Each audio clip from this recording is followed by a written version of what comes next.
something to share with us, but your counterparts have shared with us, and then I will allow your colleagues who have the more technical presentations for us this morning to proceed.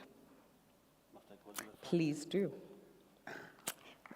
Please welcome the City Manager, Mr. Musa Mpele.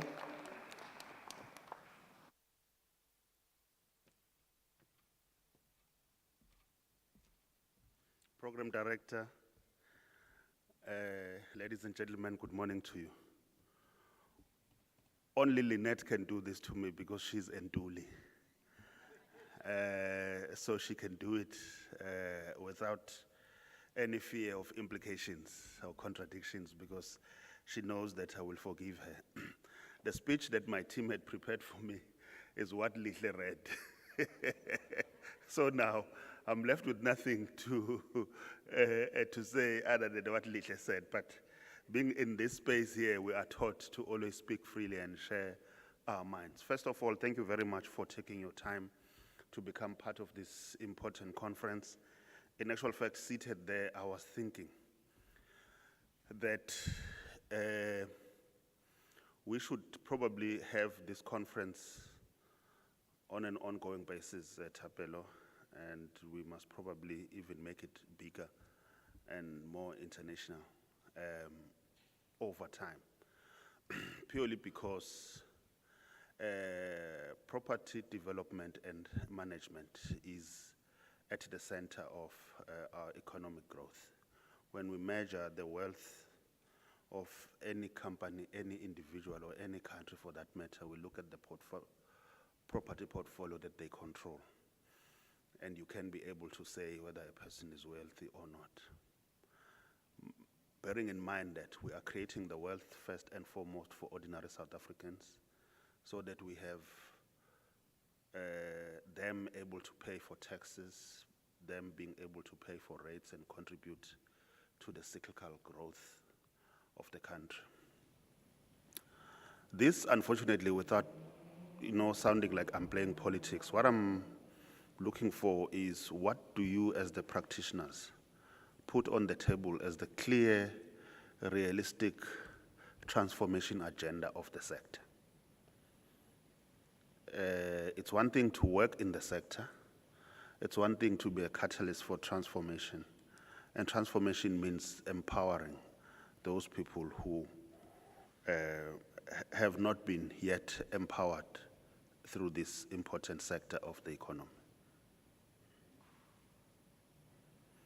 If, as government, you don't have clear strategies of how you are going to make the sector, as Lynette said, if you are not going to make the sector work for ordinary South Africans, you are doomed. Because that becomes a catalyst or precipitates the unintended consequences in the form of an unmanaged revolution. Because people look through the windows and say, there they are well empowered, they control property, they're doing this and that. And what is the role of government to ensure that gradually you transform this sector, and which unfortunately is still very racially classified. It's classified, for a lack of a better word. If you're poor, you don't earn many property assets, and therefore you can't turn them over for the betterment of your family and people around you. So class does play a role. Those few who are in a better class control everything, and those that don't actually are looking through the windows and say, we wish we were like those people. One other thing that I think as government we need to do, these are just the views that I always process in my mind when I think about the property portfolio that we control as the city. If we think that controlling property means getting a more empowered partner to come and make the best out of it, just because they will pay rates, and then you think we are fine. I want us to come to a stage where we gain meaningfully from the property sector rather than getting someone, they make hundreds of millions of rents, and then because you are getting rates, you think you have arrived. That is the challenge with government in general. And the legislative architecture that we have doesn't really encourage us as government practitioners to participate in a meaningful manner in the property sector on behalf of the people that we serve. All that we do, we become landlords. We look at what does the legislation say to facilitate access. It ends there. We are not able to turn over our assets in a meaningful fashion because MFMA does not allow you to venture in any transactions of that particular nature. So we become innocent bystanders that facilitate things for other people. And we do it because we need rates. Our role ends there. And unfortunately, where we have an opportunity to make use of our own assets in a meaningful way, we also don't perform. Can somebody tell me of a single government-led catalytic project where we have land ourselves that has worked? All the catalytic projects that work, George, it's because you have a private sector that will tell you that I'm putting my money, I need time frames to be met, I want this, I want that, I want that, which is well and good. But where we control land ourselves, it becomes a political toy. One day you have, young people must benefit, older people must benefit, women must benefit, rural people must benefit, disabled people must benefit. It's okay. All those people must benefit. But you can't then spend time fighting over who should be able to benefit, and you don't facilitate the functioning of that particular piece of land. I don't want to get to the details. Look no further than, okay, am I getting deep? Okay. All right. Okay, let me not go deeper, but I'm saying there was a time, Lihle, there was a time when we calculated about, at that time, Santam Public Works, we had in the region of about 800 million that was ready to be invested in the catalytic project called Centrum Site across here, around about 2015, 2016. People were ready. I remember people at Public Works were saying, our financial year is ending at the end of March. We want to redirect this money and put it somewhere else. Guess what we did? Hey, we were fighting. No, we need that resolution. We need to consult. No, we have not consulted. Let's wait. Next week, council is sitting. And 800 million rands worth of investment went up begging. You still have a parcel of land that is now proving to be a nuisance because you have to provide security. You have to ensure that criminal activities don't take place there. Simply because as government, we had an opportunity to turn around. Time is of the essence in the property management, as they say. If you miss that opportunity, it's gone.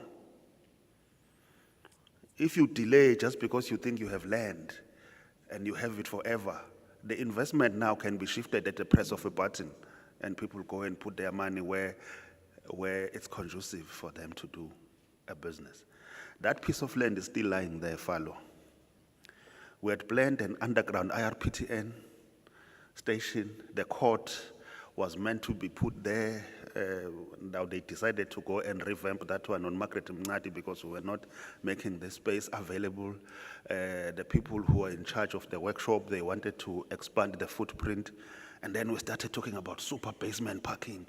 And then we were debating about whether that is necessary in the age of non-motorized transport. We spoke English, debating it amongst ourselves. We looked very clever and intelligent at that time when we took the podium. But guess what happened? We missed an opportunity of nearly R1 billion right across here. And then we took a decision. This is the last example before I sit down, Lynette. Then we took a decision. We said, no, we are not selling property here in the city. We'll give you long-term lease. I was part of the people who made that decision. But when you sit down with investors and they look at all the things that are linked to that particular decision and uncertainties, and they tell me that in Cape Town they gave us freehold. That's why we are able to develop, that's why we are able to invest without looking over our shoulders, that our investment might not be secured. What is it that stopped you from making the empowerment demands then when you were giving us the freehold right, complete outright sale? Why didn't you do that? Why do you think you'll achieve it better if you give me a 50-year lease? And who knows what will this world look like in 50 years' time? So they are basically saying to me, there are many ways that you can do to achieve your own transformation objectives, even through an outright sale. Because the long-term lease has so many things. I see my friend Matthias there at the back. I'm feeling shy because I look like a retiree more than him. He retired many years ago. So these are the decisions that we took. We stopped, we're saying, no, we're not selling, we're leasing, long-term lease. And the investors are saying, hear us out. What you're doing is strangling us. You can still achieve your transformation objectives through outright sale, but then we know we can invest our money freely without looking over our shoulders.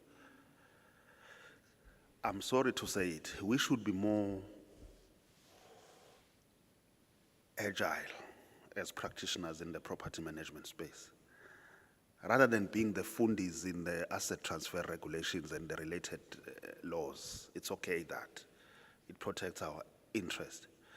But as long as we are not facilitating transformation of the sector such that it doesn't always benefit the few, but we do it using the lever that we are owners of property as government. Let's use it for the benefit of majority, but also for the benefit of our economy. We will forever be lagging behind. And I'm not saying we must put everything to a standstill because we are fighting over transformation imperatives. I'm no way saying that. But I'm saying do the transformation, understand the needs of the investors, understand that you can achieve what you want by way of transformation, even if you look at what they think works better for them, because your competitors are doing it, and they are getting all the investments. Whether they are transformed or not, I don't know, but I'm saying let's look at how we can ensure that this thing benefits the country, benefits people, it is transformed. We no longer have a misplaced revolution of Mary Antoinette and whoever that said, let them eat cake. We don't mind about transformation. Let's achieve all, and there is a possibility for us to do it. Thank you, Masompisi.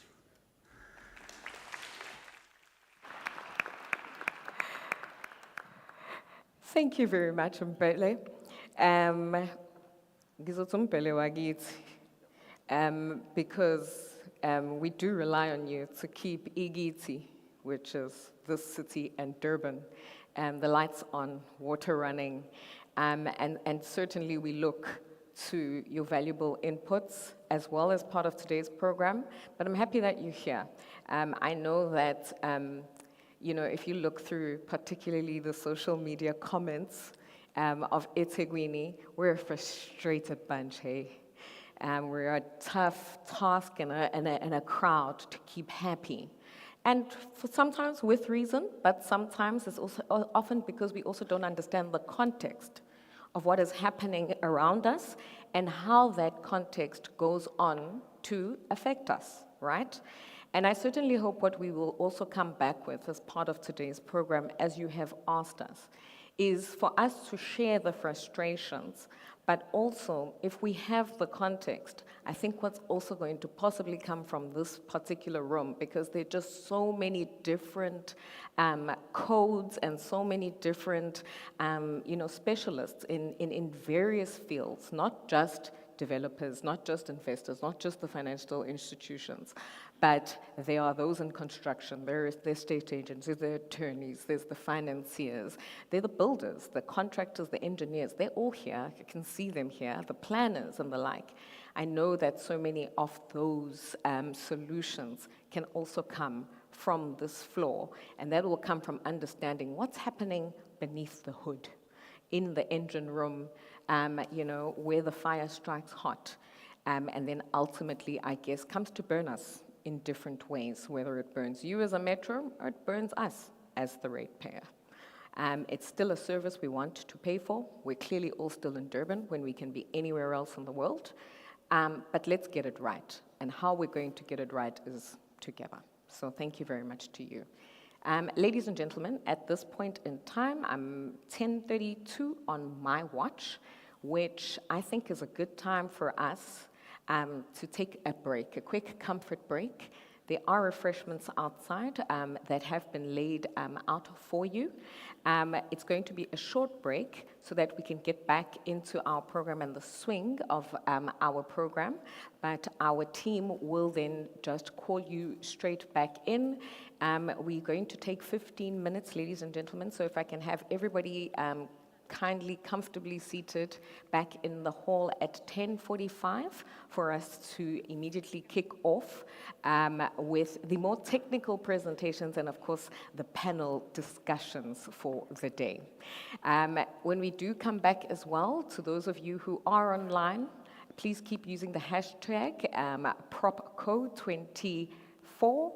And I will, of course, be bringing some of perhaps the virtual discussion into the room as well, and some of the questions that I've already seen, some of the suggestions that I've already seen that are coming from so many people here in the room with us. Enjoy the break, and we'll see you back in here shortly.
ask you to take your seats.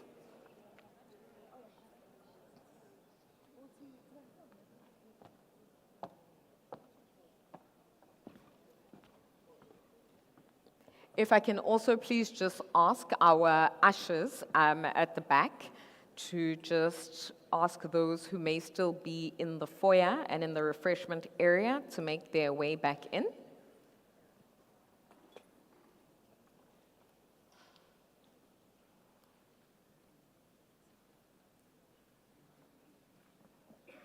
All right.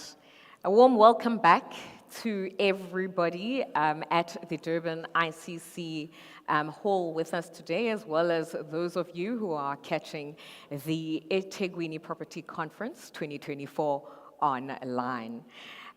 We, as a first and a starting session today, have really set the scene for why we are here and what some of our objections and our ambitions as part of this program are. But let's get into the nitty-gritty. They always say the devil is in the detail. And the next two speakers are tasked with really outlining the strategy of the programs I alluded to at the beginning and at the top of this program earlier on today.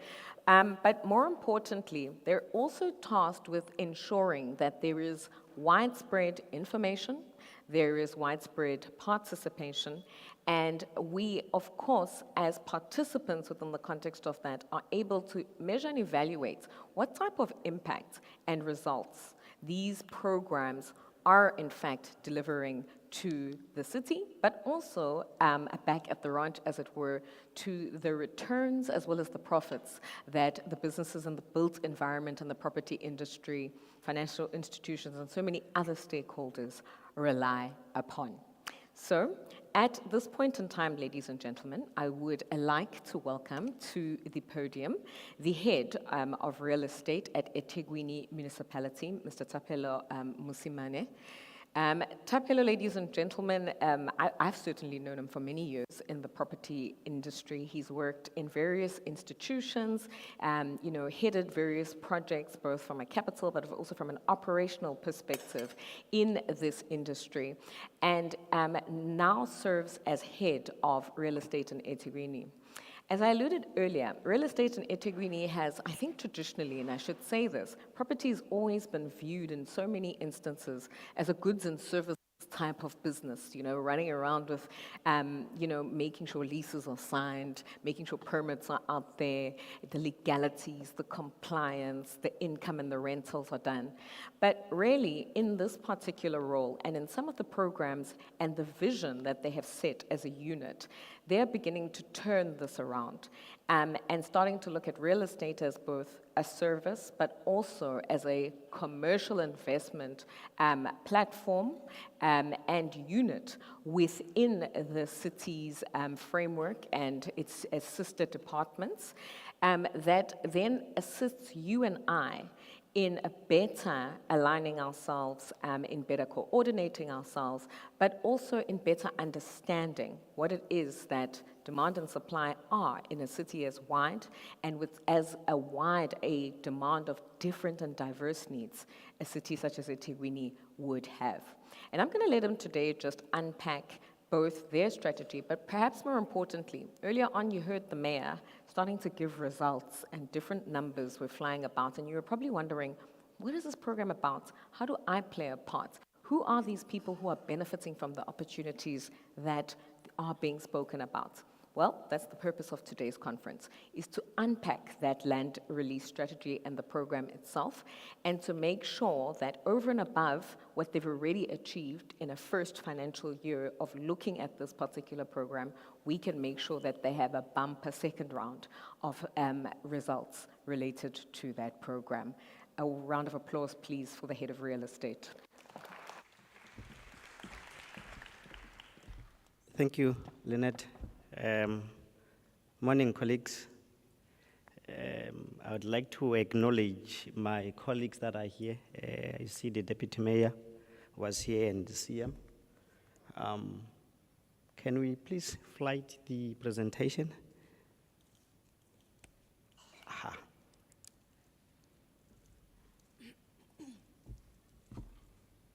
Can we get started? And I think the outline of my presentation, I've tried to give, number one for me is important because history is important. We need to understand how we got to where we are. Two, assess the problems and further look at the solutions, because if we apply incorrect diagnosis, we are most likely to apply incorrect resolutions. But I think these 5 laws are known. The NED gave us the first one before then, which was the Grey Act. I've focused on the 5 that are known. And I think for me, the only positive thing I found out of this act is that the apartheid government passed about now 6 laws in a span of 70 years. But what they were so brilliant about was to pass the law, implement, see the gaps, and pass another law to plug the gaps. That's the one thing that was commendable that they have done. I think the Native Land Act is the one that is well known. The Native Land Act of 1936 is pretty much what ended up with people having PTOs. A permission to occupy which does not have any legal standing. You cannot take somebody to court on the basis that you have a PTO on a house that they have illegally occupied.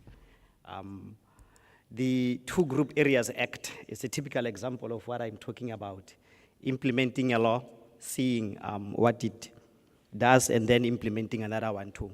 But I think what is relevant is the one that, and I know a lot of people do not know, but the then Durban City Council had their own ordinance that they passed in 1922. And the legacy of this, you could see it right through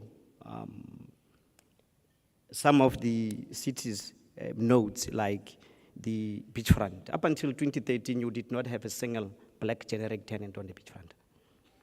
And that is part of some of the legacies of this land ordination, because it excluded occupation of properties in certain areas. So all of these acts were abolished in 1991.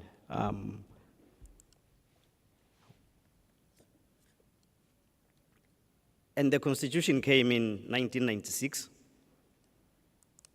But what came with the Constitution was to try and deal with equality, try and bridge the gap in terms of how citizens should be treated. And this Constitution, I think for me, as much as I have my issues with it, there are some aspects of it that I like. But what is relevant to today's discussions about 3 of them? The first one being this, Section 25(5). This section often gets talked about when people talk about expropriation without compensation. And I think in my view, probably that is about 1% what this section is about. 99% of it has to do with what we are here today for. If you read that, it actually, and it says must, meaning it's mandatory. It compels the state to take reasonable steps to foster conditions which enable citizens to gain access to land on an equitable basis. In short, it's not that we have an option of not complying with this specific provision of the Constitution. We must comply with it. I think the tragedy about it is that I think it's one of the very few Section 25 clauses that do not have an act that clearly articulates its position. On, I think, 27(8), you do have the Land Distribution Act, and that talks about land distribution and all of that. But specifically on this, there is no act. But having said that, I think it gives us as administrators that room to then come up with what I would call reasonable measures, because it says legislation and other measures. Now, policies are other measures that you can then put through. The second one is Section 217 of the Constitution, which deals with the procurement of goods and services. And I think this one becomes relevant. Up until 2019, there was a gray area as to whether property is a goods and service or not.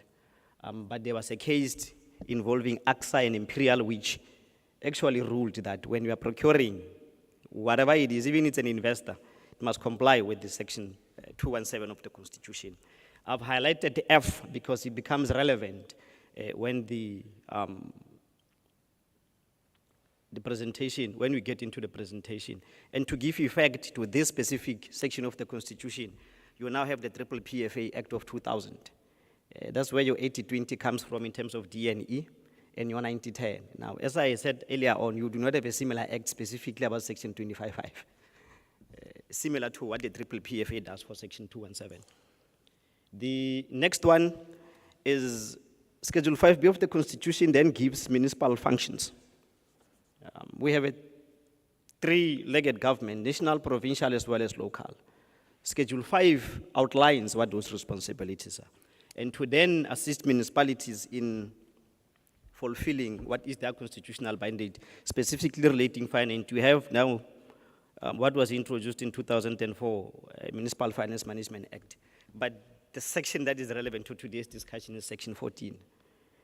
14.1 talks about us not requiring a property or council taking a resolution, meaning we can only sell or lease a property that council does not require. Section 14.2, in fact, it's Section 14.2A and B. A is property not being required. B is that we must transact at market value. There is little exception in terms of areas where we can transact it below market, but 14.5, if you saw what I said on the previous slide, the highlighted areas, equitable, transparent, fair, and competitive. You go to 14.5 of MFMA, and specifically Section 14 deals with capital assets. So what you then have is a mirror of Section 217. In a municipal context, it has then been imposed into a law to say when we deal with properties, you must do so in a process that is fair, equitable, competitive, and consistent with the SCM. Now, this is for this reason when I think people criticize us for not being able to deal with them on an unsolicited basis or with private treaties. It's because of this specific section of the law. And when we got criticized last year for the non-renewal of the Fund World leases, we actually had two fundamental issues. That one, that lease was started in 1950. What was the law in 1950? It's the Group Areas Act. And what did it say? That's consideration number one. Consideration number two, assuming you were to renew, here is the process. He said it must be fair, equitable, transparent, and competitive. Renewal cannot be deemed to be competitive. So when the AG makes findings that contracts are irregular, they do so using this empowering regulation. So assuming we had to even remotely consider renewal, I have no doubt that that renewal would have been considered as irregular because it did not comply with the fairness, the equitability, and the transparency. Well, we can be transparent, but I don't think we would have followed the competitive process. So when we get criticized for some of the decisions that we make, people are not aware of some of the legislative restrictions that we have to deal with. Now, on Section 25.5, and I'll go back to that slide so that I can lead on to my next slide. It talks about its available resources. Now, what available resource constitute, it is the properties that are owned by the state, it is financial resources and human resources. This slide then looks into the property portfolios that we as organs of state are owning. There was a land audit in 2013 that was done that established that the state in its entirety nationally owns about 14% of the properties in South Africa. We've done a similar exercise within our municipal jurisdiction to then give a breakdown of how much land do us as organ of state that are participating here own. We start with the first one. We have 560,000 properties. Just for a bit of context, the biggest metro in terms of the number of properties in the country is City of Joburg, 920,000 properties. Followed by City of Cape Town, 907,000 properties. Followed by Ekhululeni and Tshwane, around about 700. And then us at number 5, at 560,000 properties.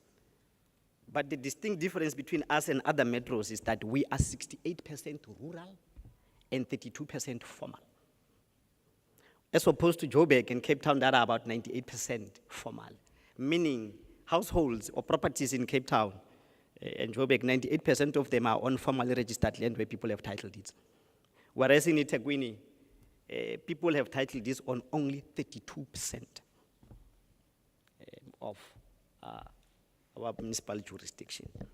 So we have about 560,000 properties with a total value of 700 billion, spanning 246 hectares. As eThekwini, we are one of the largest property owners, and we own about just below 54,000 properties valued at 20 billion, with a total hectares of about 90,000 square meters. It is about 26% vacant land, 32% is PSI. PSI would include your roads, your substations, your water reservoirs, and some of the infrastructure. And the other 42% that is developed would include institutions like the ICCs on city land. We own the entire promenade, including the hotels and all of that. We own the Centrum site that the CM was talking about. We own the workshop next to it. So that would then involve some of the council properties. I think when we did this exercise in 2019, at the time we had about 51,120. We've managed to grow, again, due to subdivisions and all of that, and some of the properties that are now being formalized. The second properties is National Public Works, or National. They have about 3,000 properties, valued at about 10 billion, with an area spanning about 2.3 thousand hectares.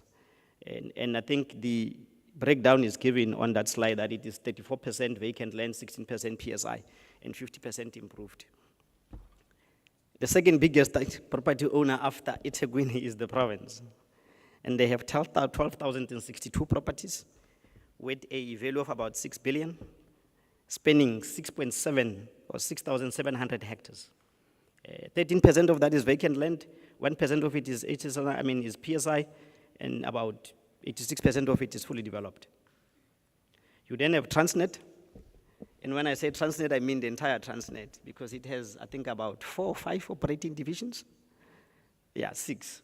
And this is what, that will then include holistically about 1,284 with a market value of about 12 billion, spending 2,175 hectares. About 26% is vacant land, PSI is about 39%, and what is developed is about 35%. So that would include the ports, the rail infrastructure that they have. And next one on the list is Plaza. We have 770 properties with a value of about 2 billion, spending about 510 hectares. About 12% of that is vacant land, 28% is PSI, your rail infrastructure, and about 60% of that is developed. You then have Itala with about 134, 770 million in terms of value and about 42 hectares. 12% is vacant land, 2% is PSI, or 1% rather, and about 87% of that is improved. Now, we then come to our own leasing portfolio as the municipality. I think the 5 legislations I have provided for before between 1913 and 1984. The city is a product of an amalgamation of about close to 60 entities and small municipalities. So by implications, we inherited leases. And this slide, we are just merely giving the breakdown in terms of, we have about 1,084 commercial leases. 330 of those, and the oldest lease we have in the city was signed in 1880. It is due to expire in 2026. It's the first lease that was signed. Now, between 1880 and 1991, there were 330 leases out of the 1,084 that were signed in that period. We have to honor those leases. Some of them, like I said, is the one that was signed in. Some of it includes the properties, the hotels. That lease is coming to an end in 2025. Some of the properties on the promenade, some of those leases have already expired. And some of the properties around the city. Now, there was a transition period between the abolition of racially based land measures act of between 1991 and 1996. That transition period, 153 leases were concluded. before the Constitution came in. The Constitution came in 1996, 97, and between that period, 314 leases were signed between 1997 and 1st of July 2004. And the reason why this period is important is that's the period that the Constitution came in and when MFMA came in. I think, highlight section 14.5 in terms of what it says. Now, by implications, you are not going to get the equitability that the Constitution requires with these leases, and that affects about 74% of our lease portfolio. Again, I'm going to go back to the fun world and the hotel leases. When people are saying renew, assuming the law allows for renewal, do you understand what you are renewing? That exclusion that started in 1950 with the Funwell site. With the hotels, that lease was signed in 1965. If we were to then renew, automatically, we are not only breaking the law, but you're continuing with that. Whereas the current constitution that came into 1996 says everyone is equal. Give people a fair and equitable chance. So it is not that we are chasing investors away, but we're simply just wanting to comply with what the Constitution requires us to do. And when we do so, we must still then implement what Section 25.5 says, equitable access. And how do you then achieve that equitability? I think the laws are clear. So about 74% of our lease portfolio was concluded in that period, and by implication, you cannot say it's equitable. If you were to then look at, in fact, when you look at the beachfront in its entirety, it has a completely different demographic profile compared to Virginia or Umhlanga or the Durban CBD. Now, when we then advertise properties, I think when I get into the presentation, you will then see. Now, what we then did in 2019, we got council to approve a policy. And the CM raised an issue with point number 1. I'm not disagreeing with my boss, but I mean, as an expert in property, I still believe that the state has no business selling land. They don't make it anymore. That's 1. 2, I think historically, and perhaps maybe as in public services, the mentality you are trying to change. Government property was looked as not as an incentive. Well, it was given away without actually acknowledging that it is actually an asset that can generate income. And that mentality has to change. I do not understand why we should behave differently from what Growthpoint is doing. The main business of Growthpoint, being the biggest listed property fund in the country, is dealing with property, and they are leasing their property, generating income to create financial stability into the future. Why should we as organs of state look at it differently? And for me, I think that is the historical way in terms of how we looked at it, that it was not looked at as an income-generating asset. Now, the second part of it is I fall within the finance class as real estate. And part of the city's pillar in terms of the IDP is financial sustainability. You cannot achieve financial sustainability if you are selling. You get money now, tomorrow you don't have that. You can only achieve financial sustainability if you have long-term leases that guarantees you an income for the next coming 50 years. So from purely a property point of view, I could do a option analysis between sale and lease. And how I would do is I would give you the value of the property being 10 million today if you were to sell it, and signing a 45-year lease today, and discount the rental you're going to get over a 45-year period. I can tell you the discounted value will be higher than the price you are, because property is a capital appreciating asset. So there are so many considerations or technical explanations I can give. It's a pity the CM is not here. I could give so many technical reasons in terms of why selling may not be. And I think the last one being that because, and when you see when the land release strategy, you would see we are developmental and we are trying to implement what is transformation. A property price can be a barrier of entry. And that is why majority of us would buy a 2 million rand house using a bond, because you do not pay the 2 million upfront. You pay it over 20 years. Now, in this context, if we are selling a property for 10 million, we want that 10 million in 90 days. But if we are leasing it over a 30-year period, we are able to defer your rental for a period of 3 years. Because you are developmental, we then give you that relief. If you look at the current tenders we are running, we are explicitly clear that during construction, we are suspending your rental.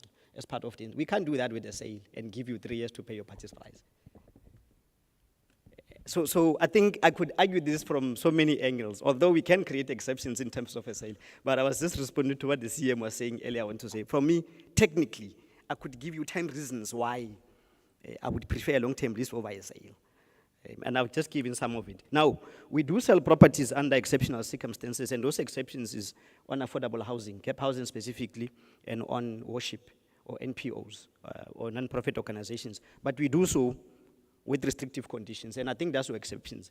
We can still extend that to then to try and create the other exceptions that I think we may want to accommodate. But for me, I'm saying if Growthpoint still wants to hold on to properties for 50 years and get rental in that period, why shouldn't we?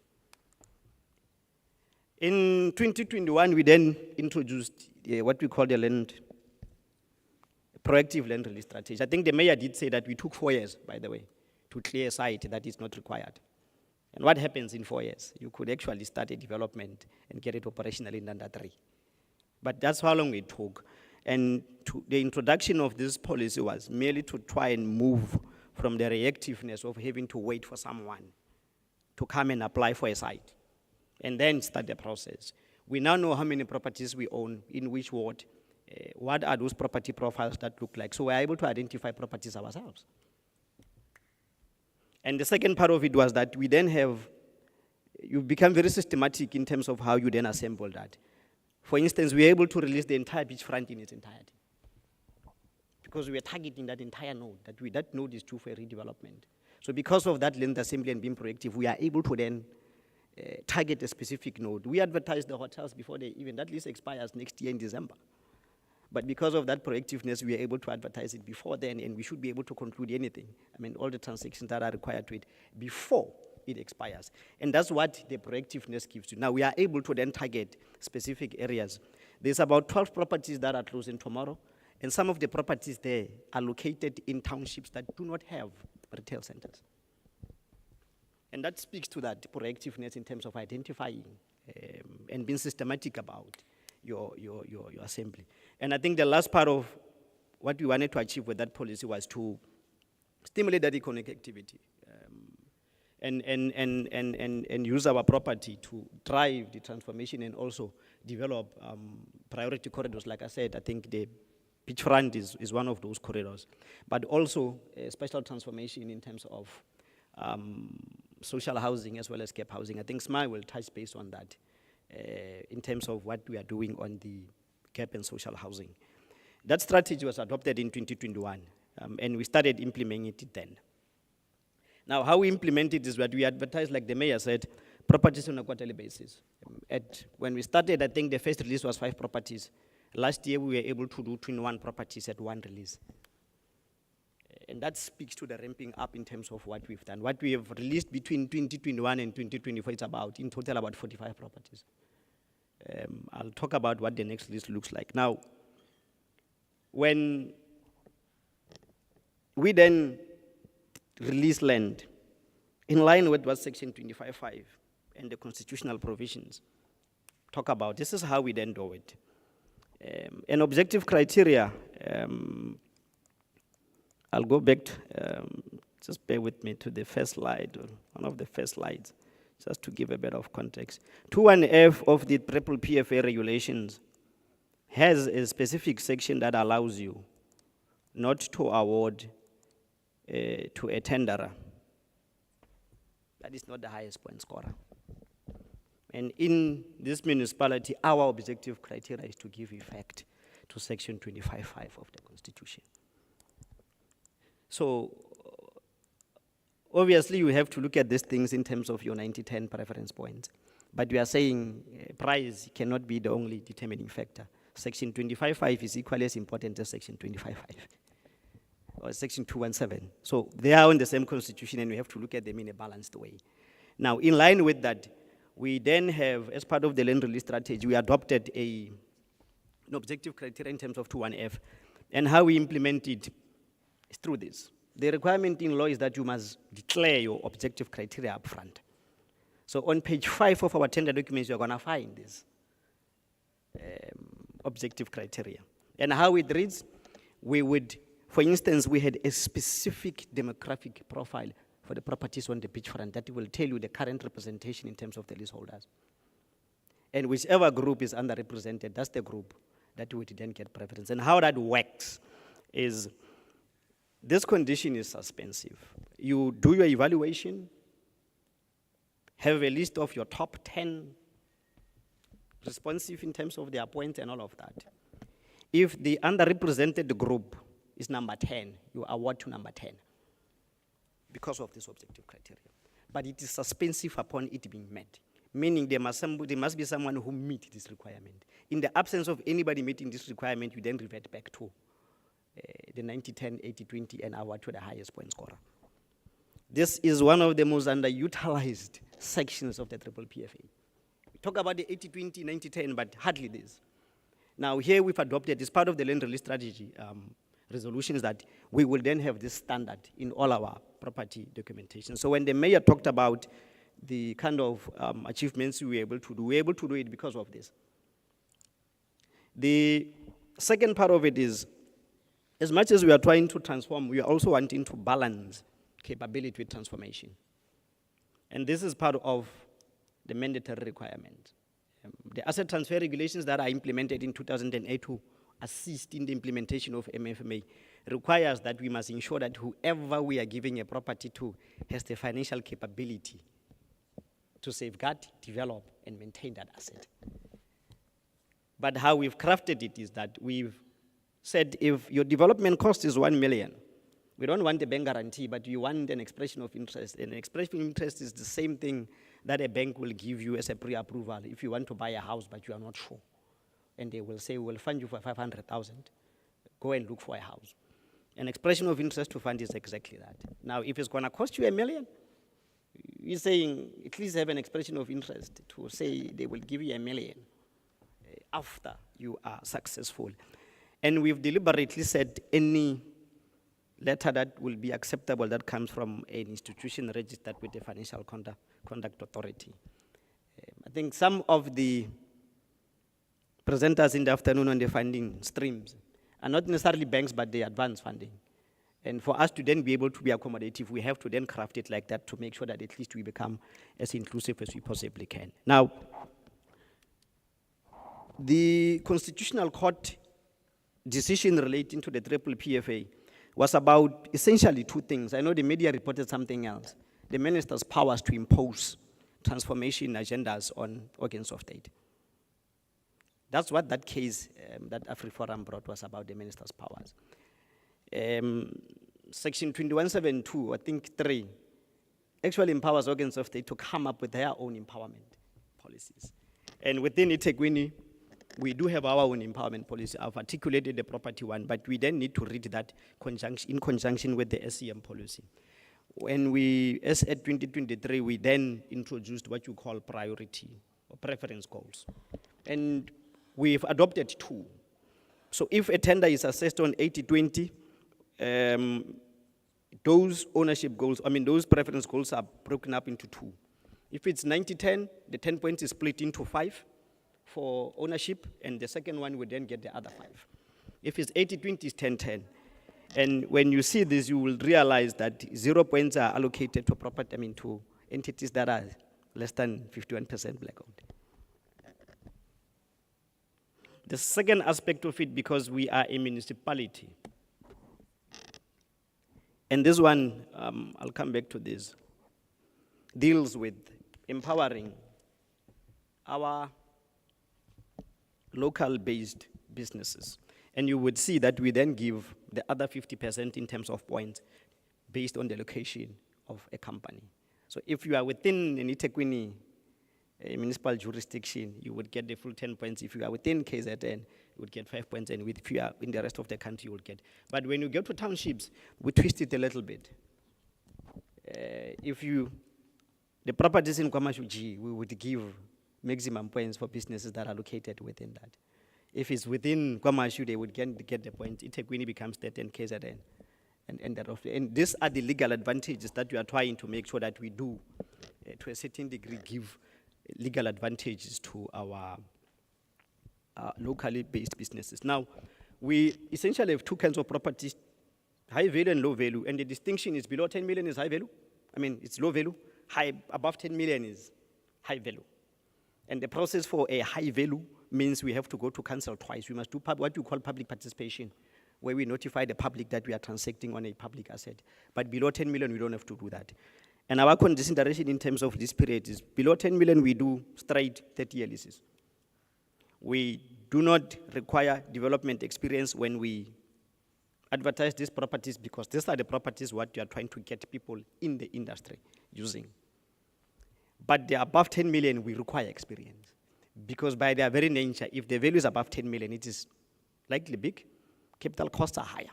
So you then want a developer with that. So when we then release, we try and mix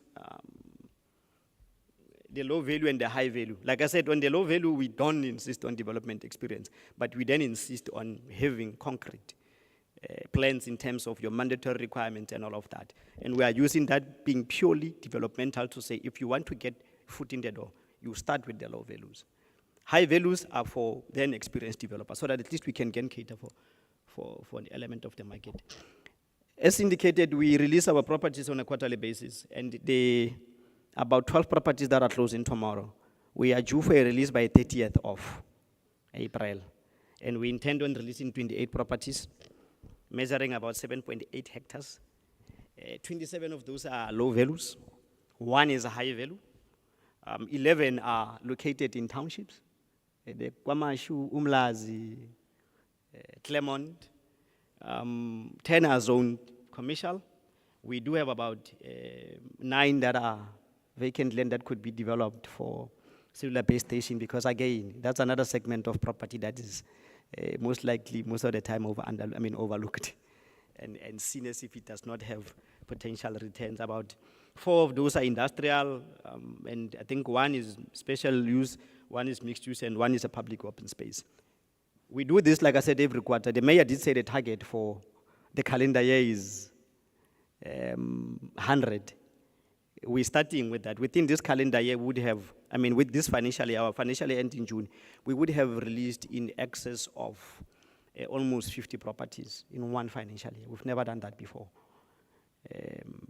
We are trying to then, in the next with this calendar year, drop another 50 properties. In terms of the land release strategy, we have about 121 properties in transaction. And that's why we can then commit to that number. Again, it talks to that systematic assembly of land for release. I think that's the end of my presentation. Thank you.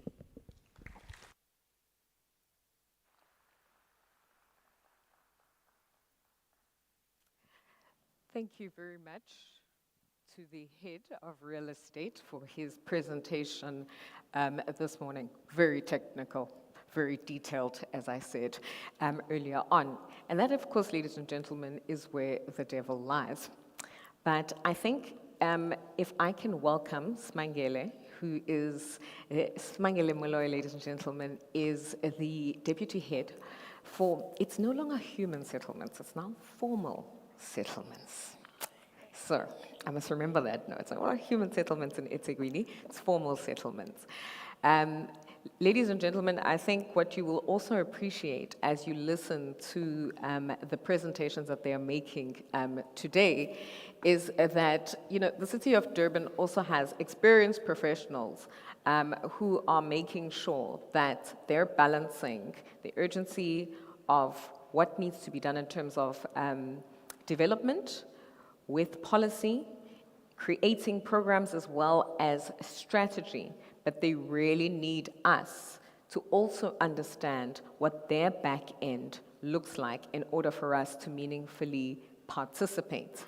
I'm really happy that Ms. Moloi is here today to support the work of real estate as well, because without human settlements, as they are some called, without formal settlements, it is difficult to support development, infrastructure development, any bulk planning, retail developments, commercial developments, industrial developments, without people to actually trade in those areas as customers who are also working in those particular areas, public assets as well that provide public services are as important as well within the context of a municipality, whether it is hospitals, medical professionals, education providers who are both in the public as well as in the private realm, and so many others. So this marriage between these two units is incredibly important, and I certainly hope that what you take from one presentation in terms of creating the supply and the other in terms of what the demand side needs, and you marry them, that what you take from it is where then we are able to play our part. Thank you, and over to you, Swangele. Thank you. Thank you, Program Director. Just maybe for correction, we are still the Human Settlements unit, but my title within the Human Settlements is Deputy Head Formal Housing, responsible for the management of social housing, responsible for the development of social housing, upgrading of hostels. Let me take the opportunity and greet you all and thank you for the opportunity, Babu Tapelo, for us to present. So basically my presentation for today, the purpose of it is basically to unpack how the city of eThekwini, how the municipality is planning to accelerate the development of affordable housing through leveraging our public assets. And also what I will cover is how we partner in the delivery of affordable housing.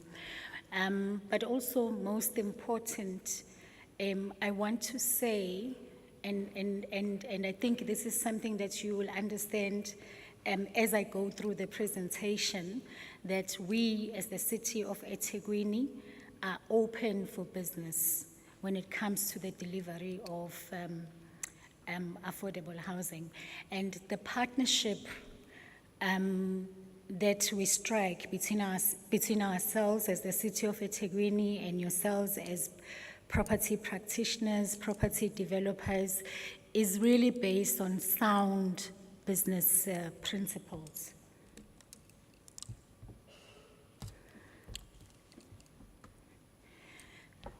But maybe just to contextualize where we are in the city of eThekwini when it comes to affordable housing. So, there is a crisis, and I think we all know, with the rapid urbanization and our population growing to or approaching the mark of 4 million, and the housing backlog ever increasing. Our housing backlog is now sitting at just under 500,000. We have limited supply of affordable, well-located homes, and it is also quite a challenge to finding suitable developable land in eThekwini. And also there's been a tightening in the fiscus, so we're no longer able to deliver the high number of housing as we used to before. Plus also, if you compare us to other metros, our cost to constructing of affordable housing is in the region of 10 to 20% higher than that of Johannesburg.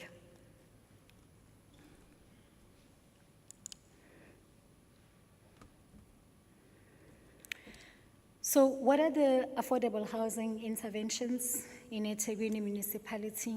So you find we have the IDP that is assisting us in articulating the vision and the goal for the city. Insofar as affordable housing is concerned, we have the Spatial Development Framework, we have the Housing Sector Plan. Those are all key strategic documents that are guiding the delivery of social housing as well as gap housing. I'll spend a little bit of time explaining what we mean by social housing, because there's always that misunderstanding of the social housing program vis-a-vis the whole social housing delivery mechanism for RDP housing.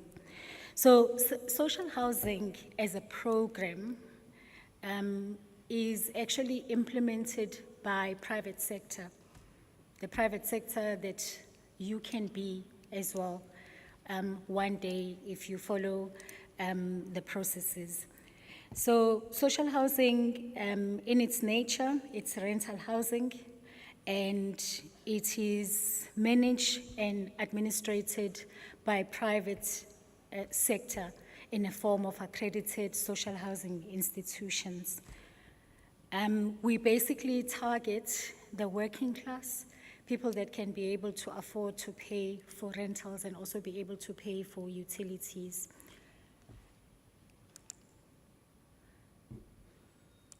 So you too out there can be a partner in the delivery of social housing.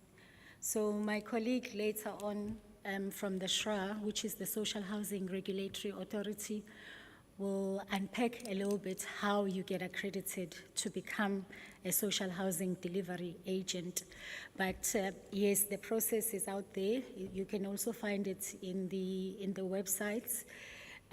But to deliver social housing, you either have to be an accredited social housing institution, or you have to be the other delivery agent. So the other delivery agent simply means other than the social housing institutions.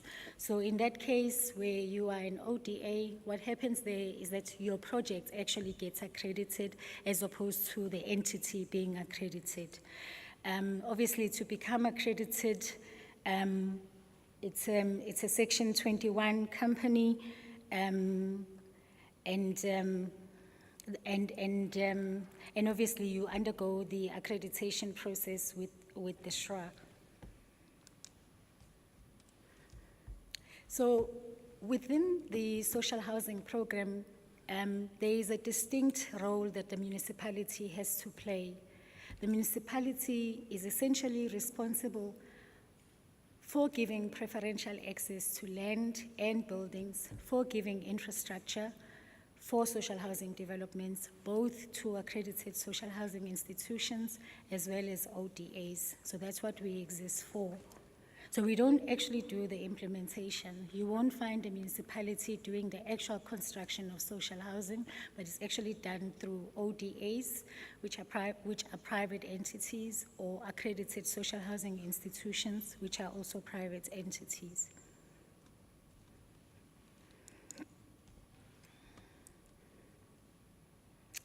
So the important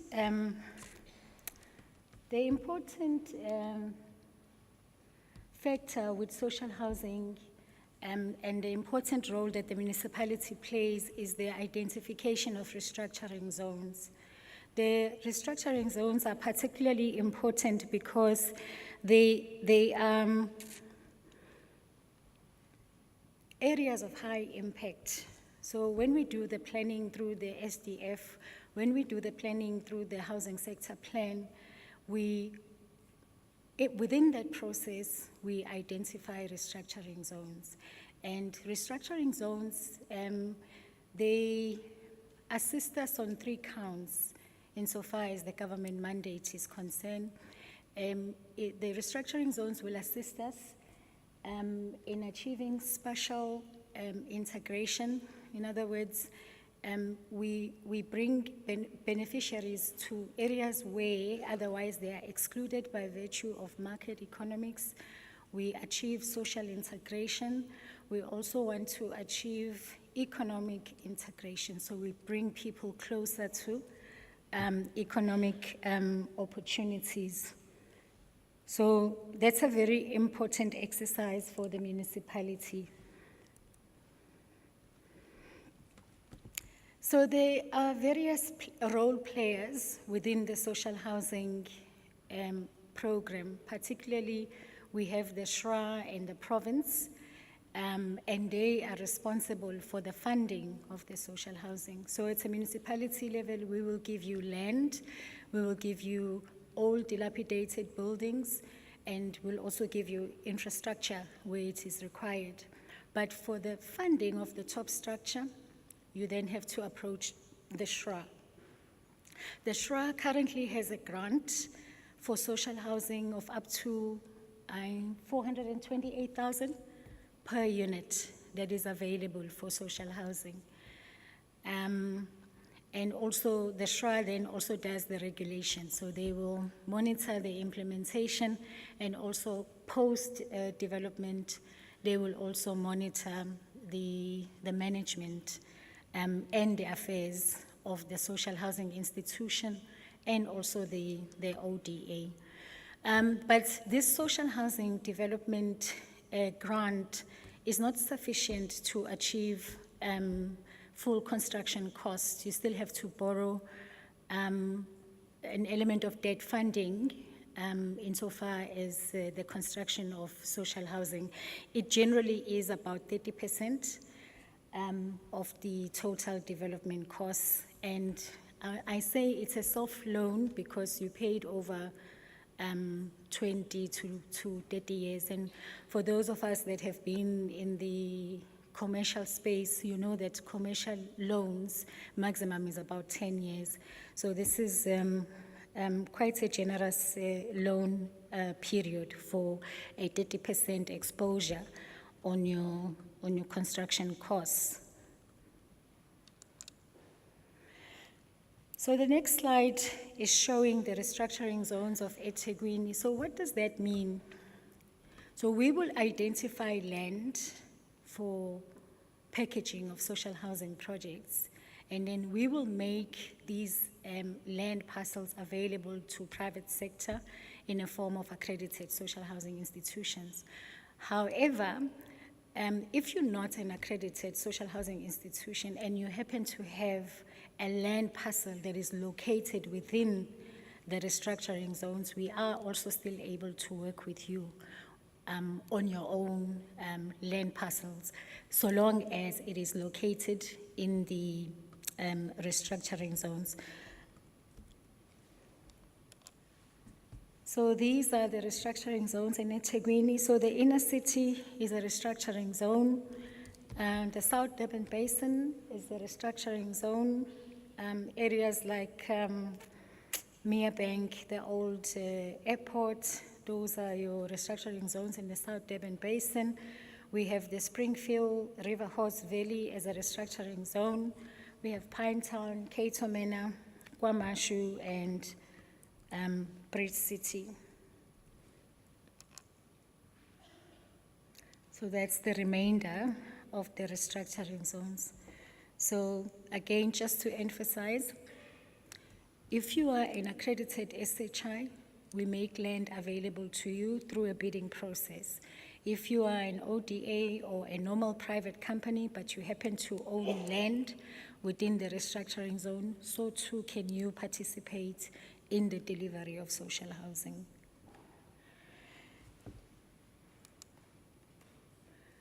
The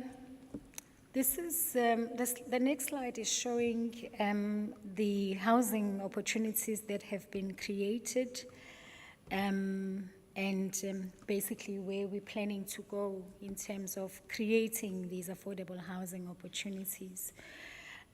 So you'll see that we've done substantial housing developments in Phoenix, in Avoca Hills, as well as in Pinetown and Seaview. We are also in a process of releasing more land parcels for the creation of both social housing, which is rental, and gap housing, which is ownership. So the next slide is showing all the affordable housing opportunities in eThekwini that have already been awarded to either accredited social housing institutions or private developers. So there's projects under construction in the Bluff, there's a project under construction in Bridge City, and then there are projects that are undergoing detailed planning, and all of these are in the hands of private developers. We are working together. We've made available land to them, and they are going to be constructing for us affordable housing. The next slide is just showing an image of an ODA, social housing project currently underway. In terms of construction, within this development, we are expecting at least 1,300 units. In fact, we are expecting completion by next financial year. My financial year will commence 1st July 2024. So we are almost there. So I understand in the room that I have prospective tenants, people that want to occupy the finished social housing units. And then also in the room, I have the supply side, which is the developers that are interested in such developments. So our Bridge City development is a proud flagship project where we worked with Tongaat Hewlett, and today we are going to yield 1,300 units because of that successful partnership. Carrying on, yes, these are still projects that are under implementation. The Lancers Road is an old dilapidated city building.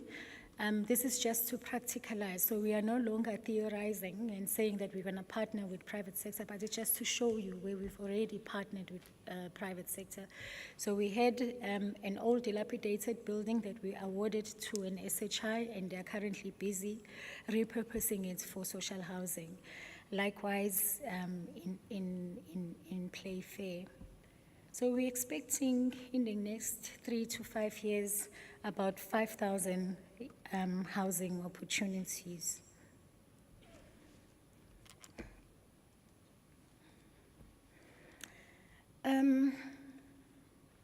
So obviously you came today because you wanted to know what is still in the pipeline, all right? So the following properties are in the pipeline, and you are eligible to participate if you are a private developer for gap housing. And also, if you are aspiring to be an accredited social housing institution, you can then put in your proposal against these properties. So we plan, most of them, we plan to advertise them in the near future.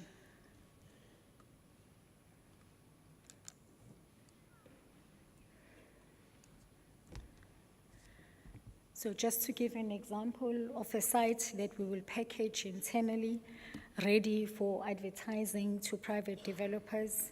This one is a King Edward site, and I think it's already advertised, if I'm not mistaken. It's for a combination of both social housing and gap housing. So what are the incentives?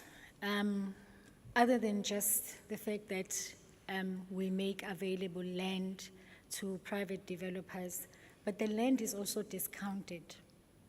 The land is discounted by about 70% of its market value if it is for gap housing delivery.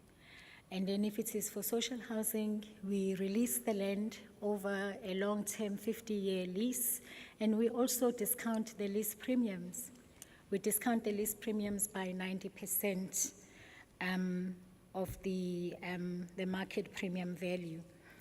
But we also offer other incentives. We will assist you with your planning approvals. We will assist you with reducing the fees for your planning approvals. Also, things like parking, provision of parking in your development, in your schemes, we also assist you in getting a reduction for those, particularly because all of our sites are well located. They are located closer to the transport infrastructure, and therefore you don't need that much parking. So we are able to motivate. And if you are a property developer, you know what a huge difference it makes in a development if you can save on the provision of parking. We also offer USDG in terms of your infrastructure, as alluded to earlier. And also, we are working towards getting a special rating code for all of our social housing and gap housing, developments. So also that assists in the cash flow of the social housing institutions.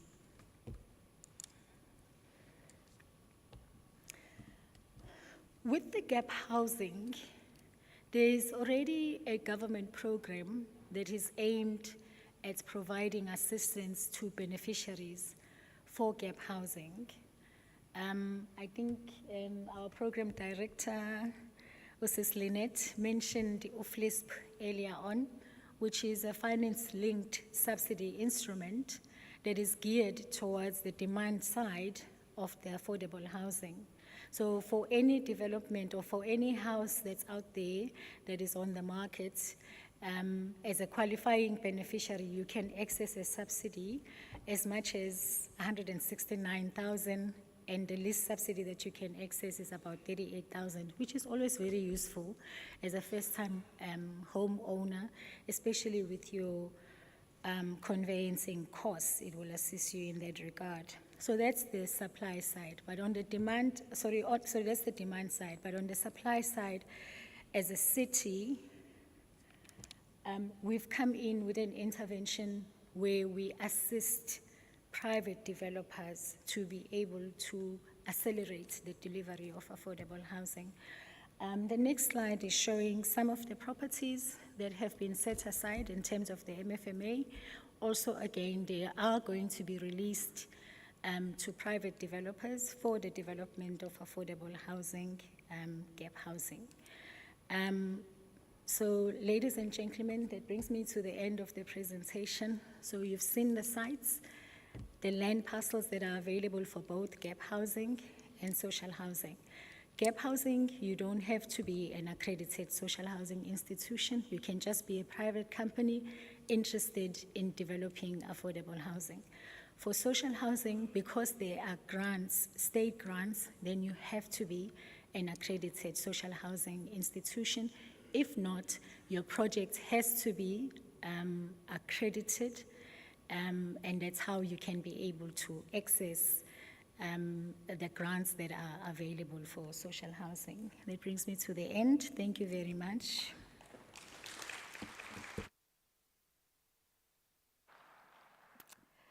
Thank you very much to Ms. Mangele Mloyi.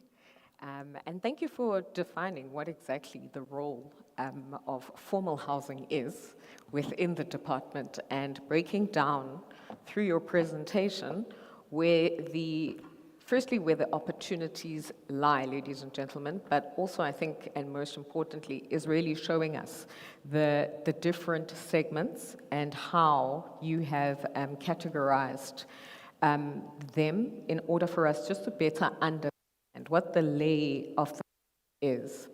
I did indicate a little bit earlier that it was important for us just to understand both this demand and supply side.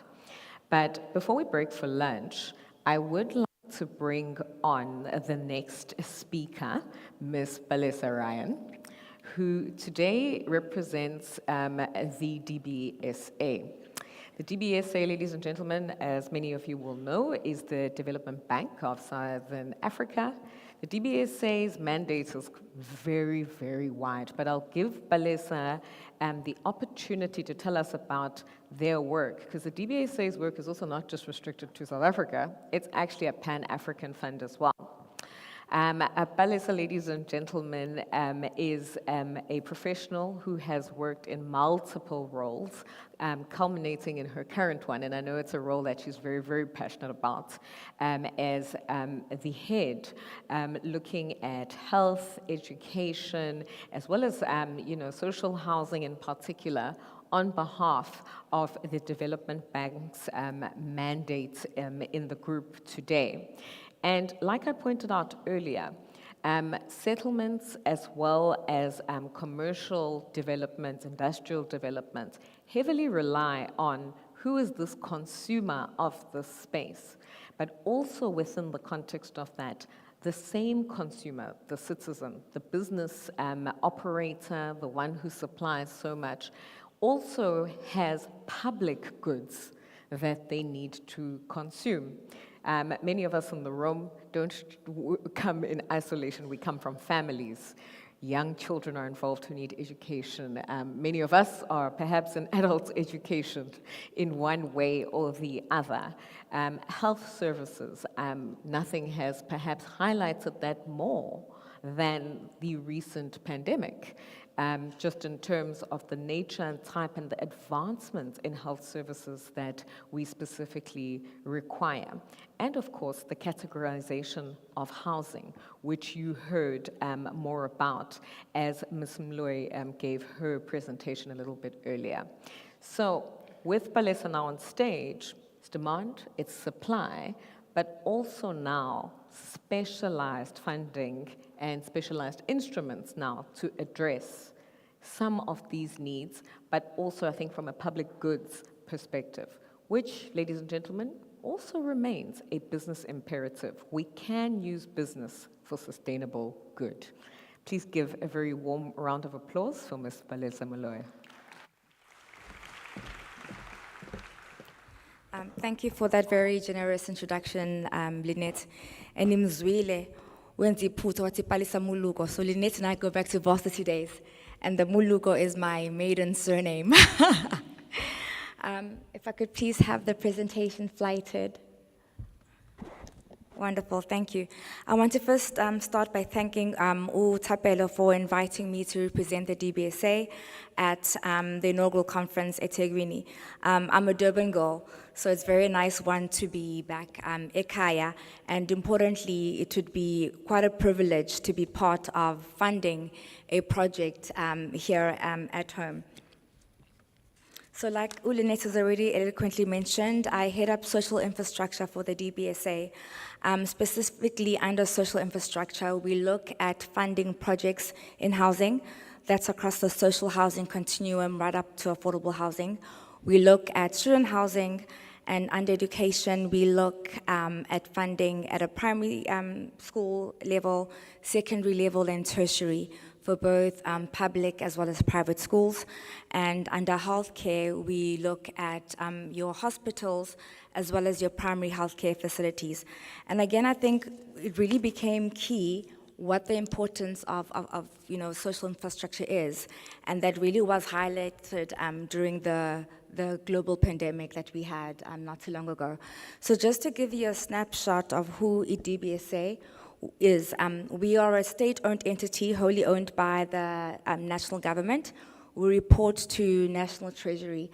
There's often a misconception in the market that we are grant-funded. We actually raise our funding in the debt capital markets, and that's why issues around rating become critically important, as well as the fact that we continue to maintain an unqualified audit report, where we need to garner, confidence in the market in terms of our performance and financial sustainability. We also have accreditations globally to again speak to our sustainability, and as a result of that, we manage third-party funds, which we then can deploy on behalf of third parties on concessionary rates, and this is particularly important to projects that take markers along environment, social, as well as governance imperatives. But I'll speak to that in more detail later on in my presentation. Our mission is quite, I don't want to say it's far-reaching, but it speaks of imperatives that speak to the South African market as well as the region more broadly. And that, I suppose, is to speak to regional sustainability so that surrounding countries independently are able to maintain their own infrastructure, meet the imperatives economically, so as not to overburden surrounding countries. And what also is important is improving the quality of life. And again, this speaks to me more personally because that is the area for which I have direct responsibility. And from a strategic objective, I did mention about the sustained growth that we need to have on an annual basis so that we can continue to support private developers represented in rooms in terms of the infrastructure projects that they are managing and delivering. And again, to be able to continue to access the funding that we can deploy in our landing activities. We look at the following sectors as depicted on this presentation.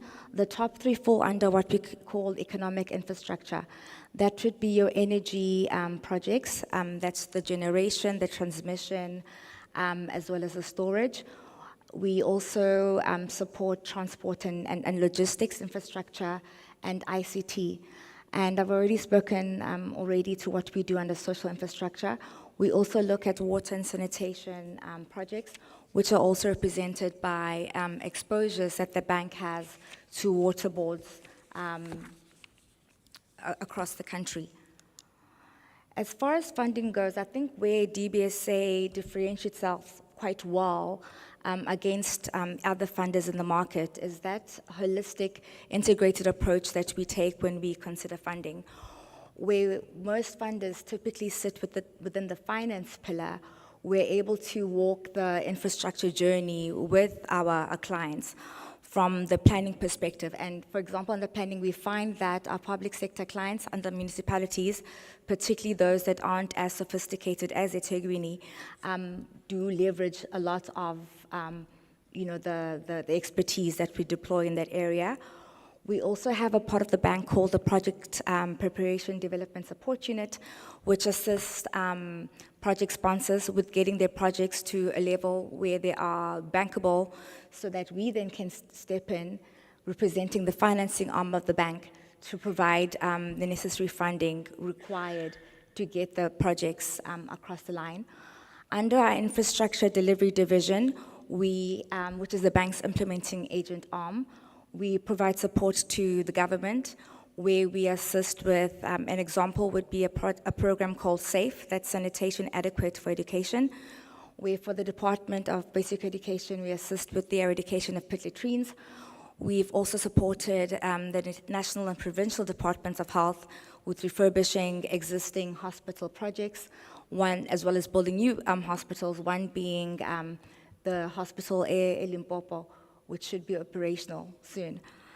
And again, as you can see, we speak to both public and private sector clients. And I think what would be of particular interest in this room is the private sector leg. We obviously are seeing that the fiscus is coming under considerable strain, which means that there needs to be a greater reliance on the private sector to deliver on infrastructure. And where we also do have a reliance on municipalities are programs like those that have been mentioned today, the making availability of land for the delivery of projects. Collaboration is very key in our world in terms of our appreciation of what needs to be done and the fact that DBSA can't do it all by itself. So we leverage on our relationships, which we hold both locally from a South African context. I work very closely, for example, with Ulubuwa from the Shra in terms of developing social housing. And I noticed, Sis Mangele, under your funding model, that you had the NHFC on there. NHFC is a client of mine, so I'm hoping, Uti, now that it's DBSA, I'm directly a fund of SHIs and ODAs, it'll be DBSA's name on that slide next year, not NHFC. And again, because of our African presence and leveraging of our global relationships, we have other partners that we work with too.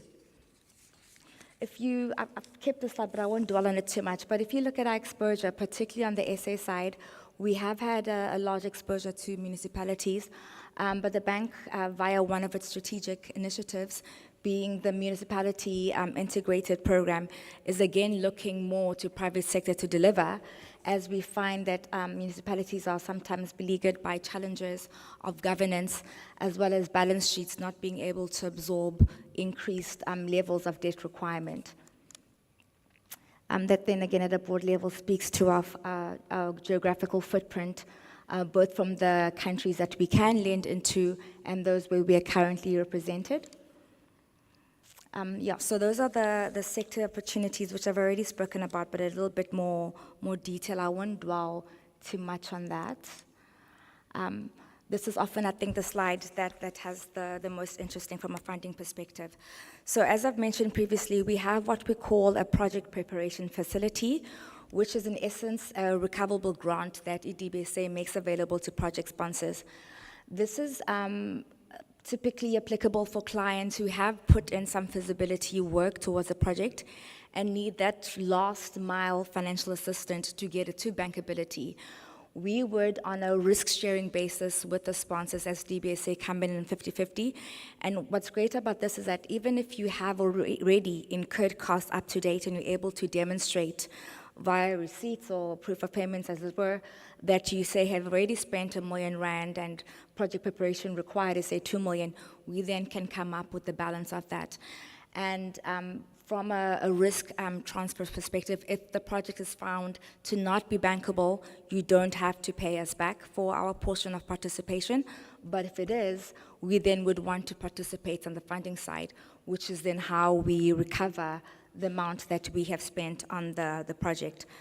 The other funding that we have is project finance, which is the most popular course, because often you find that you've got different sponsors who have businesses they do in a daily operation, but for the purposes of that project, they are working together. So this vehicle, where one would establish a special purpose vehicle allows participation on a non-recourse basis, where if things do go belly up, you don't have to dip into other areas of your business, but the recourse from the funder's perspective is limited to just that project, its assets, as well as its flows. And then for your more sophisticated, bigger clients, we can also lend on a corporate balance sheet basis, where we look at your existing business to be able to finance the facility. From a funding instrument perspective, we've got your quasi-equity instruments.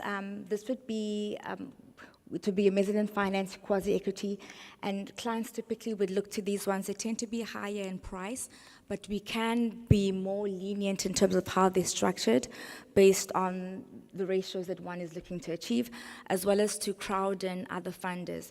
We find that as a DFI, our role, because of the mandate in terms of also pushing development, that we can have a more riskier appetite than our commercial funders. So we're happy from that perspective to take a more subordinate position so that your commercial banks can come in for their more preferred position as senior debt providers, where they're also better collateralized. But of course, the trade-off there then is the more expensive pricing that comes with that. What we've also found is that as we have KPIs that speak to transformation, where on an annual basis, the DBSA has to fund projects that have got significant Black ownership, and in particular, significant Black female ownership. And with that often comes, sponsors who are hamstrung in being able to have own access to equity.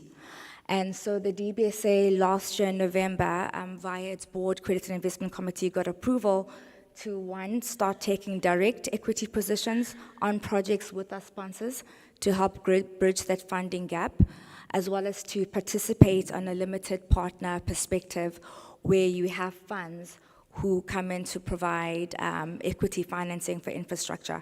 We see that a lot in not so much social housing, but certainly in student housing projects, as well as in healthcare projects.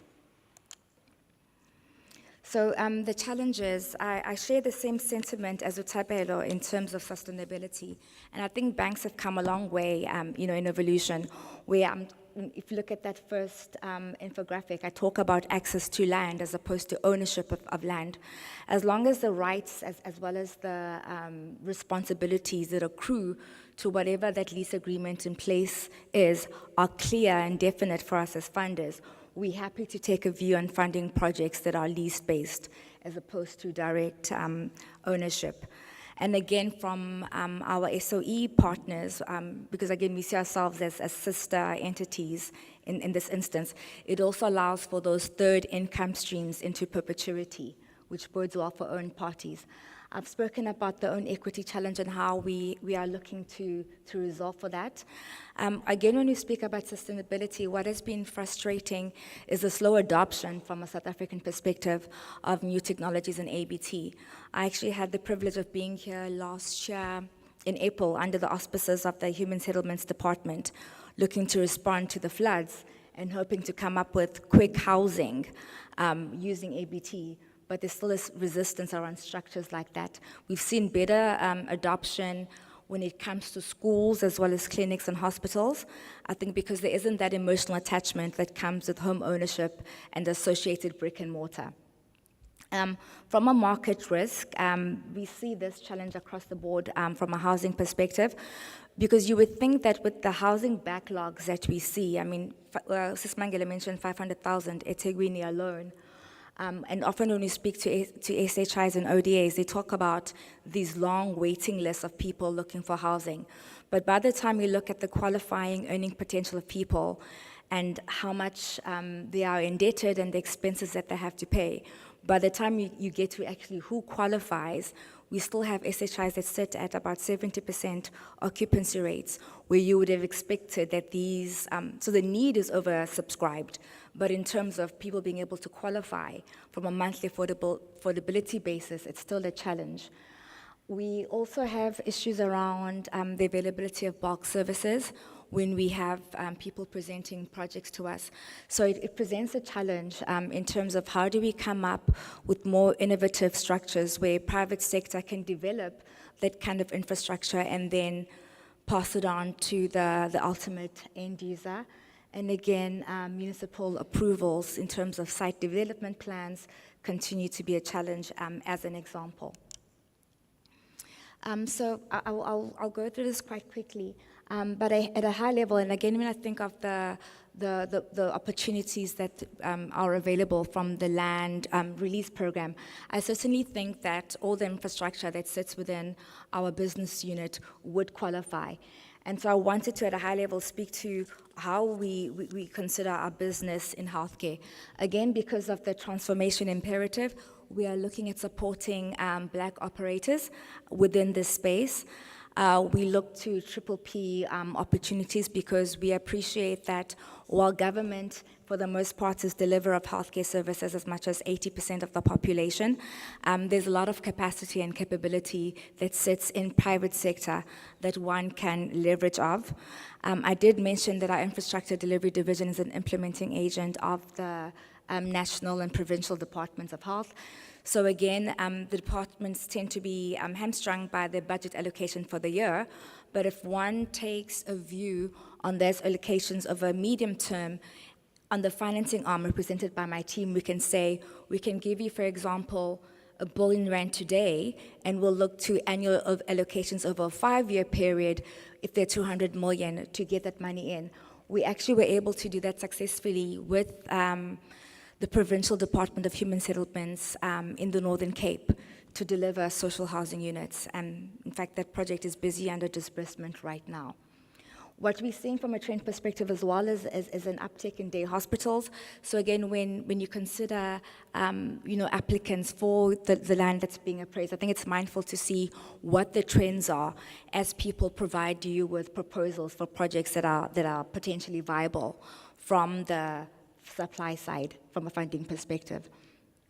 In terms of housing, like I mentioned, we work very closely with the SHWA insofar as that we have signed an MOA with them on how we will engage. We even have monthly meetings to see what's coming up in terms of the pipeline, so that as a DBSA, we can position ourselves to support those SHIs and move efficiently as they try to raise their funding. And then broadly, we work with, again, Black participants. We actually are looking at our first affordable housing project now in Secunda in Mpumalanga. So very happy again to receive proposals for further projects. On the higher education side, we're finding that your public universities are hesitant to borrow because they are sitting on a lot of grant funding. But again, they tend to be oversubscribed in terms of numbers, so we are seeing a cropping up of new players in that space. So again, very happy to partner with them. So when you talk about inner city development, and I think this is what's great about this portfolio, it doesn't just speak to provision of social infrastructure in silos, it talks about spatial development. And so you start thinking about housing, education, health, as well as commercial retail in terms of them bringing jobs as well as access to services closer to people. Yeah, already spoke about that. And I just used housing as a case study in terms of how one can get a sense of how the DBSA considers funding applications. So using student housing as an example, we look at what is purpose-built student accommodation. And this is as defined by the Department of Higher Education and Training. And right now, under the standards and norms, which were last done in 2011, if I'm not mistaken, revised ones were being worked on in 2021, but a finalized version hasn't been issued yet. We also look at the profile of the sponsors. Of course, from a banking perspective, we often talk about the importance of backing the right jockey. And this is where it becomes important that you are already in the built environments because you've got that experience, or if you're not, you partner with people who do have that experience. Also, under the sponsor profiles, we would want to get a sense, like I said, one, it is experience, but also that there isn't any reputational risk that's attached to you, in terms of you having been associated with unfavorable dealings in the past. We take technical considerations into account, like location. Again, the norms and standards right now speaks to about a 20-kilometer radius, but what we found is that closer than that seems to work. But I do understand that eThekwini can be a bit of an anomaly because iMangosuthu, for example, is able to accommodate students even in town, and they make provision for that by busing students in. But the challenge you face with that is if somebody builds accommodation 2 kilometers from the university, then you risk losing, the bums in bed that you had previously. And then again, what becomes important is understanding what the outline of the proposal is, what the costs associated with the project are, what approvals are required for a project, which approvals have already been achieved, as well as project timelines. We look at the technical risks associated with that, the contractor, the ability to raise the requisite performance insurances and bonds for the project, the operations plan, the maintenance plan, and then the legal structure. And then I spoke about sustainability being key to us. So we don't need to understand who the student profile is, what the employment equity policy is. But I am going to be here at lunch as well, so I will take questions during the break for those who want to approach me. If you also just want to please take a picture of my contact details, and you can drop me an email. Very happy to engage with you on a one-on-one basis. Thanks again.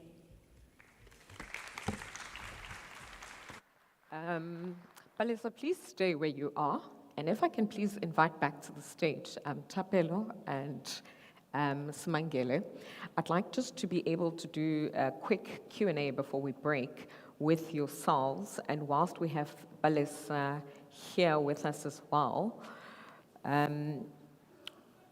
we've heard a lot today, but I'd love to allow the audience to also ventilate.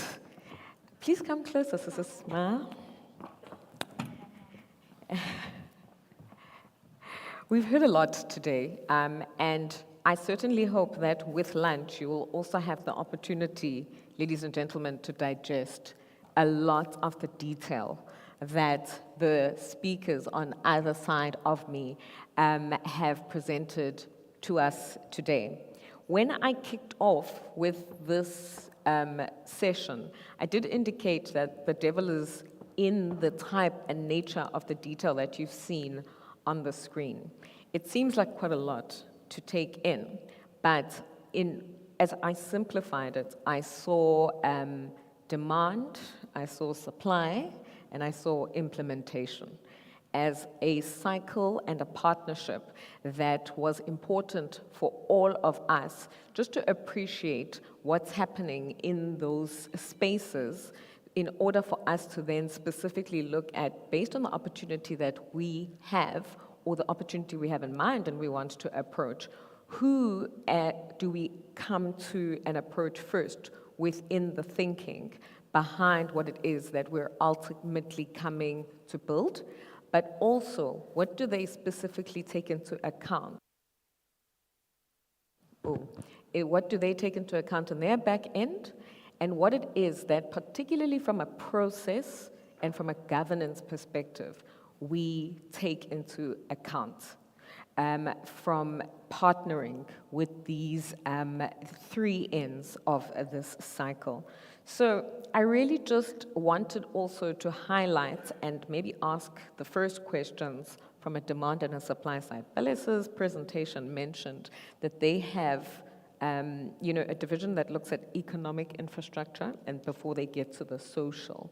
And, as the city was outlining its plans in terms of what is available and what is being given out, I think the big question for everybody in the room is also going to be to say, is within the provisions of the forecasting and the space that we have available, there seems to be a lot of provision for economic infrastructure in terms of bulk, and a lot of the players here are business people. Is it sustainable, and has it been tested for viability in terms of sustainability for a growing city that won't just have economic interests, but will also have growing social and public needs and goods that must be addressed?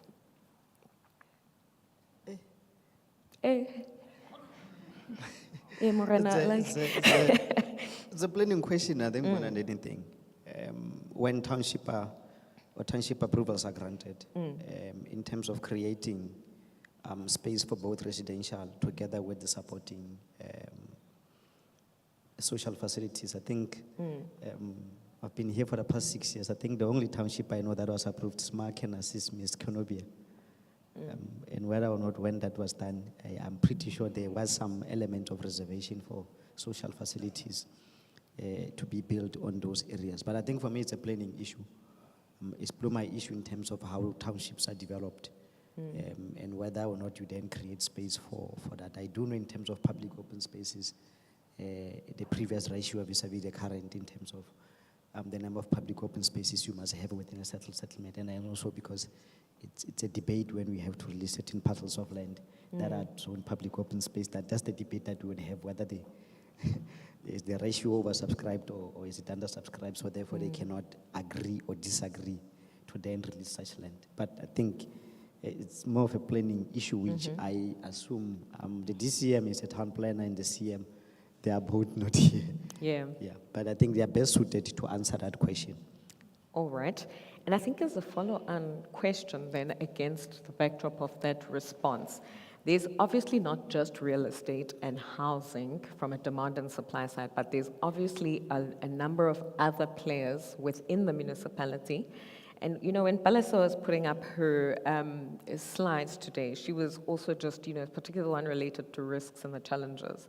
A number of those risks and those challenges operate outside of the control of the people in the room. I mean, when you look at certain issues like market risk or volatility, politically, socially, and otherwise, Spluma, for instance, as a regulation is not one that is designed by a municipality or governed by a municipality to make amendments and the like, but it's cascaded downwards.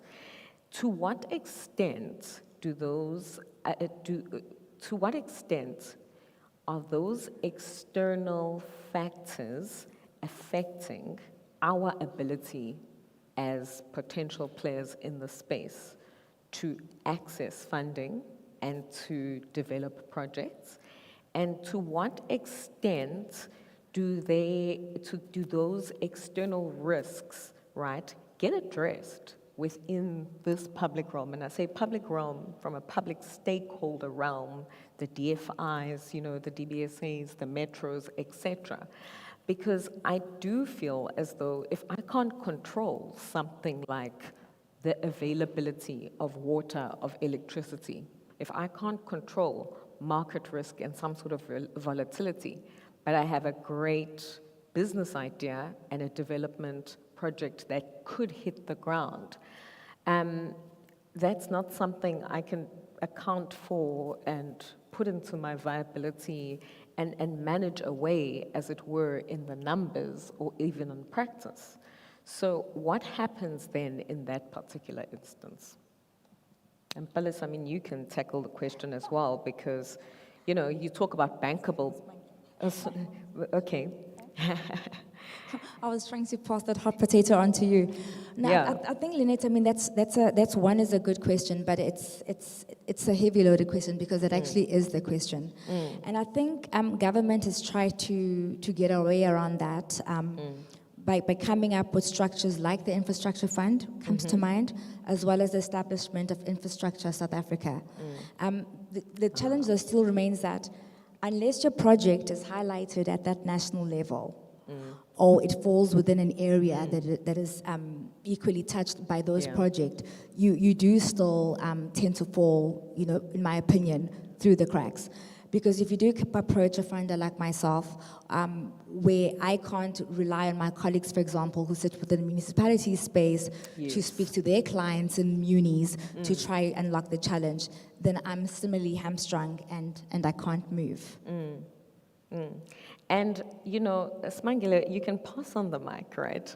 You know, and back to the response that we've just heard. It's the highlighting, firstly, of national projects, and we're in a city, in a metro, so it's not even regional at this level, it's local, right? But, you know, you have to start somewhere in order for things to grow.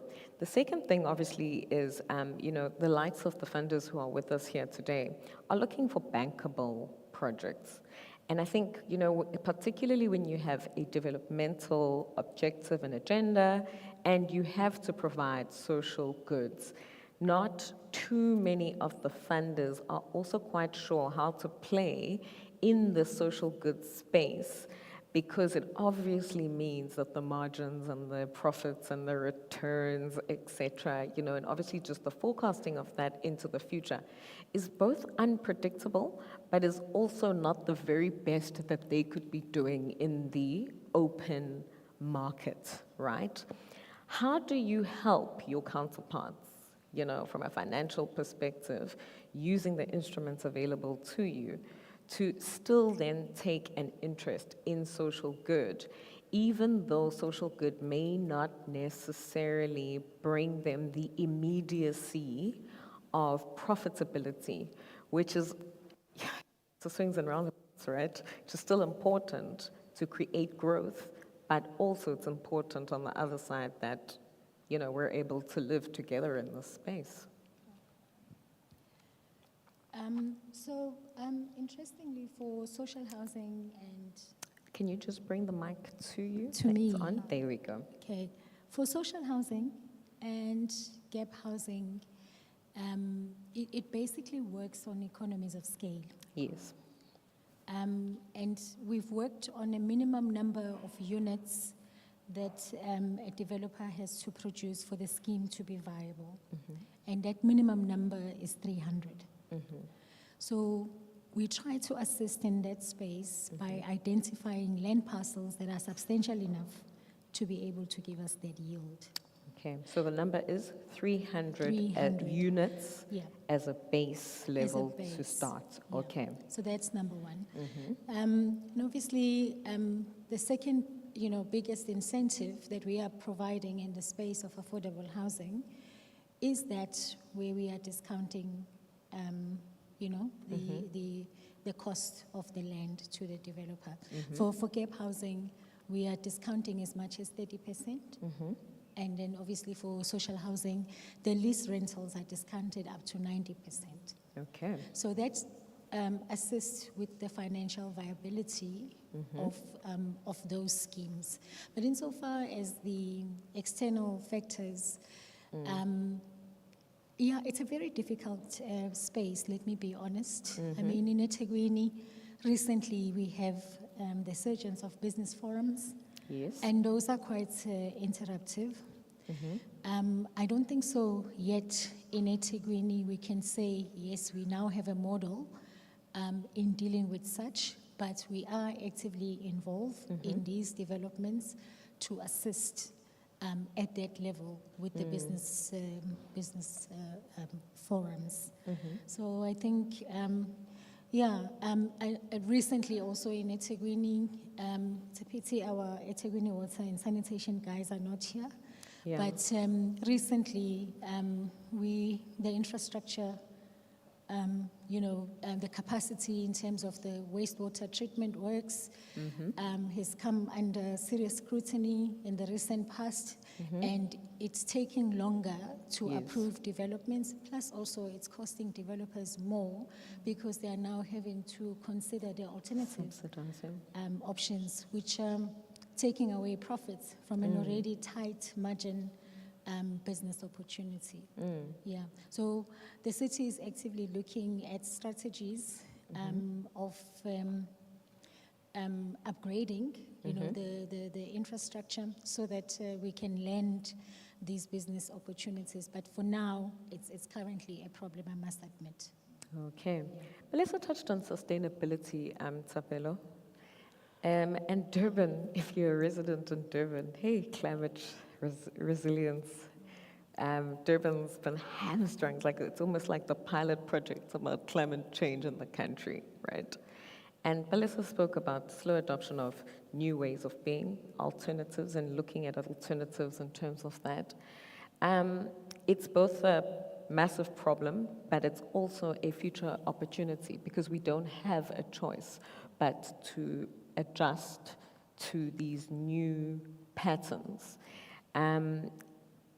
Acceleration around green buildings, sustainability, climate resilience, climate risk, are some of the things that come up out of big global conferences, the COPs and the like, and there's huge amounts of funding, grant funding, for us to participate in that sort of thing.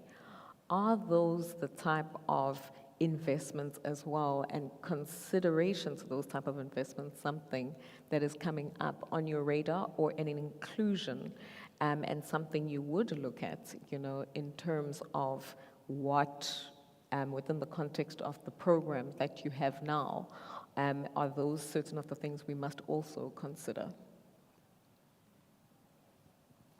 On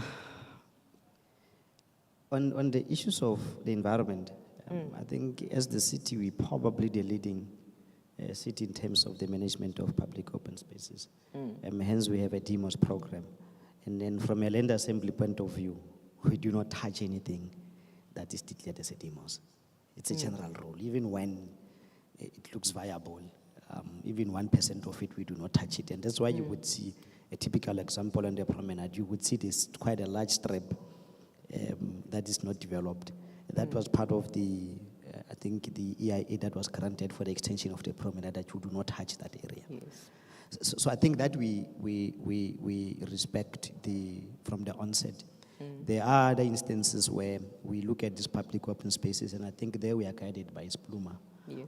In terms of how we then proceed. If Spluma allows for rezoning, that's the basis in which we then proceed on. There are going to be others that we are going to be rezoning that way, historically zoned as public open spaces. We are not so big on green developments as yet, because I think we're still sort of starting. I did see, and I think what is encouraging, I did see in some of the proposals that we received for some of the properties on the beachfront, that there are those initiatives from the private sector relating to efficiencies and all of that in their proposal. So as much as we do not demand it from the onset, the private developers are already looking to factor it in terms of their development. And then I think the issue of, one of the points you made was bankable deals, properties. Yeah. One of the things that we do at an assembly stage is to assess rights and whether or not properties would require some of the additional Spluma processes like your EIA and related to your rezoning and all of that. And by the time we actually take the property out, you would see we outrightly declare those as suspensive conditions. Yes. From the onset. So as much as we cannot take away the risk, we are mitigating it by then having a list with suspensive conditions, including funding, by the way. Yes. We may request an expression of interest to fund, but once you are awarded, you sign a lease. That lease then has a suspensive condition that you must be able to give us your confirmation of funding within a specific period. We are amendable to extensions, but we can only do so if there is written confirmation that some sort of an action has been done. If, for instance, it's a rezoning, we would then expect some sort of a submission that is done Okay. for us to grant an extension. If it's funding, some sort of an application that we are looking at this application and we're still waiting for this information of some of the studies, including the issues of the EIA, that at least there is a scoping report that was done and the submission has been done. And up until such time that those suspensive conditions are met, we essentially don't have a lease. And we do so just to mitigate and protect both our interests, that if the developer feels in the middle of that period that they cannot continue, he can easily walk away. And from our side as well, if you feel that you are not taking what we've given you seriously, we can easily pull the plug and take the property back. Okay. Ladies and gentlemen, thank you. The questions I just asked really came from some of the commentary that I've seen received from the different platforms. Are there any questions before the next session from the floor? I've got a hand up. Please just really raise your hand up. Thank you very much. I do have one question there. If you can just stand up, let us know who you are. My name is Thank you. Njabulo Kulu. I'm an emerging fund manager. So Palesa, I might be reaching out to you as a prospective LP. But Tapelo, my question to you is, are you happy with the state of decay of our urban CBD, and whether a maintenance bill would be effective for our city? Smangele, my question to you is regarding the management of buildings once they've been built. Overcrowding is a very big issue today. 10 people in a 2-bedroom apartment is not effective, and that's what's causing a lot of issues in our CBD today. So what is your view on building management of affordable housing and social housing? Are you tracking how many people are in the building? Okay. Urban decay. Okay. I'll try to answer the question as best as possible. With the fact that I'm a numbers person. So at the DBSA, we do have a very robust due diligence process, where we typically go on site with the multidisciplinary team. It should be somebody from business frontline. We are typically the numbers, business origination people. We have our legal representatives. We'll have our civil engineer colleagues, as well as the team from social and governance, who quite really would be the ones who look to that. So, of course, we are not happy with urban decay. I can't imagine anybody who would be, even from a person perspective, now removing my hat. But when we consider projects, we do have to take into consideration whether or not there are people living on those sites, because responsible lending is also part of our mandate. And people being moved, if that's the case, needs to be taken into consideration. And in those instances, the rule of law would need to ensue. So I hope I addressed it adequately. All right. Thank you, Palesa. You may proceed. Yes, you may. We have done a market study, and the market study, the outcomes are quite interesting. Particularly in the inner city, we have the highest level of unemployment in the inner city. Yet the attraction to the inner city is that people come for jobs. So that's concerning. The second one is in terms of the inner city regeneration plan, and within that plan, the city is planning to unlock development opportunities in some of our prime vacant land parcels within the city, and I think the expected yield there is about 10,000 units, but that's still not enough to be able to accommodate the large number of influx people coming into the inner city, and it's also not even sufficient to respond to the conditions of overcrowding. So to answer your question, in terms of the the tightness of the property management when it comes to social housing. Most of the developments in and around the inner city are private, so we don't have much say in terms of that. But within our social housing projects, we are quite strict in terms of the property management, in terms of access controls, etc. So that would assist in maybe reducing, the wear and tear. But yeah, the most concerning part is that, as housing, we don't lead.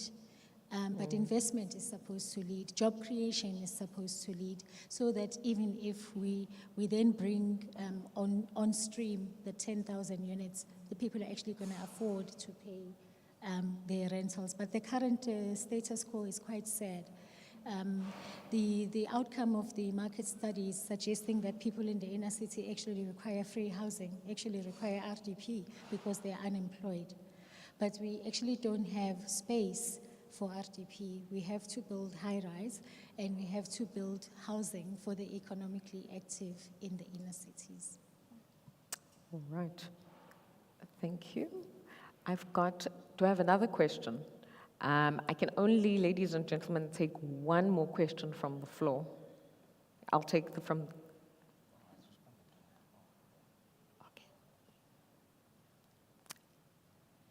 My name is Dumi. I'm from Dube Tradeport. I apologize to some of the colleagues because we were colleagues at some point.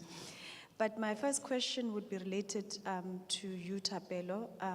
Given the economic situation that we are facing as a country as a result of some geopolitical wars that are happening in Ukraine, the increasing inflation rates and interest rates and so forth, and I understand your predicament in a sense that you've got very limited urban area which was formalized and you're able to collect rates from. But it's been purported in many forums that the city actually charges one of the most expensive property rates in relation to other metros, example, City of Cape Town and Joburg and so forth. What are we sort of doing to ease that burden on our rates payers? Secondly, linked to that, you have a rates policy that is very punitive to underdeveloped or undeveloped land as a way of encouraging property owners to actually develop that land. But you're obviously seeing what is happening from the payer's side. I mean, we can only get squeezed so much before there's nothing to squeeze from us. So what are you then going to do as the head of real estate to start easing that burden from the side of rate payers and from the side of landowners who are holding on to land, unable to develop it at this point because of the tight financial situation that we are finding ourselves in as a country and also as property developers in respective portfolios, whether it's government or private. Then the next question. If I can ask, my dear, time. Okay. It's turning into 3 questions. So can I have Thapelo just respond to the 2 first parts of the linked question? We'll have more opportunity after this break to go. Thank you. Can I first deal with the urban decay issue? Okay, if you can. We have what we call the inner city regeneration program. And part of that work stream deals with problem buildings. We as the city have taken a lead. We've advertised all our pet buildings. Kwabolile, when you come in, it's closing tomorrow. There's another one on Anton Lembed, is also closing tomorrow. There are others that we are going to be getting from province, and we are going to be doing a similar thing where they are illegally occupied. There's 2 of them that Usmaya social housing projects on. We are going to be decanting those. We are in a process of facilitating alternative accommodation for those people so that Usmaya can get started on her project. So I think from our side, we've started with with our properties in terms of then giving them to market for redevelopment. And I think we started all the way up until the beachfront, if you've seen what we are trying to do on the beachfront. We do have what we call a bed building bylaw.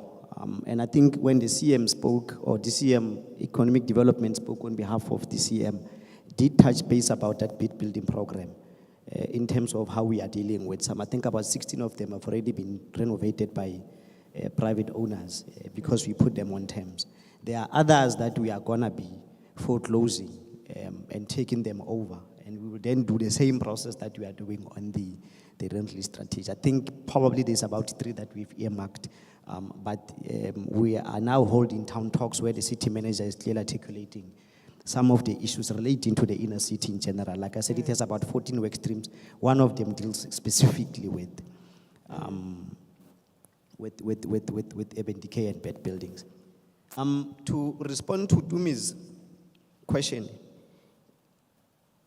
I'll respond from a valuation perspective, and I'll give figures. Cape Town has the highest values total. They have the second highest number of properties. They have 907,000 properties on their valuation roll. Their total value of those properties is 1.7 trillion. Now, bear in mind that the risk policy, you are rated against the value of the property. Apply economic of scale. They have over 600,000 residential properties. We as the city have 560 in total. Residential properties alone, they have 600,000. Go to Joburg. Joburg has the second highest market value, 1.5 trillion. Higher volume, 920,000 properties. Now, if I am levying 1 cent on every property, I can make it up because I have volumes. Look at eThekwini, 38% or 32% rural with 568,000 properties. We have about 485,000 residential properties. Out of those minus the exempted properties in terms of RDPs and all of that. And how much do you then have? If you look at in terms of the basket of services, I know the media is reporting that we are expensive, but we are not. If we were to then compare like for like in terms of what you are getting, in terms of how we rate. So I think to answer your question, this is the reason why I'm giving you these figures. We have 568,000 properties with a total value of 700 billion. We are 1 billion less than Cape Town. Now they can afford, perhaps maybe on a property by property basis, to have what would look like a very low rate because they have higher volumes. And 2, even in terms of the average value, we have the 4th. When you then look at, I think Cape Town is about, average value is about 1.7, followed by Joburg at about 1.5 million, followed by us at about 1.3, followed by Tshwane at 1.1, and followed by Ekurhuleni at about 1 million. Those are average values in terms of that. So, population-wise, we have 4 million, which is the 3rd biggest in the country. Cape Town is 5 million, is the biggest. Us in Cape Town, I think we, depending on how you look at it, we are number 2 or number 3. But we still have to provide services to the other 68% that are not necessarily rated because it's a constitutional application. There has to be water in Umbumbulu, whether we like it or not, because it's a constitutional right. So I think for me, if we look at it from that point of view, it would make sense if we then compare one from a property, the number of properties point of view, what is the value of that? Because the outcome of these 2 things would give you how much you can raise to then provide a basic municipal service. Coming to the contentious issue of and the head of revenues here, the issue of vacant land rates. And I think we need to look at it in context. What we are trying to discourage is land banking. The only way that the rate base is going to grow is if we develop. So as much as it's been looked at as being punitive, please understand where we're coming from. Joburg, on an annual basis, can do a supplementary roll of new properties over 20,000. The highest we've done was now recently, we can only get to 8,000. So I think the intention of that, purely from the municipal perspective, was to deal with the issue of land banking. People buying land and actually living it without developing it. I think there are some changes or some minor changes we are making on the race policy to try and deal with that. And I think, secondly, those tariffs were reduced. They cannot be lower than what they were before, simply because the values have changed. But it is something that we are looking at. And I think, as much as we made this idea punitive, let's also concede that when your building plan is submitted, we do give you concessions in terms of that. And that's why the whole point I said, they are not necessarily punitive. It is to discourage land banking. That's why as soon as you submit your building plan is approved and you are starting building, we then give you an incentive and actually exempt you from doing that. So I think those are my two responses. All right. Well, with that, ladies and gentlemen, we stand between the people and lunch. They've had a long morning. Ladies and gentlemen, we have a slight change just to our program. If I can just indicate to everybody that we'll be kicking off the next session in the next half an hour at 13:45. We still have our SOEs panel that is coming up, and our speakers are already here and poised and ready to go. And followed by then the financial services panel, who too will be making presentations just related to what is available in their kitty, how you and I can access it, and of course participate meaningfully from an ownership, from a management, from a development, and of course a financial perspective in the programs and projects that have already been highlighted today. We'll see you after lunch, and ideally, we should still make a 4:30 end to the day. Thank you very much.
are exhibiting their wares, their goods, their services, please make it a point to meet the business owners, but also just interact with what they have put up for your enjoyment today.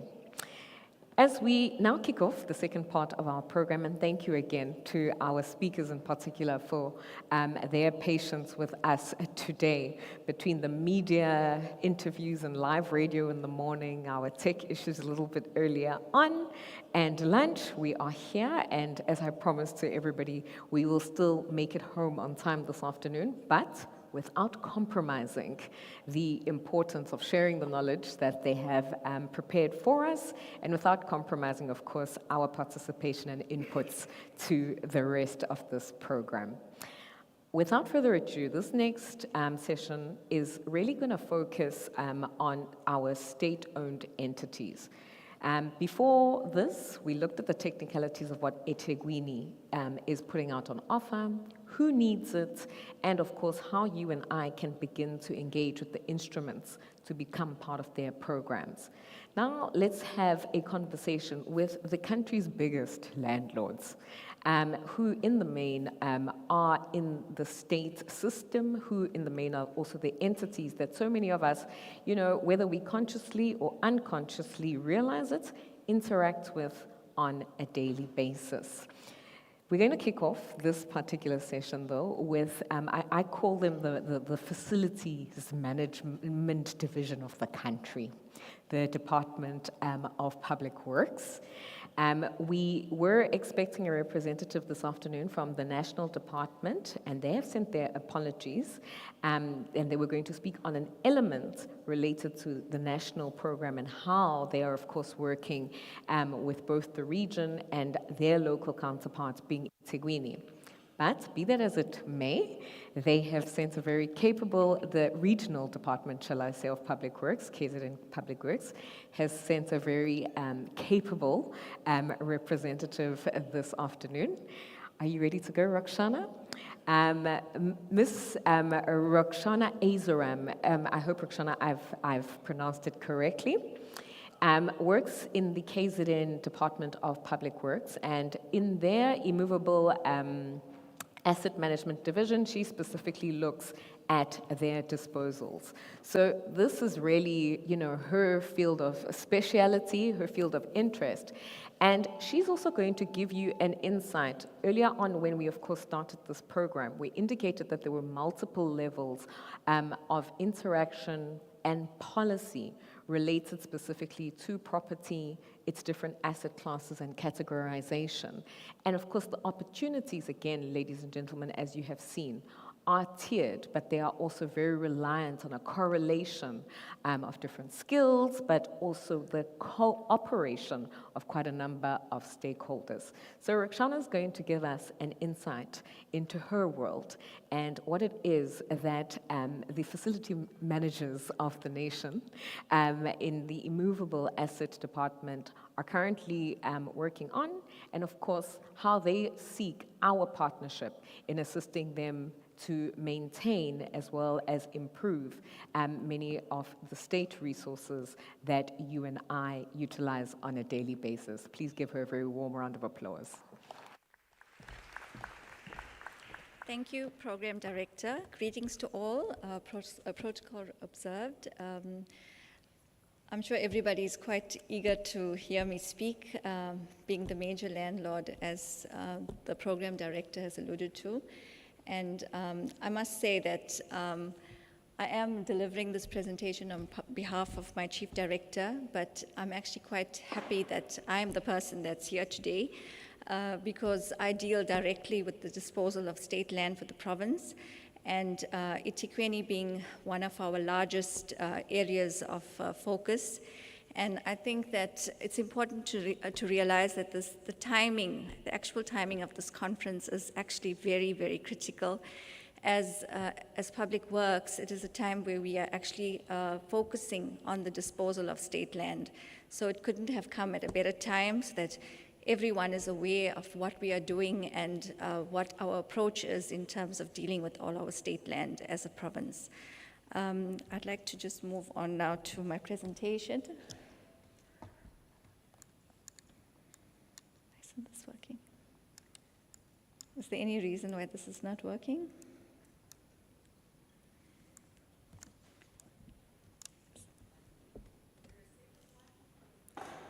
It's just, yeah. Point it directly, please, at the screen. Not this screen, the one on the floor. Oh, okay. Yes, please. Sorry. It's still. I knew something was going to go wrong. Is that fine? Just check. Is it not?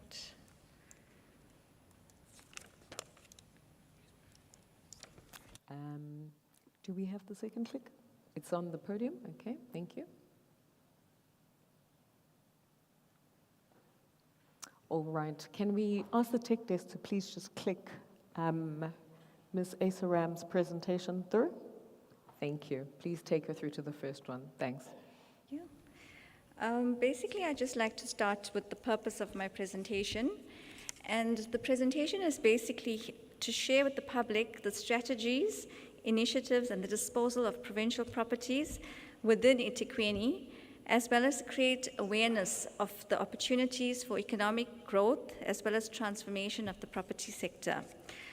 I'd like to say that Department of Public Works is actually the custodian of all provincial state properties. I know Program Director mentioned National Public Works, and I'd also like to, at this point, say, because I know there's always a confusion between national and provincial public works in terms of the property portfolio, but we operate completely separate from each other, and national properties fall all under National Public Works, and provincial properties fall under the Department of Provincial Public Works. Basically, right now, we are busy with the strategic planning of our properties, and the department has developed a strategy and a plan for 2024, where we're looking at the utilization of our state properties and repurposing as well for economic growth. We're still not winning with my presentation, so I just need to talk to it. It's not, okay, there we go. Okay. Okay, I'd like to first start with this main issue. In terms of our disposals, we need to know, everyone needs to understand that the disposal process is a legislated process. It's all done in terms of our KwaZulu-Natal Land Admin Act. And in terms of our act, only the MEC has the delegation to approve a disposal. So unlike other government entities, for us as Public Works, no disposal can proceed without the approval of the MEC in terms of the Act. This Act is extremely important as in terms of this Act, we need to publish a Section 5 notice. So I'm sure you must have heard the term Section 5 notice and not known exactly what it's for. But basically, the Section 5 notice is to give notice of intention to the public of our intention to dispose. So basically, the public is given 30 days in which to either provide comments or to object or to express an interest. So this is actually a very important process because at this stage, if there are any valid considerations to be made regarding a disposal, it can be stopped at that stage. So this, just for public knowledge, to be aware of these notices when they come out, to read them and understand them and know that you have a responsibility to look at these notices. Also, just to, in terms of our legislation, we also have Treasury. We are regulated by Treasury in terms of donations. We have to get the approval of our Treasury to donate property, as well as if we going to sell or we're going to lease it out at less than market value. We need to go to Treasury first to get approval. So I think that's very important to understand that as Public Works, we're not in a position to just discount a property unless the provincial Treasury authorizes such a process. And lastly, we have the Government Immovable Asset Management Act, which is an overall national act that we also follow. In terms of the next slide, I think for most people might think that this is just very procedural, but I think it's very important to understand the methods that we use as Public Works provincial government. Our first method that we use is actually sale by public bid. In this process, properties are sold at market value, and there's a clear bidding process that we use. However, in line with transformation, we are now looking at not just accepting the highest price. We're looking at obviously the targeted groups and specific goals that we want to achieve in order to meet the transformation requirements. And as I explained earlier, in terms of this, we also require Treasury approval for anything that's going to be less than market value. The next point that I want to touch on is actually very important. Just by sitting here today, we've actually realized that with my colleagues here that we have so much in common, and this conference, which I'd like to thank the municipality personally for, has opened our eyes to lots of opportunities, especially when it comes to our portfolio of properties, Transnet, PRASA, etc., as well as the municipality. We are in a situation where obviously there's cost implications and budgetary constraints. And basically, by exchanging properties, we've realized that we have common goals and we need to work towards those common goals. We also do, as Public Works, we have disposal of land claims, where we deal with registered land claims. These must be gazetted land claims, and we transfer these properties to National Public Works, and they obviously transfer to the claimants. So that's one of our methods that we use as well. Moving on to the very important method of our disposal. We have a system called, it's basically our unsolicited bids, where we dispose of out of hand.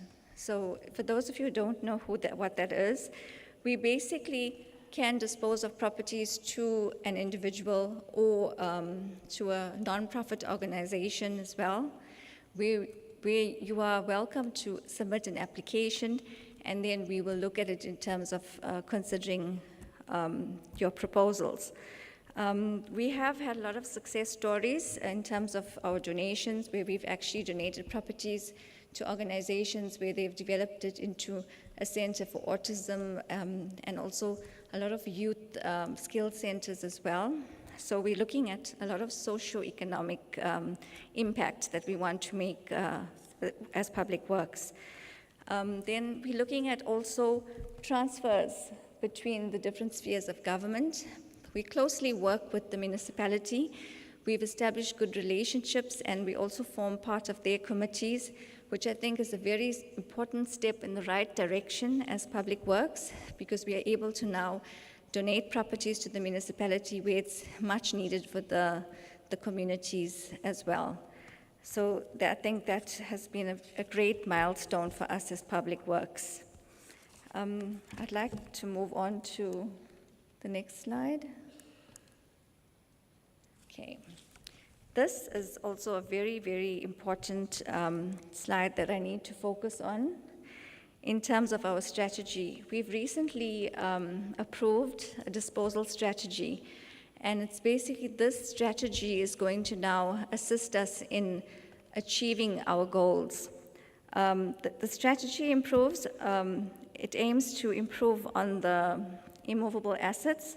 It's also to ensure efficiency in the disposal process, and it's also there to provide criteria in which we dispose of properties.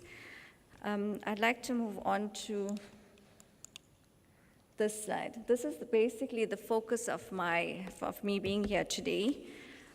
Basically, this is the categories that are very important in terms of how we're going to dispose of our properties.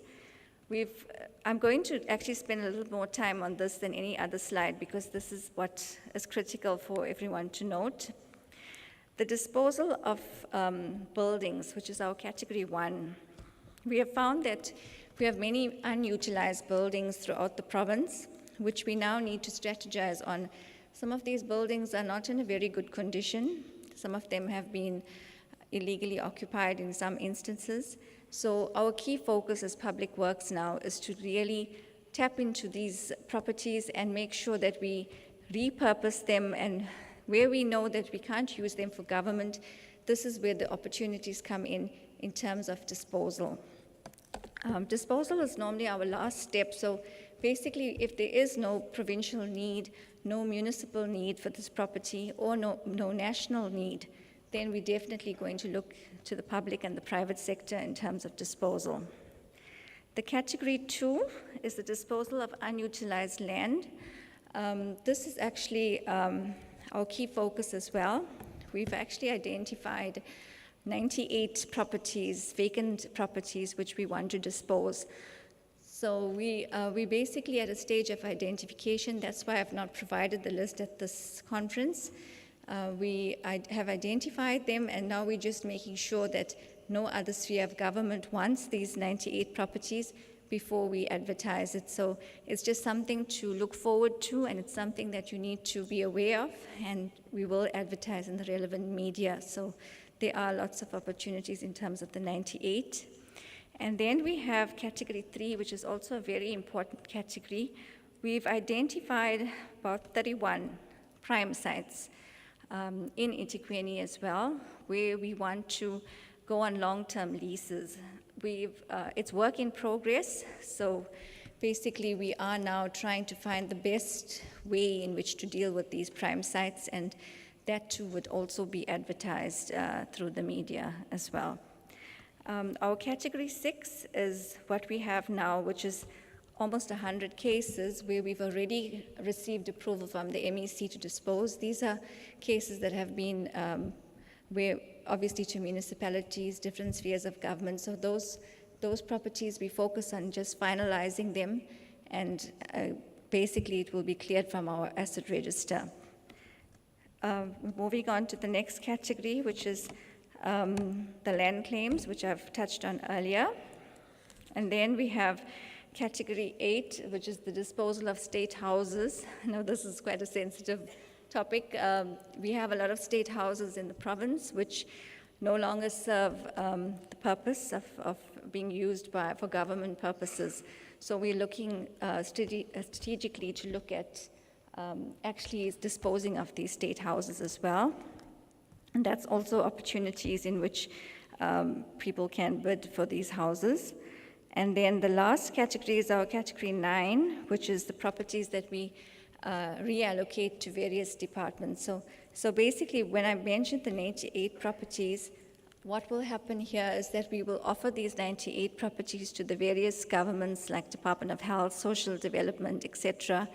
And should they not have a need, then we know that we can dispose. But if they do have a need, then we reallocate these properties to them.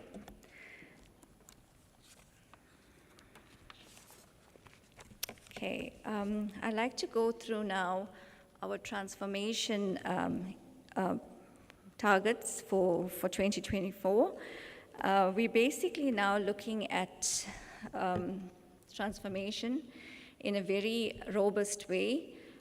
We want to make sure that the property sector is not dominated by a specific group. So we're looking at using our PPPFMA and our specific goals in terms of ownership by Black people, ownership of people who are youth, ownership by people living with disabilities, and then 51% ownership by people who are military veterans, ownership by people that are women, and as well as within a specific local area. Okay, I've mentioned earlier the 98 properties that we have and 31 prime sites. So I'll move on to the next slide. Okay, I'd like to say that it's not always the success stories that need to be shared, but also the challenges that we have. And one of the challenges that we faced as Public Works is that we actually do work on behalf of the provincial departments. And one of our provincial departments being the Department of Health, where we were actually in charge of letting out their tuck shop facilities at the various provincial hospitals. So there are hospitals throughout the province where there are obviously tuck shops there where we've been trying to put it out on bid, and for a number of years now we've failed at this because we basically awarded to the highest bidder only to find that they stay there for 3 months and then they leave because they can't sustain the business. So we thought of doing something different So we've now partnered with ETIA, and we're looking at ETIA's assisting us as Public Works to use their database that they have for SMMEs, where the tuck shops will be now let out to the SMMEs. So there is a good program that ETIA has, and they also offer a minimum of 20,000 Rand, which is to start up these businesses. So in this way, we are helping to sustain these businesses and assisting small businesses as well that want to run these facilities. The next slide focuses on specific buildings. I'm not going to go through each building due to the time factor, but basically, this is our utilization strategy for the state buildings in eThekwini.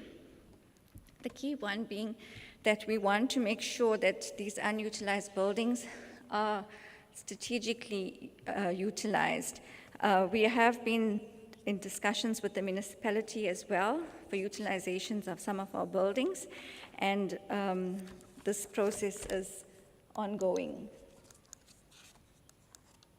Okay, just to go through the buildings that I've mentioned. I know everyone must know these two buildings. It's West Point Lodge and Siemens Institute. These buildings were acquired many years ago, and as I said before, also to highlight the challenges that we've had, we did go out numerous times, I think 3 times, on public bid to sell these properties, and the last attempt we did actually reach an agreement of sales stage, but however, the bidders could not actually pay the purchase price. So that is why I'm sharing this with you, because I need to highlight the fact that the funding issue is a real issue in terms of transformation and in terms of trying to sell these properties, because obviously the funding was not there and they could not purchase these buildings. So we've now realized that that wasn't the best route to go, and we're now dealing with the eThekwini municipality so that they can actually find the best use for these 2 buildings. So as a province, we are prepared to donate these buildings to the municipality. The next property is Palm Beach Hotel. This property as well has been vacant for a number of years. We're now looking at NSFAS for student accommodation, and this is also work in progress. The next one, this is a property that we have in Elton Place in eThekwini. We've actually donated this building to the Department of Higher Education for a skills center. This building, I think most people might know this building. It's actually situated in the Kenneth Steinbeck Nature Reserve. This building as well has been dilapidated and is in a very poor condition, but we've now wanting to use this property for environmental health. Basically, there's a project in place with EcoStudy where they will be now using this for schools, grade 6 learners, for non-fee paying schools. Here again, we have another property in Hazelmere. I'm just going through some of the pictures so that you could see what properties we have available and which properties that we have now effectively utilized. This property as well would be also sold by way of public bid. Okay, and in conclusion, I'd just like to say that the management of an immovable asset must ensure that the value of the immovable asset is optimized throughout its life cycle. Thank you.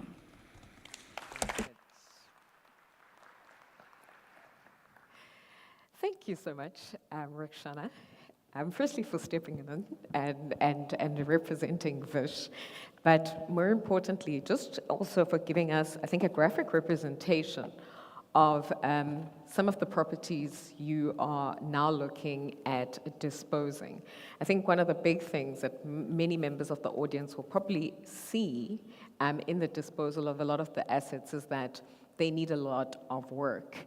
And, you know, with business people, I know one of our big questions today will be, so how will we agree on prices, on the valuations of these particular buildings, and what other incentives perhaps exist in the market and the place, particularly when we look at certain of them being heritage assets. I know the Backpackers, for instance, is a heritage It should be a heritage asset, but it is one that, has become quite dilapidated, but makes a very, very interesting investment in its particular category. So I'm just leaving you all pregnant with these type of ideas, but also potential solutions as you get ready to engage with both the process as well as the potential for some of these redevelopments of these properties. I'm going to call up next on stage Mr. Tumelo Ramusha. Tumelo is the General Manager for Project Management at Transnet. Durban, Africa's biggest port, Transnet owns a significant amount of properties around the country, but perhaps most prominent and the properties I think that most closely affect us as Durbanites being those in the port around us, pipelines, the rails, and the like. But I'm going to let him share a little bit about Transnet's portfolio and, of course, the opportunities that exist therein. After you, sir, is the clicker on first? I'm only going to leave the stage with the determination that the clicker works for this presentation. Can they put it on? Okay. Yeah. And the clicker there. And you're going to click downwards, and Okay. there we go. There we Thank go. you very Thank much. you. Please give him a warm round of applause. So maybe just to correct, the general manager for property management, not project management. I think I'm just getting my nerves down first. I think it's quite a large audience. I was thinking of an icebreaker, and I was looking at the two colleagues who are giving sign, and I'm thinking about KwaZulu-Natal because obviously there is always a rhetoric. So I wanted to whisper in my ear in Pedi and see if she can translate that. But I didn't get the time, I suppose. Yeah, I think very cognizant of time, but I really want to go through everything that I have. I think one thing's for sure, as I've been listening throughout the day, is that we tiptoe around what the problem is here. We're less agile as the public sector. And I think in my mind, what's possible here is, and especially to Shana's comments, that this probably has opened up an opportunity. And in my mind, we probably then need to have like a public sector think tank of sorts, because surely the problems do sound to resonate. And I think what we need then is perhaps a think tank to assist us with all these problems, because surely, in my mind, property remains property, whether public or private. We've just been constrained by a lot of the legislation and things of that nature. So I think from my side, I just want to acknowledge the dignitaries, but I also want to give a special thanks to Tapelo, because one thing about hosting an event of this nature, it does take a lot of effort. And I think certainly with this being inaugural, what we can appreciate is that there is a start. We know there's a lot of problems with the public sector. So if you wanna criticize, then I don't think we're moving anyway. I think what's important is for us to then start actually backing up some of these public sector opportunities. So I'm gonna go through what transit property is. We've got 6 divisions, but property is effectively what the discussion is going to be. I had my TNPA colleagues here, but I think we're gonna focus on transit property. But more or less in terms of Transnet, or rather the property portfolio within Transnet, we effectively are the authority within the property sector within Transnet. So effectively these are what is guiding where we're actually trying to take the portfolio itself. So just a quick background like everybody has done. So Transit Property was established after being a group support function for some time. I think the board had a view that we can commercialize property portfolio, so they then considered Transit Property as an operating division, and so obviously it was then established. We're probably about 3 years old. It has been in existence for some time, but I think a little bit more organized now. Like I said, 6 divisions, and we the last born of the division. So I am going to correct a few things, Ntate Mosinyane, because then it would mean that I don't do my job. So I know how many properties I've got.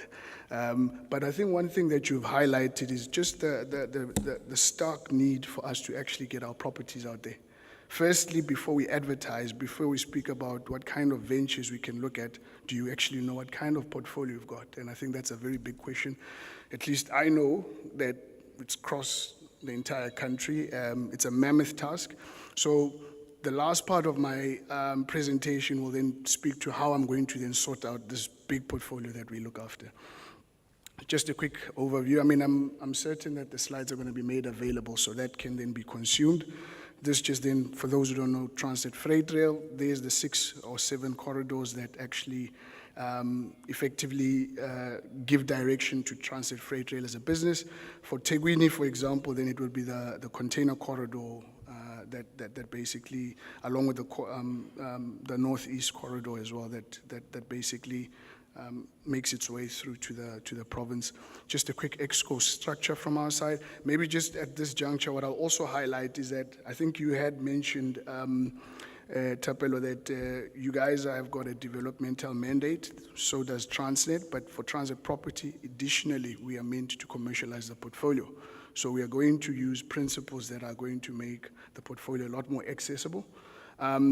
I got clarity throughout the morning because I think last night I was asked by Ntate Mosinyane how many properties we're releasing, and I said 2. So I wasn't going to meet the standard today, but at least after clarity, I can tell you it's actually even more than 2.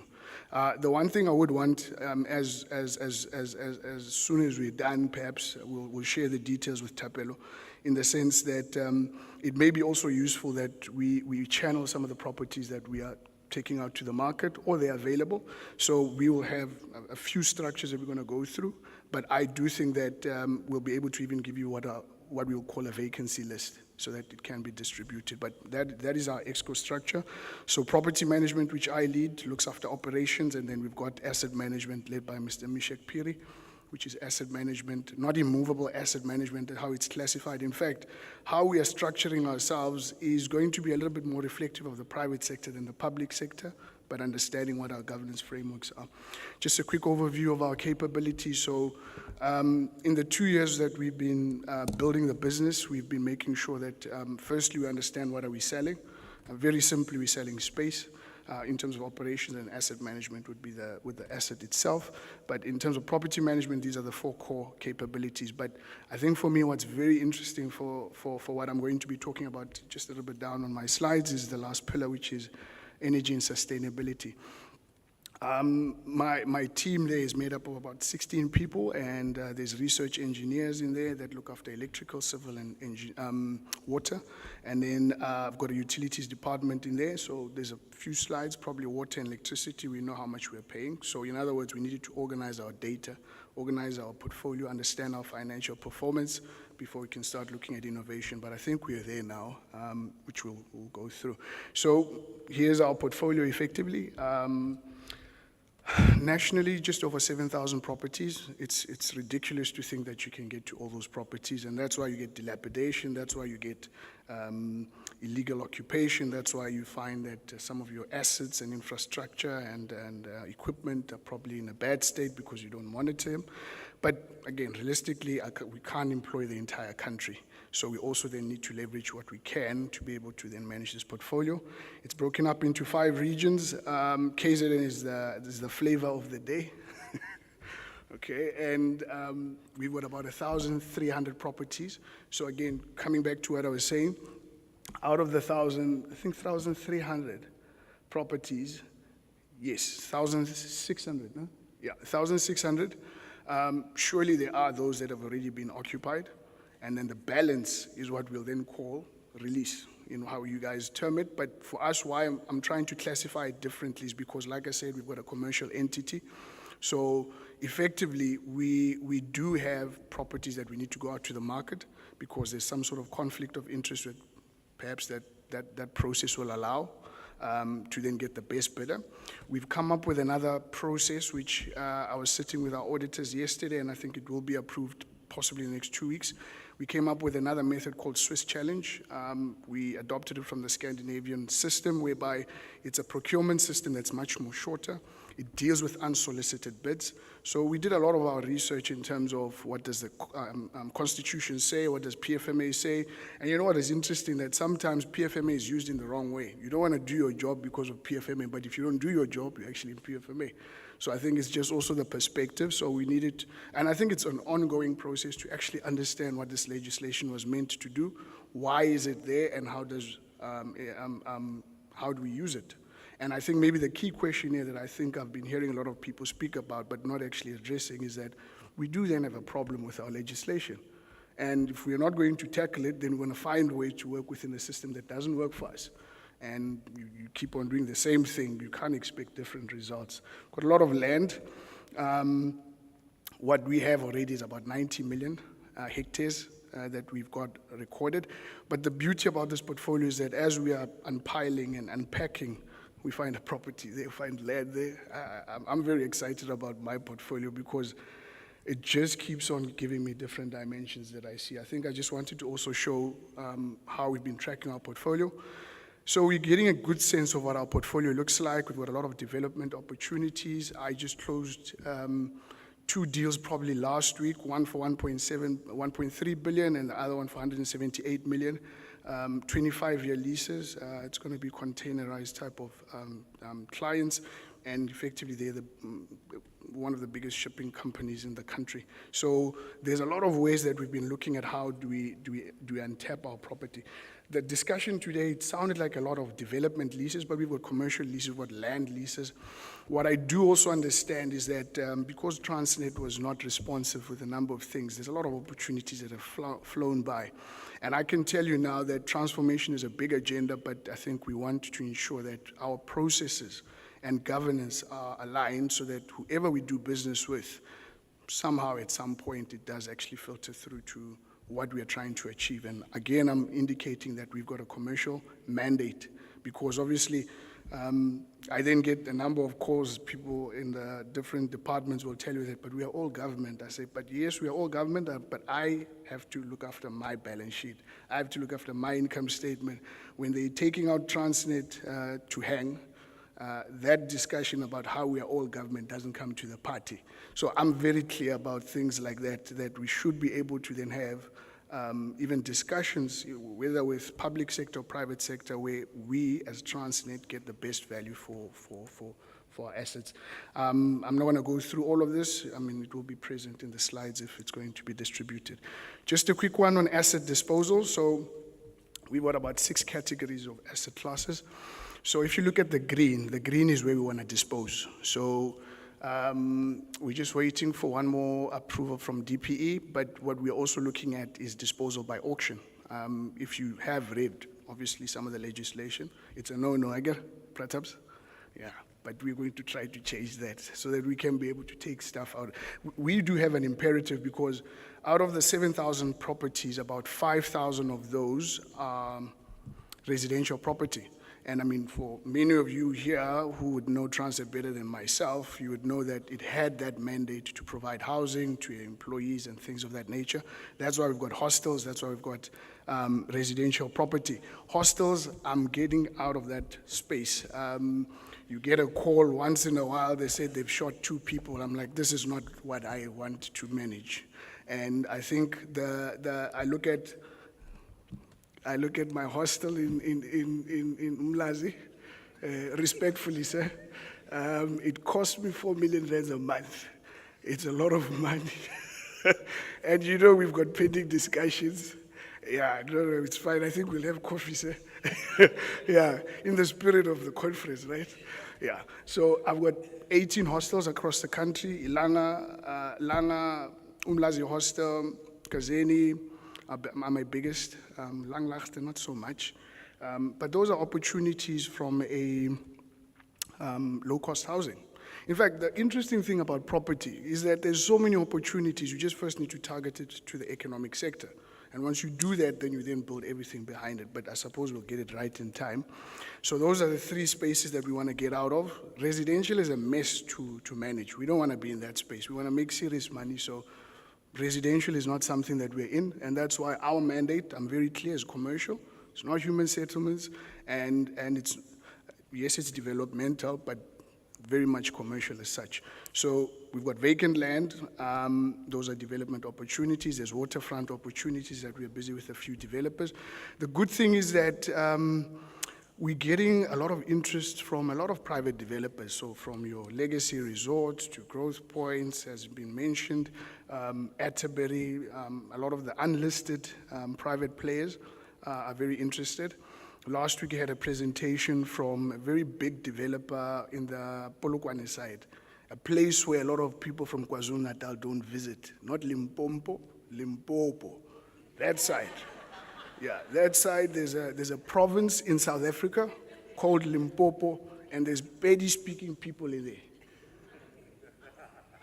Did you translate it correctly? Yeah, because we know KwaZulu-Natal and Zulu people don't want any other language besides Zulu. But then Kurumi Sintu. Okay. Retail is a very interesting asset class. So we've got about 64 development leases. Out of that, about 10 are retail.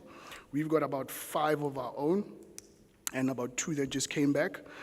I can't announce it, but we're getting a waterfront, and I'm going to be seeing it over the weekend, hopefully, because the development leases are coming to an end. I think I'm in a very opportune time because some of these leases that were old are older than me. So I came in at the right time. So some of these beautiful assets are coming to the portfolio. And I think very importantly for us, we are carving out a niche portfolio of luxury as well as high-end assets. And I'm not talking about a dream, it's already happening with our portfolio. Retail and vacant land is going to be important, industrial is going to be important. We want to build data centers, we want to look at logistics, we want to look at distribution. So effectively, it's going to be putting out the portfolio out to the market and having the highest and best use then be determined by whoever. Now, this is what I love, my most exciting part to managing this entire project. Not project, and maybe that's why they call me project management, but the portfolio, the property portfolio. So this is our future, effectively. Can I have some sound? You might even be a twin. But do you know what a digital twin is? Essentially, it's a digital version of a physical object, a dynamic, up-to-date digital replica of a built asset or environment. With the help of building information modeling, artificial intelligence, machine learning, and Internet of Things technology, data from the original asset is used to build and improve the digital twin. By providing a precise, up-to-date model of its original, a digital twin can help designers, engineers, contractors, owners, and manufacturers create more efficient structures. Digital twins can help with everything from planning, design, and construction, to operations and maintenance. Consider a building that's already been designed and constructed. Imagine there's a digital twin of the entire facility, from the roof to the HVAC to the mechanical, engineering, and plumbing systems. Now imagine that sensors in the building provide the digital twin with real-time information. The digital twin updates itself according to the data. Then, building owners can view areas where the building is aging or faulty and make improvements. On a greater scale, multiple digital twins can be integrated in an entire ecosystem. So, how did digital twins get their start? In the 1960s, NASA was one of the first agencies to use mirroring technology to replicate systems in space. Notably, NASA created a replica of Apollo 13, which became critical in the midst of its challenging mission. Engineers were able to test solutions on the replica to avoid further disaster. Dr. Michael Greaves, Chief Scientist for Advanced Manufacturing at the Florida Institute of Technology, introduced the concept of the digital twin at an American Society of Mechanical Engineers conference in 2002. He proposed a product lifecycle management center that contained the elements of a digital twin, the physical space, the virtual space, and the flow of information between the two. The manufacturing industry was quick to adopt digital twins, and the architecture, engineering, and construction industry followed suit. with the help of technological advancements like BIM or building information modeling. Today, digital twin technology plays a big part in the digital transformation of the design, engineering, construction, manufacturing, and maintenance industries. A digital twin starts with knowledge of the assets and spaces that make up a facility. This type of descriptive twin is a live, editable version of design and construction data, such as a visual replica of assets or facilities. An informative twin has an added layer of operational and sensory data. As more and more data is added, the twin becomes richer and richer and more strongly linked to its physical counterpart. Predictive twins are able to leverage this operational data for insights, while comprehensive twins simulate future scenarios and consider what-if questions. In the future, twins will become autonomous, able to learn and act on behalf of users. Because digital twins can gather key information about things like population growth, natural resource supply levels, and historical data on environmental disasters, they can help build more resilient cities and infrastructures as the world changes. Eventually, an entire ecosystem of digital twins will help industries respond to global challenges with powerful, simultaneous changes. Right now, digital twins are helping operations and facility managers respond faster by removing the need for complex and time-consuming maintenance documents. Owners can gather information from the design and build phases to make faster business decisions, lowering operational and maintenance costs. Professionals on site can predict material and labor cycles, reducing waste and enhancing safety. By helping professionals gain more insight into the inner workings of the world, digital twins are becoming partners in building a better future. Yeah. What I like about the digital twin for me is not, and I do understand the time precious program director, I'll try to be quick. What I like about it is that not only does it provide efficiency, and especially for a portfolio that size, and I must say that, again, this is not wish-washy. We are doing this stuff, and we are building it within Transnet. What I like the most as well, and I'm not going to show this one, you guys will see that one, is that it also prevents sticky fingers, if you know what I mean. So I think what it also helps is to be very transparent. I've found people wanting to spend capex on stuff that I couldn't make sense of. I must be honest as well, in the 2 years that I've been here, we don't have the only emergency that we had that was declared was KwaZulu-Natal floods. But other than that, we don't have emergencies declared for substations, plumbing and all that, because that's where the leakage comes from. But I think even here, it's going to be even a little bit, well, not a little bit, it's going to be a lot more transparent. But I mean, I think for those interested, look up what digital twins can actually do. In fact, for me, what excites me actually is that even our bridges, even our buildings, from towers and all of that, there's a tech for that. There's a tech for that. In fact, in China, they can build a building, probably 24 stories up, in 2 days, 48 hours. How long do we need? 6 months, because we must do whatever we need to do. And I will not be descriptive about it. So for me, we've signed an MOU with Transnet. In fact, I saw this morning, they were asking us if are we actually are renewing, because we've had this for 3 years. So obviously it's a natural yes, because there's still a lot of work that we're doing. Through this MOU, we've been able to then start gathering what we need to do to ensure that we move forward. Effectively, the MOU is looking at efficiencies, and like I said, the capability that speaks to energy and sustainability is very key. So if you saw in the digital twin, which is the informative digital twin, you must have your data properly aligned, and from there you can start looking at whatever manipulation that you'd want.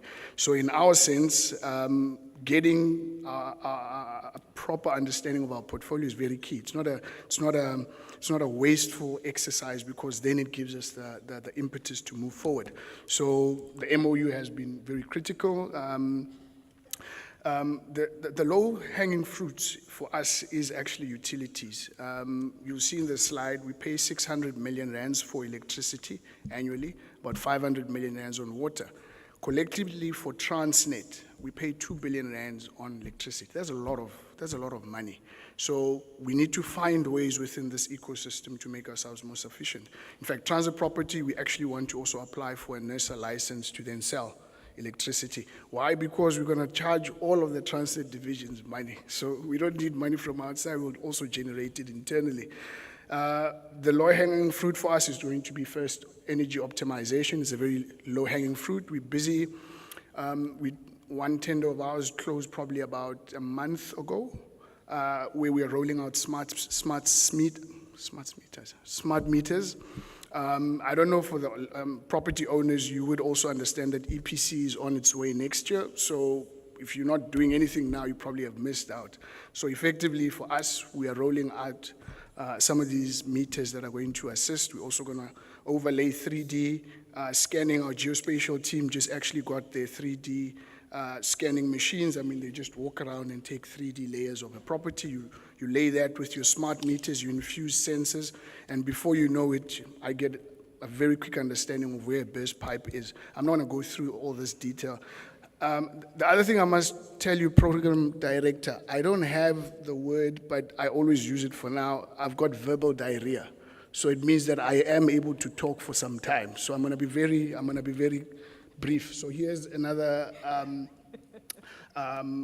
manner or framework that we're looking from the smart meter side. So just to give you clarity, as we are building our digital twin, the low-hanging fruit is electricity. Well, firstly, because energy supply is such a problem, but we actually realize that we are our own biggest customer, so why don't we actually make money out of it? And then out of that, this is what we're looking at as an ecosystem for the entire portfolio. So I'll be able to have my annual general meeting with my chief executive sitting somewhere in France, and I'll be able to give him at least a bit of data of what he needs to know about the portfolio. We've been building data. Like I said, this is nothing fairy tale. We know now how our portfolio is operating. It's ongoing. But in effect, I mean, again, municipality of City of eThekwini is where we pay the most, but total expenditure on electricity, spending 600 million, and then on water, about 554. You think this is not important? For us it is, because this is where we start building and layering how we manage this portfolio. I mean, you would not be able to introduce any innovation if you don't know the base. This is just to give an overview, and I think, Pratabza, you can see where you guys, you do take the chunk as well. And what we are actually going to do is to introduce renewables to bring it down. Not because we've got any problems with you, but we need to sort out our portfolio. But I mean, you can see the level of detail that we're trying to get to. I mean, this is also archaic. It's on Excel. So I think for us, we're using the tools that we've got. We're upgrading SAP. That's what it is for now. But I think as we're getting into our prop tech, what we want to do now is to invite a lot of people that are innovative to give us even more ideas on how to build it. We do have a sense of where we want to go, but we don't have all the skills. We've been building a lot of stakeholder relationships. There's one particular relationship I'm actually excited about, a gentleman called Tsidiso Radine, and I think they've started an AI platform, and they are already doing a lot of work on it. So I'd like to partner a lot with them, but a number of other catalysts. So effectively, we are having our PropTech Expo in the next couple of months, probably 1 or 2 months. And I think this is where we'd like to actually explore a lot of this. But what it would mean is that we're also going to we have already had the discussion, but we're then going to look at isolating a number of the procurement contracts, well, hopefully from a single source perspective or a sole source perspective, layer in whatever adjudication that is required by whatever act, but make sure that whoever gives us a proper solution for this year, because there's going to be an annual conference, just like the property conference. In fact, we want to partner with this conference, but then obviously we're going to also have a PropTech conference. First, it's going to be an expo, where we also then announce, a brief for the year. So this year, probably we're going to be looking at energy. So what solutions can you provide as tech startups for us to manage our energy? So that will be the theme for this year. Then later in the year, we'll have a conference. So the expo will be more visual, experiential. and then your conference will be a little bit more formal like this, you know, where we are all suited and tied up, and not you, sir, I'm just saying that's how it happens. And then I think from there, we want to just start having this discussion. I mean, in fact, what I like about this is that even the private sector is not on top of this when they should be. So I think for me, what I'm happy about is that, you know, at least there must be something done right by the public sector. This will be the last one, Chairperson, and then I think I'll be Chairperson, Program Director, and then I'm done. Yeah. This is the last one. So this is one of the briefs we're also going to provide. I want the entire portfolio digital so that when you provide proposals, we can actually see what you want to provide. Hopefully it's not too long. Let's see how this looks. Perfect. Enter VR mode.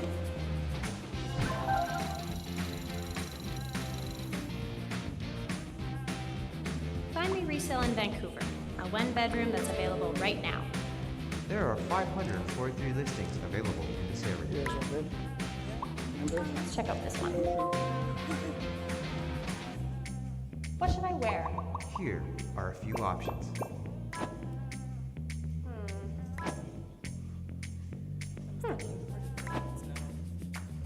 That looks good.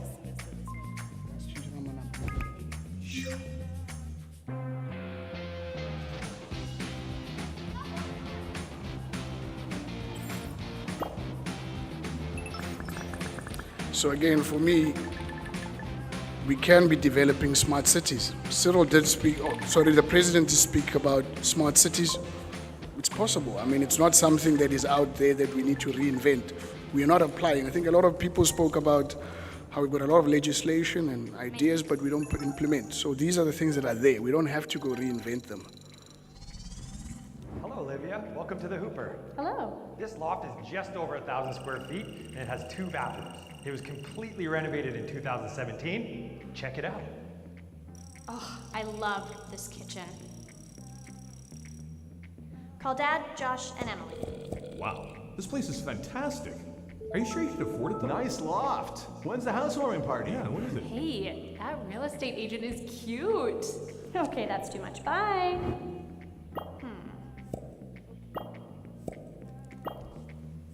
Oh, my art looks perfect there.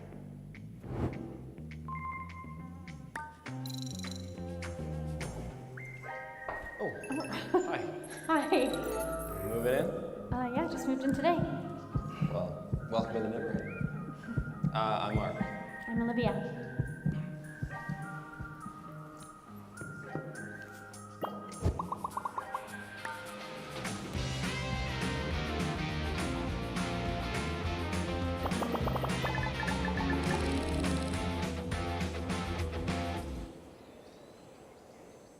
Okay, so as I ended off, I'm hoping you didn't just notice the romantic stuff. That was not the important stuff. The important stuff here was that you have proper understanding of your portfolio.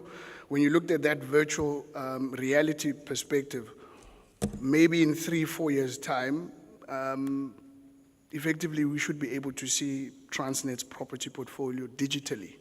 You won't need the website. I think they are overrated as well. Probably you'll be able to virtually access our portfolio, select the province you'd want to be in, give us a proposal on what you'd like to do.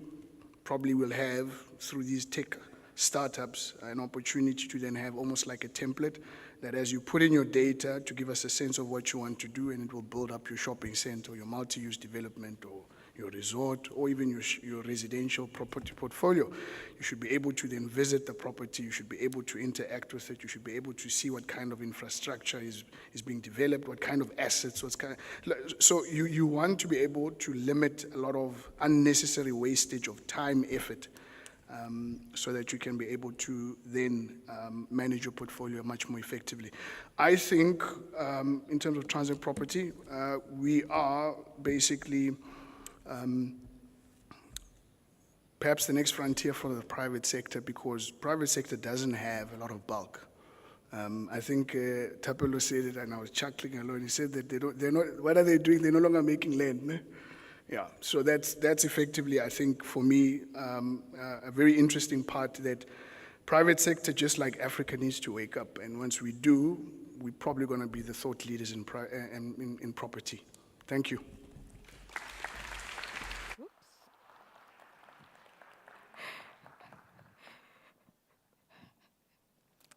Thank you so much, Dumelo Ramusha, Ramushu, sorry, Dumelo. And I'll make sure to get it right this time. It's the GM for Property Management at Transnet. So my favorite part about the presentation, by the way, is that, isn't it exciting to see that somebody is actually thinking about AI in our state-owned entities in a space as diverse, complex, and that is just so integral to the growth of this economy, as logistics and Transnet is. I'm hyper excited for you and the team because at long last, one of your late colleagues, in fact, Mule, introduced us to Transnet's 4.0 and that was in 20. I'm about to give away my one gray hair, easily 2016, 2017. So to see that process and project around digitizing Transnet actually come to life in a division that used to be non-core to Transnet's business, because this division didn't exist until that year. Now at the center of its efficiencies and operations means that it is possible, ladies and gentlemen, for us to move from ideas, plans, and strategies into implementation, and most importantly, into operations that make these assets profitable. Because I know that's what the business people who are here are all about. So thank you very much, Dumelo, for that presentation. And I think for opening everybody's eyes past the physical. Property has always been bricks and mortar. And to move us past and into a future of fresh possibilities and how artificial intelligence, prop tech in particular, and CRE-tech and the like are going to really make extraordinary changes in how we use, but also how we better measure what we want and how we best benefit from the spaces that we occupy. Thank you. Right, without further ado, it's also quite interesting listening, because it seems like our SOE partners here had their own conference at lunch. And it sounds like there's like a whole day for you guys to actually come back. Because I think as you are unpacking your portfolios today, for the people who are not familiar with just the extent, the sheer extent and the diversity of the portfolios you all manage, the numbers you're putting up on the screens today are astronomical, they're extraordinary. And ladies and gentlemen, most importantly for all of us, there is no need for us to have forums and criminal means to get into developments, because what you can see on the screen today is that there is actually more than enough for everyone. And there is more than enough for everyone to be doing something. But it's just about us thinking outside of that box and the realm of that box and that brick and finding our unique niche space in the property and in the built environment. So we'll definitely keep an eye out for some of these new initiatives, but also for these very important conversations that I think are being born out of today. I'm certainly making a list of some of these conversations that we must remember as part of what I said would be my own personal scorecard progress out of today's conference. I'm going to call up our next speaker today, representing PRASA in KwaZulu-Natal. Sir, if you can make your way to the podium to share with us in terms of what their programs have been. I think the last prominent property-related projects that we saw from PRASA really centered firstly around the 2010 World Cup, and then subsequent to that, PRASA went on a massive campaign to revitalize its stock and put a lot of its stock out to commercial investors and those who would be in practice and in trade, to bring us some of the refresh stations today. Who has seen Park Station since it was redone? Cape Town Station? You've all hopefully had the experience of Moses Mabhida and the precinct around there. That was probably the last and some of the most prominent Mlazi, or Banos Mlaz. I'm an Mlazi girl. And how exciting it was to finally have a McDonald's like 2 minutes away from home and drive through. But that was a PRASA project again, the mall around Kwamnyandu Station, J Section Station, and Bridge City Guamashu. Who's representing Guamashu here today? Okay, I see 2 or 3 hands. Yep. A hugely exciting project there too. One of the probably the first shopping center in the country. It was the first shopping center in the country, train running underneath it. How exciting, and that happened in a South African township. So, sir, we look forward today for you, Med, just to tell us a little bit about what's now in your pipeline and how, again, the members of the audience better engage with PRASA in the region, but also just from your strategy nationwide in terms then of playing a part in these revived opportunities that our rail network represents. Please give him a round of applause. Thank you very much, Program Director, the Mayor and the city executives and the entrepreneurs who are here. I think first of all, I want to thank the city. This is the first type of conference that I've been to in 30 years that brings the state property entities together to talk to the public about what they are doing and what property they have. One of the things we tend to miss is that actually the state is the largest property owner, by the way. It's not the private sector. And once you take note of that, if you look at where we have been today, all of us have been talking about the supply side of property. I'm the last to talk about the supply side, and as entrepreneurs, there's only one question we need to ask you: where is the money? The property is there. In fact, it is more than we can get.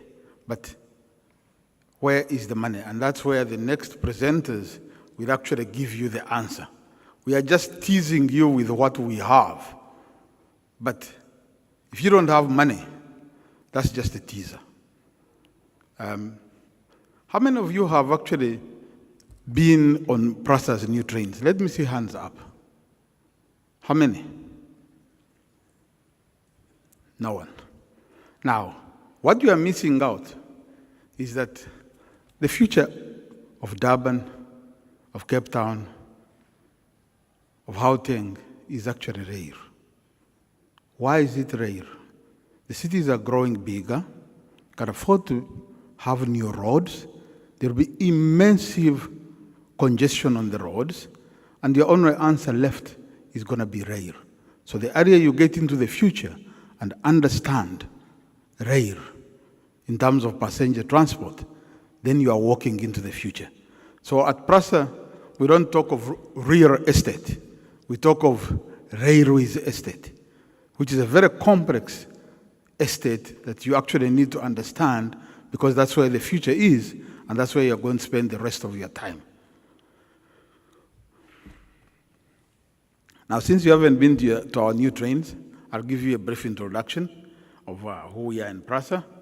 Our vision, we are a state entity of the Department of Transport, provide passenger rail, and our vision is very clear, to be the preferred mover of people. If you look at our new trains, they have a capacity to run at 120 kilometers per hour. They're air-conditioned, they're state-of-the-art. In South Africa, we built the fastest train-making factory in the world. So far in KZN, we have got 42 new trains. So those yellow trains that you used to see, they are heading to the scrapyard. You'll never see them again. They are not on our rail. They only left a few on Umlazi line. All the other lines that we have opened are new state-of-the-art trains. Secondly, if you look at our property, it is around the stations that connect people. And that is where the future is, that you've got to build your property around connections of transport. And those are the corridors that become profitable for any entrepreneur. So our legislation mandate at PRASA is to provide passenger rail in the metros, provide long-distance trains, to provide buses. We have a bus company called Autopax, which has got Translax and Autopax. We are revamping all those. But what PRASA has been doing is that that's the primary mandate. Our secondary mandate, as you see, legislated, is to sweat our properties. What happens worldwide, and our study around the world shows that in the end, passenger rail is subsidized. The state cannot afford to continuously subsidize it. So what happens is you will reach a crossover where our rail property portfolio will make so much money that it cross-subsidizes passenger rail. And that's where we are going. You'll find it in Germany. For instance, in Germany, 45% of the revenue comes from property. In Hong Kong, 60% comes from property. So those are if you look at UK and other places, so that's the direction where we are going. And part of this teaser is to say, we've been in the market with the private sector. You may not be aware, as Lynette has said, some of these malls you see are actually our development leases. And it's high time then that you find the money and you join us in the journey. Because we started this journey 10 years ago, and bet you me, we are moving. So that's how PRASA is. It's a lot of rail divisions. But we've created a special company called Intersight that is our investment arm. And we do all our private investments through Intersight. We can enter into JVs with you. We can enter into various partnerships, and there are structures that we have been using. Now, that's the PRASA. It's not of the future. This is yesterday. We're already here. If you see those stations, they're actually in KZN. I hope you guys can identify them. Let me see which ones you can actually identify. This is here. The first one you see on your right, that is Umlazi. The next one you see, that is Bridge City. That big one that you see, that's how Tembelitli station looks like, guys. The lower one that you see, that is the Crossmore line that we opened last week. And the last one you see, that is KwaMashu. So it's clear that if you haven't been following, time to go and have your own experience. Why is it the future? If you want to move from KwaMashu to Durban on these new trains, guess the cost of the ticket. Let me take a guess. You haven't been on them. What's the cost of the ticket? R7.50. Now, if you look at our trains, this is phase one of recovery, colleagues. I want to show you where the future is. If we look like this in phase one, in phase two, we are doing signaling, advanced signaling. These trains which have the capacity to run at 120 kilometers per hour can't do that because we are restricted to run them at 30 kilometers per hour because they're extremely fast. So we have now invested into signaling. KZN is the first one to start the signaling contract. We are going to have a train control center that is electronic here that controls these trains to run at 120 kilometers per hour at 5-minute intervals. We are building a new yard at Springfield to repair and service these trains. So that's where the future is. When your roads are congested, this is where you will be. Now, that is Our network is very big, 120 stations. If you look at those stations, the majority of the lines are owned by us except 2 lines, which are owned by Transnet, the one that goes to Stanger and the one that goes to Cato Ridge through to Johannesburg. The rest of those lines that you see are owned by PRASA. And those stations, which are put in red, we have reopened them since the damage. We have modernized them. There are modern trains running on those lines. And so we are running 76 new stations with new trains at R7.50. So as part of our commercial property, of course, that I was talking rail, but that's the backbone. We need to reach a level at the present moment with our low numbers of uptake. Our property portfolio makes double the revenue of rail. And what we intend to do is that in the next 10 years, we intend to be making 6 billion rand from property. We are now just approaching 1 billion. So there is, and we don't do it ourselves. We do it with the private sector. So you need to understand our portfolio of those 120 stations and start understanding the piece of the pie. So that is our special purpose vehicle, which is called Intersight. You can see we can use our own money, which is internal capex allocation. We've built a new mall, shopping mall at Ispingo Station. It's now going out for leasing, and the key tenant has gone in there. We should be opening it in July.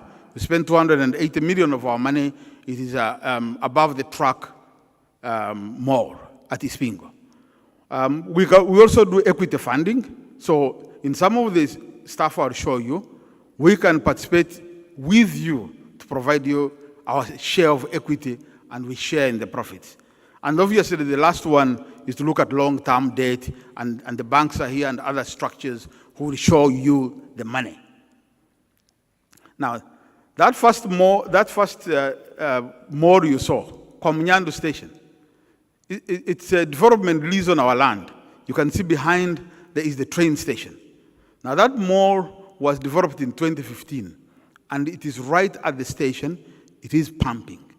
Now, developers at that time identified these opportunities and came with proposals to PRASA. As you can see, the state has changed. We now go to the market. If you look at the next picture below it, that's Umugeni Business Park. Those of you who have gone to Springfield, how many of you know Umugeni Business Park? CTM and all those. Those are actually PRASA's properties. The whole of Umugeni Business Park is our property. We developed it together with Eris in the private sector, and we are even expanding it beyond that. So it is high time that you start talking real property. We've been there on this journey for 10 years, and there's a lot of experience that we have actually gained. If you look at the next slide, that is Mbokotwini, social housing. This project, Shira is here and other participants, you'll see how such projects are pulled off. But we'll not stop there. We'll show you what is happening in Cape Town. That is the largest social housing project that took place in Cape Town. 1,000 units is complete, it is letting, phase 1. Do you see it is on the tracks? You see the tracks in the center at Goodwood Station. And that was a tripartite between the city, Shira, the developer, and PRASA. And from a feasibility, it's a very profitable enterprise. One of the things you entrepreneurs need to see is you need to look at Shira. That Shira grant is a bomb. And you need to tap into it. This is not the only one happening in PRASA. In fact, we have got about 15 of them all over the country that are ongoing with Shira. So the Shira guys are here. It's high time that you start identifying those opportunities, going through the Shira accreditation. Because in the end, when we put these opportunities out and you are not ready, you will not participate. Even if we have participation goals for black people, you gotta be ready. You gotta have the technical expertise and the experience. If you look at that, that's Cape Town Station. At the station, we participated with Eris, and we built a new tower. 3,200 student beds for NSFAS, 1.2 billion. fully let. We took a 25% equity in it. We provided the land, so we get the land rental, but we provided 400 million, we participate in the profits because student accommodation is extremely profitable. Each bed, 4,300 rand. You have 3,200 beds. How much money are you making every month? So guys, you gotta understand the specialist nature of our portfolio. The Prasa's portfolio is linked to the lifeline and travel of people. And when you look at densification and TODs, that's where the future is. That is Johannesburg. You see how Park Station looks like. I was the portfolio manager. I started developing that in 2012. If you go into Park Station, it looks like a mall. There are so many, all the banks have got branches in there. It is safe. You can see the precinct outside. Those other 2 building blocks that are put out have gone to the private sector. The first one, student accommodation. The second one, they're proposing hotels and other things in that precinct, extending the Bramfontein precinct into Park Station. Now, that's the nature of our portfolio, is that our portfolio has got a lot of footfall. And when you are looking at commercial property, your greatest interest is footfall. If you look at Park Station, guess how many people cross through Park Station per day? 200,000 people. Because our portfolio, as you'll see in my other slides, divides the cities into 2. The rail tracks bisect the city. And the only connection you can have is through our station. If you know Durban Station, if you are in Umugeni and you want to come to Masabarara Yengwa, you can only cross through our station. And there's a connection through that. And many of our stations. And that is why it is important, and we are happy with the city. We are having joint meetings with the city. So some of these proposals are joint discussions with Tapelo and the team. So we do a lot of development leases. As I said, we've been running development leases. We've got 3 types of development leases. We've got pure development leases, which are the old ones where we did not participate. So you go and get your 50-year lease. We've got the second type, which is a joint one. If we think that we can work with you and we can get a share in your business, because we need to collect revenue, not just to let out our property. So then we participate in, and that reduces your cost of capital. Because we not only do we put in the land, but we also put in equity into it so that you are the people to run the property. We don't run it. We sit back as good state capitalists and we just collect the money. We give you the opportunity. So you got to get to these bankers who are here. I see Trust for Urban Housing Finance is here. They funded that property at Park Station. TUHF, I used to work there for 7 years as a portfolio manager. FNB and all these ABSAs have funded all these other developments. Shira has funded these developments, including in Mbakotini. So we put out, this was round 2. We did round 1. We advertised round 2. It is being evaluated. We are going out for round 3. And we'll go for as many rounds as we can until I don't think we can exhaust our property. So what you need to watch out is that you need to watch when the adverts are coming out. You need to prepare as an entrepreneur. Because when I evaluate proposals, and my colleague Tamit Longwane from head office is there, I come from construction, so I'm an engineer, but Tamit runs the property show. When we evaluate you based on your model, your internal rate of return, the rental offer you are giving us, and the experience, and whether you have finance. If you don't have those, you will actually give us a good proposal, but you will not make it because you cannot show us the capacity to raise funding for the project. So I've discussed with you about railways estate and how different it is from real estate. It's a component of real estate, but it's actually unique in its characteristics. If you go around the world, there's a renaissance of property around rail.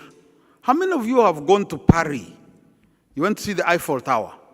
But there's a development there called Paris Rêve Gaucher, the east bank of the river.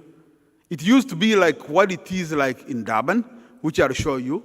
The rail divided the city into two. At that time, I was another graduate student. There was a president, I liked his name. He was called Varade Giscard d'Estaing. And he said, we need to close this gap and deck over the rail. And that's what we need to do here. And I'll show you the property that we have that lends itself to that exercise. But then the state must come in because decking over rail is very expensive. So when they decked over the East Bank in Paris, they released 30 hectares of prime property and changed the landscape within the city. The project started in 1977. It was just concluded last year. So property is a long term. It's a couple of billions. They formed a special property organization by the state and funded it. And once they had built the deck, they invited developers to be able to develop over the land. So we've got, the city did a study. This is part of a eThekwini study. eThekwini has been actually quite advanced. This is 2017. It was done by SMEC. They analyzed the northern sector in terms of TOD and property development, and they analyzed each of our stations. And you see, they rated each of our stations, and they looked at development opportunities around the station. So they covered all commercial up to Mugeni, and they were able to say, where should we be looking towards investment which would give you a TOD opportunity. They scored it, there's a whole report, they made recommendations on property development. So when you are looking at your scanning for property, you need to get these reports, you need to prepare in your mind and say, this is more opportunity in Brydean. How many of you know where Brydean, Goodwood Park is? Avoca, Kenville, Red Hill. Those are industrial areas where you can actually do TODs. The market value of property, residential property, is actually quite high. So you can actually do that and use the industrial side. If you look at what we call our home stations, which is your Umlazi to Kwamashu, why we call them home stations, that people come from there to come and work and to go home. And that is why the mall in Kwamnyandu is extremely successful. There's another mall coming out in Tembelitle. They are partnered with us and the city land. And they're developing another mall similar to Kwamnyandu around that place. I used to think it was just some, Veld and wherever. But when you see the proposals, they're actually quite exciting that they can put together a 17,000 square mall outside that station. That's the entrepreneur thinking. We in the state, we work and we're not really business oriented, but we've become sharp because we need to survive. And therefore we are looking the private sector to do these kind of co-investments with us and exploit the property. We walk the journey with you, so you won't be walking alone. Now, this is what I was talking about. If you look at that rail line, it divides the city into two. Now, we can deck over that. And the city is already talking of phase 1 of decking between Durban Station and Darrow Bridge. And then we'll build a new city on top of that. And then the entrepreneurs can come through. If you look at that station, how many of you know that station? That is within the Chaos Precinct. I call it the Chaos Precinct because you're not going to get where to park. That is Berea Road Station. The popular Muti Bridge. How many have walked on that Muti Bridge? Okay? So this is coming out to the market anytime this year for redevelopment, where you are going to deck, you may build a mall, you may put housing there. Okay? Now you need to get ready because the city is also moving in the Warwick Precinct. So we are working with the city, where the city is working with ETA, where they are going to move the taxis to a holding facility at Warwick. And so you'll see the foot traffic that will be passing through that station. That is Durban Station. Durban Station has got a master plan. So we sit in a prime area there in Durban Station, and we have all those air rights. What can you do with them? If you look at Durban Station, it was built to take 8 floors. But we are only using 2, and we stopped building there in 1974. Now we hoping to take that one out to the market, and you'll see that a property like that will lend itself to student accommodation because there's just DUT across. You cross Mugeni, you are in DUT. How many student accommodation can you put there? The station is so large, you can talk about 5,000 beds, create a new vibe in the city. And guys, as entrepreneurs, we are teasing you by showing you what is possible. The key is, are you ready? And when I talk about being ready, have you crossed those barriers? There are many barriers in property. So I spent my 40 years as an engineer and a lecturer at universities and project manager. These barriers are still present. I've written a couple of papers about it. I was one of the people who wrote the Public Works program in 1994 when I was a student at VET. These barriers are there. Access to capital. That is the key thing. As we've teased you here with so many opportunities, but if your pocket is empty, you are just going to go licking your lips and say, I had a lot of things. But actually, an entrepreneur is a person who doesn't use his own money. He uses other people's money. Now, the people who are, what we are doing here today is to bring you together with those of us who have so much property, we want to get rid of it. And then there are these guys who have got so much money, they also want to get rid of it. Now, you need to enter that marriage today. Because when I release the property tomorrow, and you have not talked to the money guys, you will not meet my requirements of funding because you will not show me a letter of commitment. I've given you a couple of tips. These slides will be given to you. Where I find with emerging property people is that you need to put together a proposal that is bankable. Now, when we talk of a bankable proposal, guys, we mean you've got a preliminary design. You've got your preliminary concept. If you are talking social housing, 300 plus up, who is going to design it for you? Who is going to put together your viability study? What is the internal rate of return? What is the ROE? What is the net present value? What is the payback period? The model we are using here is simplified because it's a development lease, so you are not going to buy the property and develop it. You will now build that into your rental proposal, which you will give us for 30 to 50 years. Then we'll start that conversation. Now, you need to get there and have that team that's going to put that one together. Two, we need to assess you. What is your experience in managing such size of properties? You know how many of you can sit and drive a truck? Every time I'm on the N3, I'm scared of these trucks. Maybe it's how I feel, but I want to get away from them because I can't drive a truck. Now, if we give you a 3,000 bed student accommodation, it's like giving you that truck to drive. You know where you'll end. So you need to say, who do I partner with? So that you can form JVs, you can form alliances. You need to start talking so that when you come back to us, you meet our participation goals. The other entities have shown you the participation goals for black people. We've got the same, we are all state, so it's about the disabled, the black people, the women, the military veterans. We give you the participation goals. But if you don't have the money, you will not reach that stage. We will knock you out at stage 1. And you will never make it to score a goal. So get prepared, get ready. Talk to your banks, talk to your engineers, talk to your planners, talk to your architects, talk to your property managers, put together, start having that conversation about how do we enter into partnership, because thanks to eThekwini, they have shown you I call it the wild bush of property. There's so much that we can't even swallow all of it. These guys here have not started talking about money. They're actually sitting on billions. Some of them are fund managers with billions. They are ready to give it to you, not for free. Thank you very much.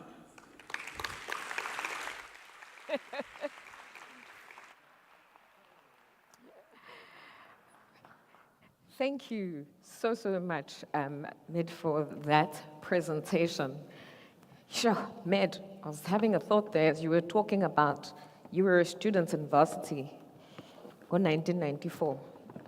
Med, you've voted in every democratic election in our country.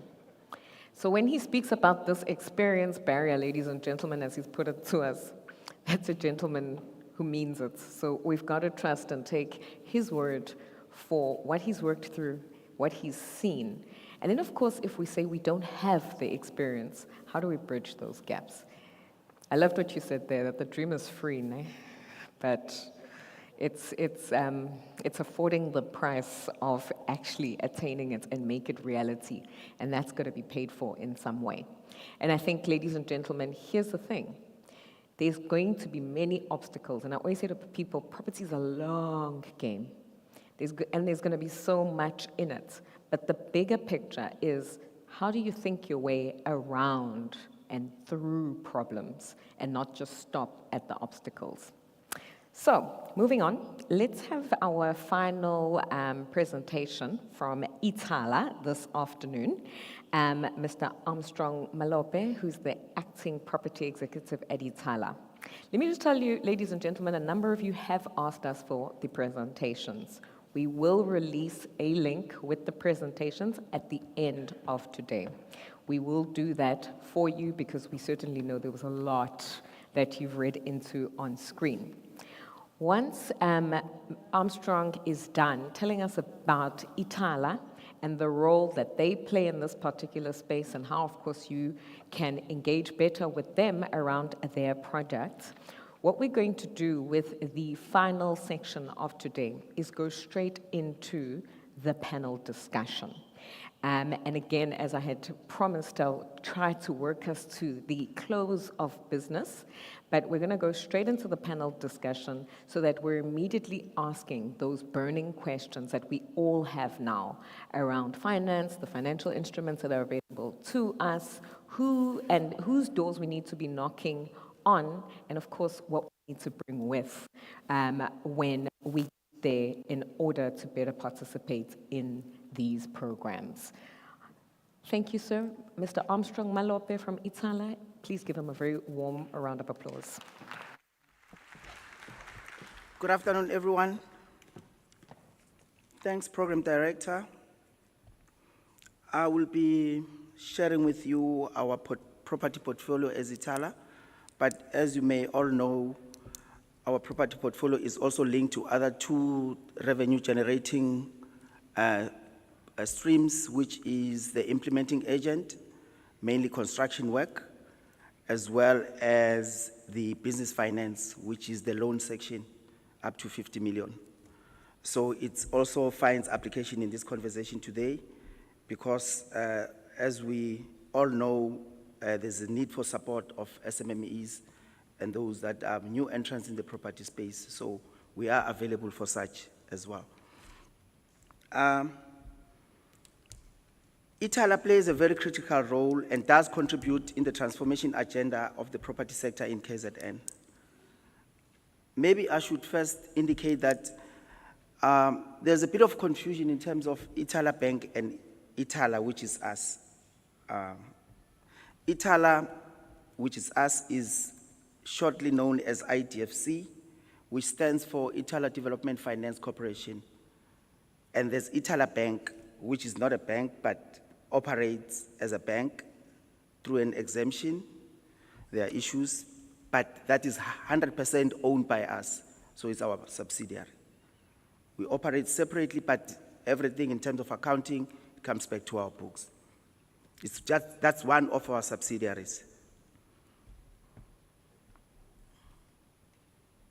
Sorry, okay.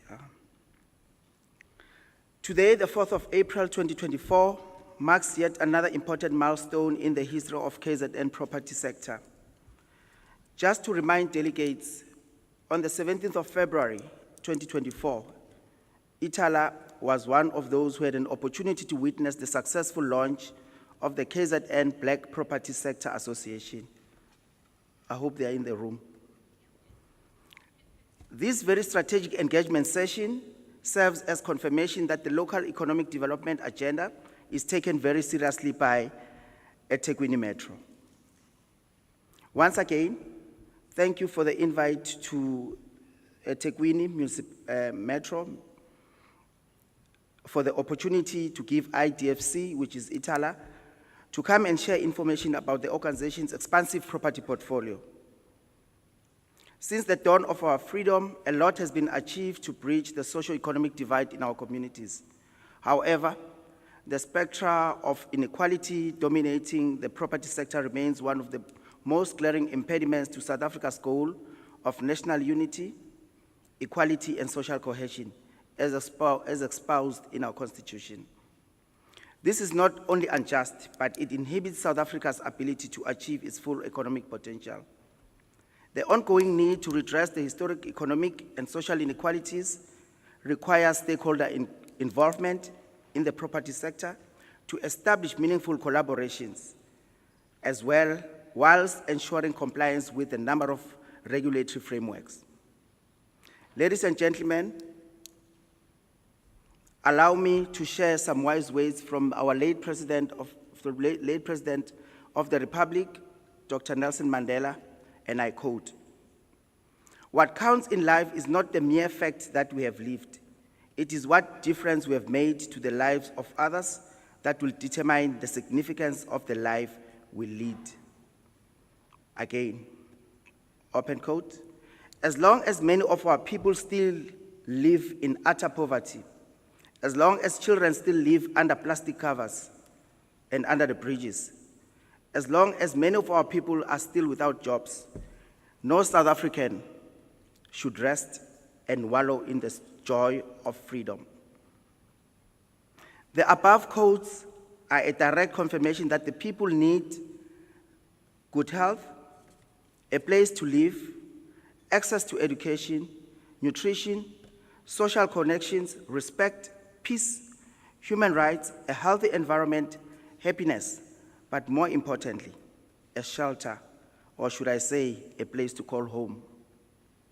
For me, these are some of the many aspects people care about in their daily lives, and as a collective involved in the property sector, as we continue to drive the transformation agenda, we all have an obligation to meet some of these needs.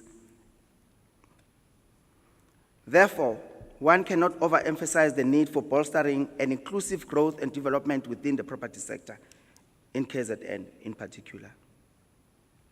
We all know that there's a need to ensure that pertinent transformation issues like gender equality, particularly Black women, who remain underrepresented in ownership, control, and management, as well in professional skills in the property sector, can be included.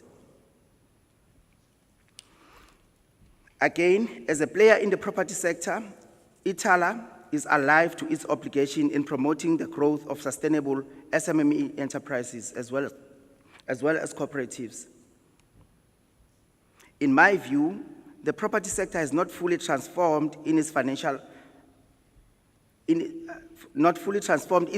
access, and this is evidenced by lack of investment and lack of property development in under-resourced areas, both rural and township. And that's the space where Ithala is. This is of great concern, to say the least. More so because in a metro like eThekwini, we still have outlying rural areas who are still in dire need of SMME parks or factory units to grow the economic development agenda. A good story to tell. Ithala was established in 1958 as a development finance agency. It's wholly owned by the provincial government through the Department of Economic Development. Its mandate is nothing else but to drive and promote economic development and empowerment of SMMEs and cooperatives in the main. Ithala is one of the pioneers of SMME development. We are the first institution to bank the unbanked communities in our rural and outlying areas, and the first to establish shopping centers and large industrial estates in the rural areas in KwaZulu-Natal. As Ithala, we continue to play the role in growing the economy and improving the quality of life for all to those who live in the province of KwaZulu-Natal. And we do this through leasing of our properties, providing finance, as well as assisting in construction work. In dispensing with our mandate, IDFC operates 3 revenue-generating business units, as well as a subsidiary. That's just one subsidiary, which is more relevant for this conversation. And these are the property unit, the business finance unit, and the implementing agent. I've also spoken to you about the Itala SOC, which is the bank. And the bank is also established in terms of the act that establishes us, which is the corporation itself. The IDFC, which is Itala, owns a significant property portfolio that incorporates industrial, retail, and commercial parks. The diverse property portfolio consists of 1.2 million square meters of gross lettable area, located primarily in urban and peri-urban areas, and stretching across the length and breadth of KwaZulu-Natal, starting from Manguzi, stretching down to Kokstad. That's our presence. Our industrial estate portfolio, we have 3 industrial estates.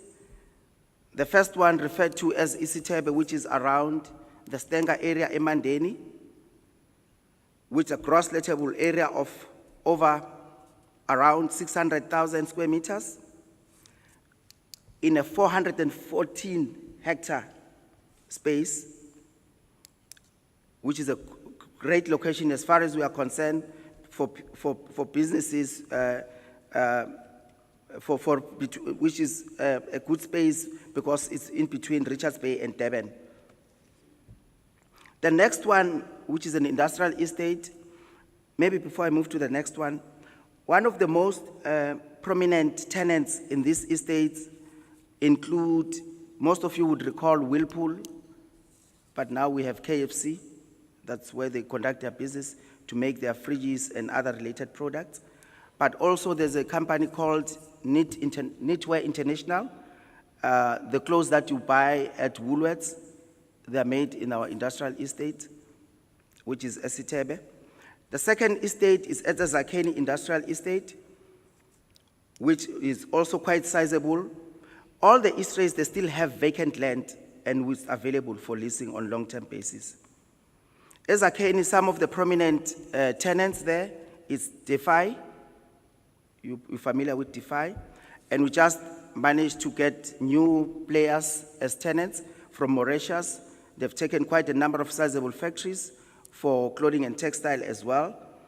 The third estate is Matateni Industrial Estate, which is a smaller industrial estate with a huge portfolio of vacant land as well, 10 hectares of which has been given on long-term lease to the Department of Economic Development, in which case we are, as Itala, since I've indicated we are implementing agent, we are also appointed to do the construction for their clothing and textile hub.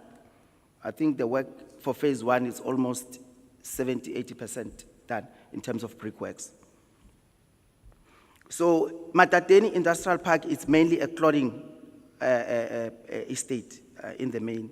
Your Mr. Price, clothes, and related products. The next portfolio includes our light industrial. The light industrial portfolio is mainly around eThekwini Metro and stretches between Pinetown, New Germany, Flamingo with Prasa, where we have a long-term lease as well as Red Hill, but more importantly, as well as two light industrial around Mount Edgecombe. So that's one of the portfolios that we're trying to build very rapidly, as we have already trying to engage to explore the Palito corridor to establish a new light industrial estate in that space. Our third portfolio includes the shopping centers. We have about 23 shopping centers, which spreads across, as I've indicated, from Manguzi, Ulundi, Nongoma, Newcastle, Escort, Howick, Port Shepstone, Kokstad, Mlazi, and Kwamashu. They were burnt down, but we are back in the business. We are reconstructing those shopping centers. Eshowe as well, it was burnt down, but we're constructing. There's also Jozini and Bazwana as well. and Guatabega, Nkandla, and Makatini. But the most important property where we think is still of great appetite to most of those who are in the entrepreneurial space would be Wilson's Wharf. Wilson's Wharf, as some of you may be aware, we've taken it to the market to invite investors for a minimum investment of not less than 3.5 billion to give it a facelift that the Cape Town waterfront has. So we're still open for conversations in that space. We also have quite a number of other commercial properties, including the Garden Court in Ulundi, Beckville Hotel, and quite a number of office blocks as well in Gwelezane, Umlazi, Pietermaritzburg as well. One other interesting portfolio that we're trying to build rapidly, which requires full attention, is the SMME portfolio.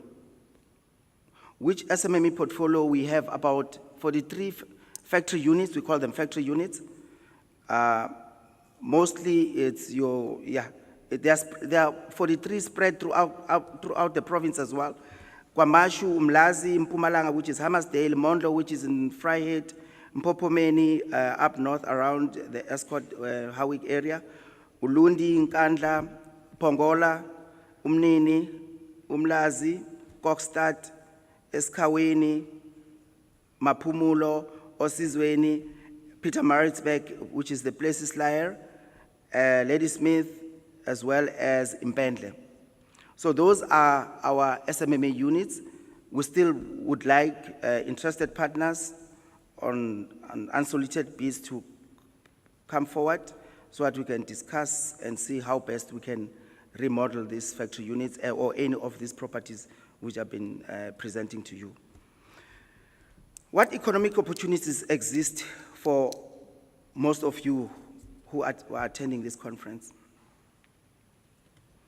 Notwithstanding the many interventions by the government of the day, as evidenced by the socio-economic transformation projects and programs, of which some of it have been presented to you, many of our people feel they are not economically free. The situation is supported by the data from the 2023 report from the Institute of Justice and Reconciliation Barometer, which aims to advance an understanding of what underpins individual perceptions of inequality. The data from both the barometer and other sources confirms that South Africa is still profoundly unequal, and this inequality has both racial and gender dimensions. This continues to pose a fundamental threat to our spirit of reconciliation. Simply put, the perceived gap between the rich and poor in South Africa remains of primary concern.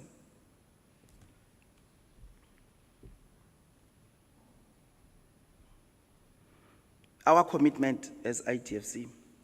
ITFC continues to strive for continuous improvement in our critical business areas and seek to establish relationship with various stakeholders, including investors, researchers, advocacy groups, suppliers that are equally passionate in their quest for better quality, better price, and better service. As stated earlier, one of our mandates as ITFC, which is Itala, is nothing else but to plan, to execute, to finance, monitor the implementation of developmental projects and programs in the province of KwaZulu-Natal. ITFC continues to review its business model towards tighter financial management, procurement, and implementing the project or program within agreed timelines with the project or program sponsor. Some of our clients in our projects and programs that we implement are government, mostly are government department, but we've been having conversations with quite a number of municipalities who have seen to work with us in terms of implementing some of their projects. Just to share with you some of the projects that we currently are implementing, there's a new shopping center by the provincial government at an area called Ndumo, which is between Jozini and Manguzi. We are on the ground in terms of building the shopping center ourselves as Itala. There's also an auto services hub, commonly known the Bush Mechanic. The Provincial Department of Economic Development is piloting establishing an auto service hub, and the pilot is taking place at Pietermaritzburg.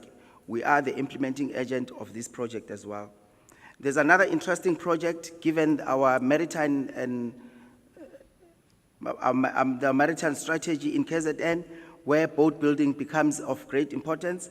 We are doing some work for the Department of Economic Development in that space. I've already spoken to you about the clothing and textile project, but other projects include the pulp and paper, which is a pilot, so that we can roll it out in the other municipalities as well if it works well. The bakery incubation project, which is a pilot in eThekwini, using property under eThekwini municipality. If it becomes a success, we'll roll it out to other provinces, to other municipalities as well. As IDFC, we issued requests for proposal for investment for 4 properties, which was a public process. For Guamashu, which was bent down during the riots or the unrest, Umlazi, and 2 other new properties which we believe require modeling or facelift, which is Manguzi, for mere reason that it borders Mozambique and Swaziland, and there's an appetite for presence in that space. So we have a shopping center, but we require investors to come and play a critical role in remodeling that shopping center. Minimum 350 million investment. I've already spoken to you about Wilson's Wharf, which is one of the projects that is in the market, hoping that we'll get investors. If not, we open so that we can have investors to facelift Wilson's Wharf, which becomes the waterfront of Durban. In conclusion, overcoming poverty is not a task of charity. It is an act of justice. Just like slavery and apartheid, poverty is not natural. It is man-made, and it can be overcome and eradicated by actions of human beings. Sometimes it falls on a generation to be great. You can be that great nation as people that are in attendance of this very conference. Let our greatness blossom. I therefore challenge all of us to support each other and promote collaboration and partnerships. Let's remain ambassadors for change in our metro, eThekwini Metro, and the neighboring communities. Let us encourage the young women and men who want to be entrepreneurs or cooperatives drive. Let us defeat the economic struggle, but more importantly, let us build the culture of caring. Thank you.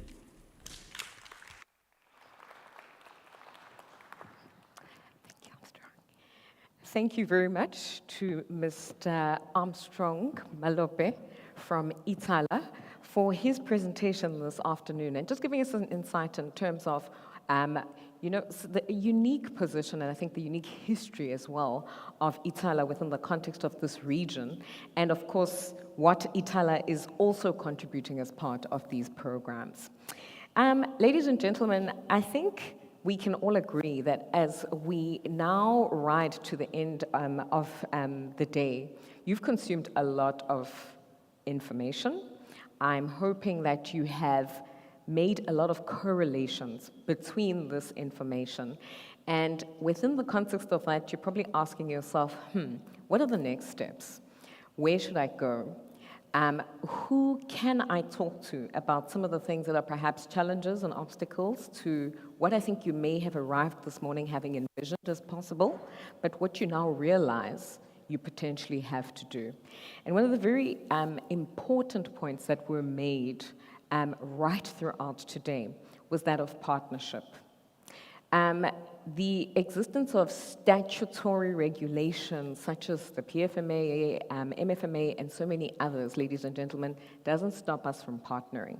And therefore, the invitation to participate in these type of programs and the necessary processes should not be a deterrent to us, But as you have, I think, seen today, it's just a point and a phase in building partnership in faith that governance, the right compliance, ensures sustainability on the other side of the projects that we want to participate in. And that, ladies and gentlemen, is in fact one of the ways in which we're going to find ourselves equitably represented, but also with a sustainable country, where we follow the principles of the law, we follow the principles that are set aside as regulations, and we follow the rules of the game. Like any great sport, those of you who are sports fans know, you follow the rules of the sport. If there is a VAR on a particular line that is crossed or on a particular play, that too is part of the game. But what we don't do is stop playing the game, because ultimately we've got to get to the desired goal and the desired outcome, which is a country that is livable and occupiable by all. So, with that said, ladies and gentlemen, I would like to invite to the stage, and I'm going to make this final panel a ladies' first one. Ms. Zinhle Khumalo and Serena Rampersad from TAF. They are seated, there they are. If they can both make their way to the stage. Are you presenting together, ladies? Yes, you are. Please, can you make your way to the stage? And I'm going to make it a ladies' first one because they represent a product that you've probably heard mentioned a few times already today. TAF has quietly been building in the country. And I say quietly because, like I said at the beginning, knowledge management combined with PR of some of the good work, excellent work in fact, that happens behind the scenes in the built environment in South Africa often falls through the proverbial cracks. But TAF has been quietly building quite a formidable series of case studies as well as a pipeline in spaces that have previously been neglected, not thought of at all, and even innovative spaces in the property sector. What I also love about the TAF story is that TAF, when they see a need for a space, will also then very quickly, they're quite agile in this respect, create a corresponding product. And I think that is perhaps sometimes harder to do for some of our larger financial institutions, the agility to provide responsive financing products.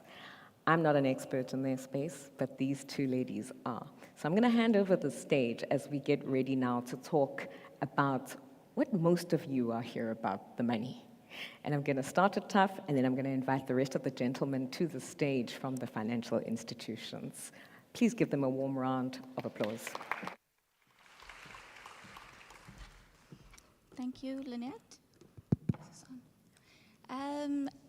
Good evening or good afternoon, everybody. Firstly, thank you so much to eThekwini Municipality for inviting us to speak about TAF. We are really excited to share our product and our journey with all of you. It was quite a long but very interesting day. After every presentation, there was a light bulb moment, just with the public works one. Zinhle here was nudging me, hey, we can finance that. Of course we can. So there's a lot of areas for collaboration that we've identified and would like to further engage afterwards. I'm Serena Rampersad. I'm a portfolio manager at the KZN TAF office. I'm here with my colleague Zinhle. Good afternoon, everybody. Thank you so much for taking the time to listen to us today. So I'm Zinhle Khumalo. I am the portfolio manager for uMaStandi, which is part of the TAF group. So if we can just start with the presentation. Sorry. Cool. Yeah, so we'll just skip through the video in the interest of time. I don't know if IT can assist to just move on to the next. Okay, cool. Thank you. So we had an interesting video, but because of time, Just quickly, TAF is a non-banking financial institution, meaning we don't, like your traditional banks, we don't take deposits. We borrow from the capital markets and we on lend to property entrepreneurs and developers looking to invest in quality affordable rental housing in South African inner cities and in city areas as well as your township areas. TAF is, we consider ourselves a residential commercial property finance institution. When I say commercial property finance, that's because we lend based on the cash flow of the property. Our aim is to gain commercially competitive returns to all our stakeholders, shareholders, and investors with a significant development impact in the affordable housing sector in South Africa. As you can see on the slide, we've been around for about 20 years. We have 7 offices across the country. Zinhle and I represent the TAF and Umstandi KZN office. Our current book is about 4 billion rand. We've financed over 47,000 units across the country in affordable housing. In terms of transformation, how we are, alluding to that in South African cities, we've provided over 50% or 58% of our new loans to previously disadvantaged individuals. Zinhle will take us through Umstandi now. Cool. So with Umstandi, so that's the baby of the company. So this was just seen through with TAF having so much of a demand for people needing finance for rental accommodation in the inner city, and we saw that there was a gap within the township areas. So we started as a pilot project back in 2018 in Soweto, and just with seeing that there was a lot of interested property entrepreneurs and the demand for such accommodation in the township. So that's when we then just grew, and we now have a lot of developments around Cape Town, Eastern Cape, as well as here in KZN. So right now, we have around 50 loans servicing with 90 million rands in approvals. 100% of these loans have been to previously disadvantaged individuals. Just quickly over our founding principles. First and foremost, we are property entrepreneurs. If a good deal walks through our doors, we can't resist doing it. First and foremost, though, we are quick to understand, as Lynette was, rightfully saying, we're agile. We're quick to understand our markets. We know the markets within which we work. We want to back deals with good returns for both our clients and ourselves. And we're quite nimble and quick in the way in which we do this.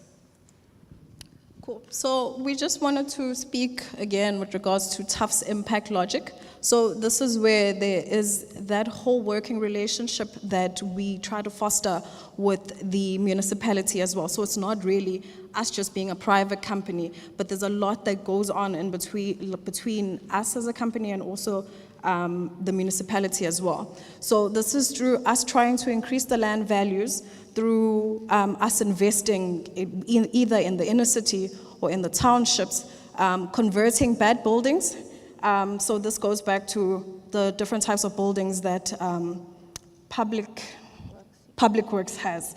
So in instances like that, where let's say there is a building that is for sale, that's dilapidated, and Public Works has it for sale, we can then be able to assist a potential client to purchase that building and make it habitable so that they can then earn profits. And then also we have a variety of inner city businesses. So it's not only just residential, we also have a commercial aspect to that as well. So also, I think what's important with our PRASA presentation and the railway real estate, what affects our clients and investors is, for example, your nodal and corridor development, where there's not only, the development of the station, but also that affects the zoning around the stations. That in turn gives our investors and clients an incentive to build higher density housing and respond to the affordable rental housing market that's in demand and is closer to work and transport opportunities. So just to our products quickly, we finance the acquisition of property. So there's quite a few, and we've just put up the common ones that we, clients or potential clients come to us with. So for example, if you have a block of flats and you want to purchase, we'd look at financing or consider financing that. If there's a purchase and construction, so buying a piece of land or a house on a piece of land, knocking it down and constructing a block of flats, that's something we'd look at financing. If it's construction only, you own a piece of land and you want to build a block of flats. If you identify a office building that needs to be converted to residential, we look at financing that. Equity release, that is if you own a block of flats or affordable rental property that meets Tufts and Umustandi's requirements, we can release money and raise a bond on that type of property. Okay, so we just wanted to give a rundown in terms of our products and services. So with Tufts and Umastandi, it's more or less the same. So we provide a mortgage loan, which is up to 80%, which means that we don't provide 100% equity finance. So that means that we provide 80%, and you as a client would have to provide from 20% upwards as equity into the deal. The loan term is 15 years, and the interest rate for Tufts is prime plus 3.5, and for Umastandi, it's prime plus 4.5 because of the risk. And both of these projects have to have a debt cover ratio of 1.4. So besides this type of product offering, we also have non-financial support that we provide to you as our clients, such as training, because we are aware that, as a client, you might not have experience with running a rental property. So we're going to provide training with regards to that, which is through it's a property program that we have worked with UCT, where it just gives you more information on how to deal with the different challenges that you would face as a property owner. And we also provide mentorship for our clients that don't have experience, as well as construction support. So this is to ensure that the product that you will be then letting out meets our standards, and also property management guidance for when you are now going to be paying us and what you need to do in order to manage your building. So another product that we have, the Intuthuko Equity Fund. So this is targeted at previously disadvantaged individuals. It's targeted at the equity portion. So Zinhle mentioned we don't do 100% finance. So the client would have to come in with some skin in the game. Sometimes the client can't come up with 100% of that equity. So the Intuthuko Equity Fund is there to try and assist. It is, though, another loan. So it's a 7-year loan at a prime minus.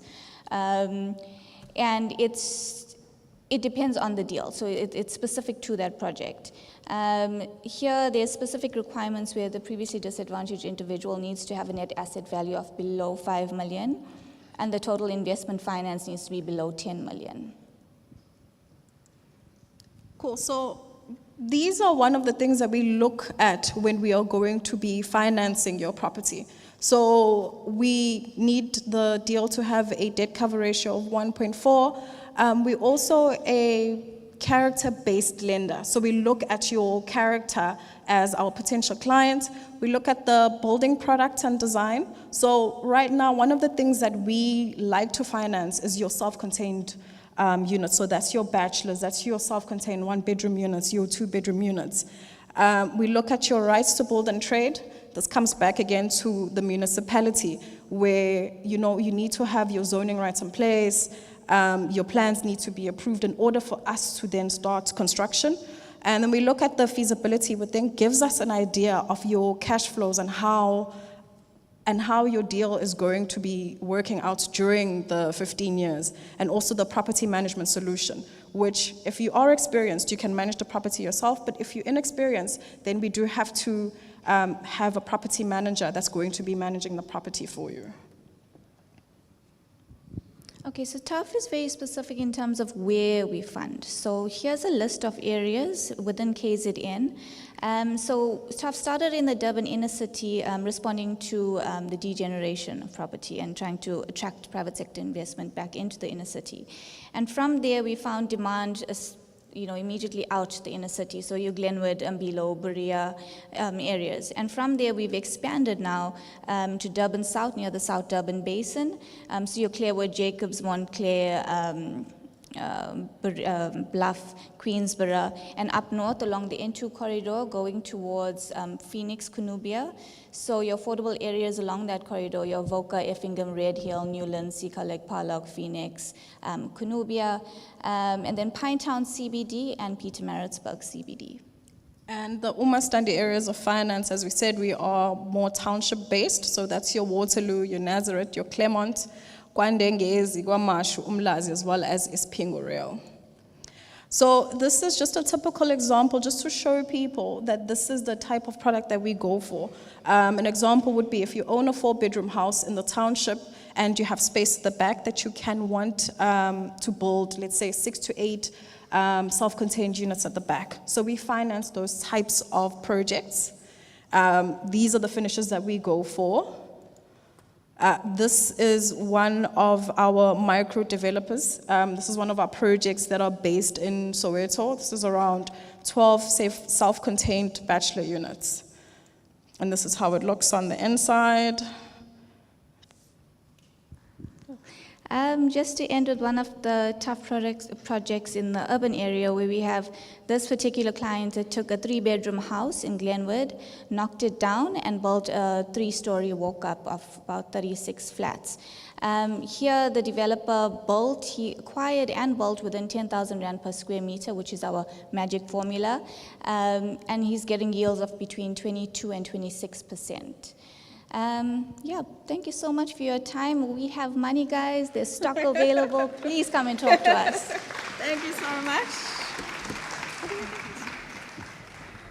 If I can please ask, do I have space for the both of you on stage? I think maybe for one of you, just to take some questions.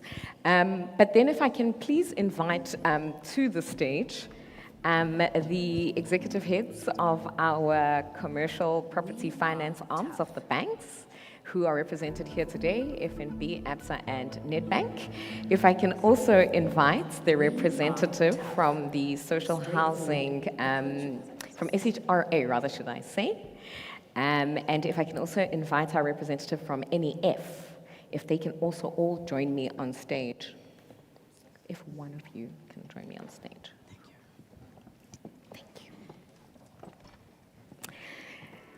Right. While the gentlemen, ladies and gentlemen, join me on stage, I'm having the most interesting conversation as I sit on the side of the stage.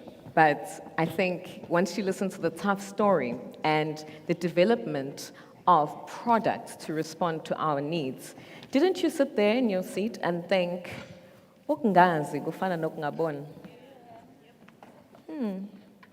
And I think, ladies and gentlemen, that is really, okay, one more, yes. That is really the state of the nation and the state of financial inclusion in our country. A lack of knowledge leads to a lack of insight, and that lack of insight leads to, I guess, a gap and a despondency and a dearth of no fresh ideas, which then slows down how we innovate and respond to the challenges that we see around some of our demand and supply issues, whether it's in property, it's in the different asset classes of property, and even just in the world around us. And what that simply goes on to do is it slows down any hope of ongoing, consistent, and even sustainable growth. Wow, we have such a full stage. I didn't realize. All right. I'm going to sit behind the lectern this time because you're here to listen to them. They're the ones with the money. You're here to listen to them more so than me. Good afternoon, gentlemen, and welcome to the stage. And thank you so much for your patience with us, for listening through the presentations, and for staying with us, obviously, right up until this point in the program. One of the things, ladies and gentlemen, that I think we need to point out as part of being today's eThekwini Property Conference is, you know, I was just looking at the list and names of the people who are represented as our speakers. And as I look at who is on stage, right now. And this is the first time in 19 years of attending conferences, probably 16 years of moderating these type of conferences, that I've had the very rare privilege in a region like KwaZulu-Natal in particular, to sit on stage where the executive heads in a region of our big commercial banks, as well as our DFIs, all happen to be, well, we'll get the woman part right, but all happen to be people of color, and Black at that. So I am quite pleased that I see this picture. And why I'm pleased that I see this picture, ladies and gentlemen, is because in diversity is the opportunity for us to have a different perspective based on the differences that our lived experiences bring to any table. Gentlemen, if I just start right at the end, I can't see him, unfortunately, because we're not sitting in a curve. And my opening question to all of you is you can just literally tell us your name and the institution that you represent on stage before I fire off my questions at you, is where were each of you born?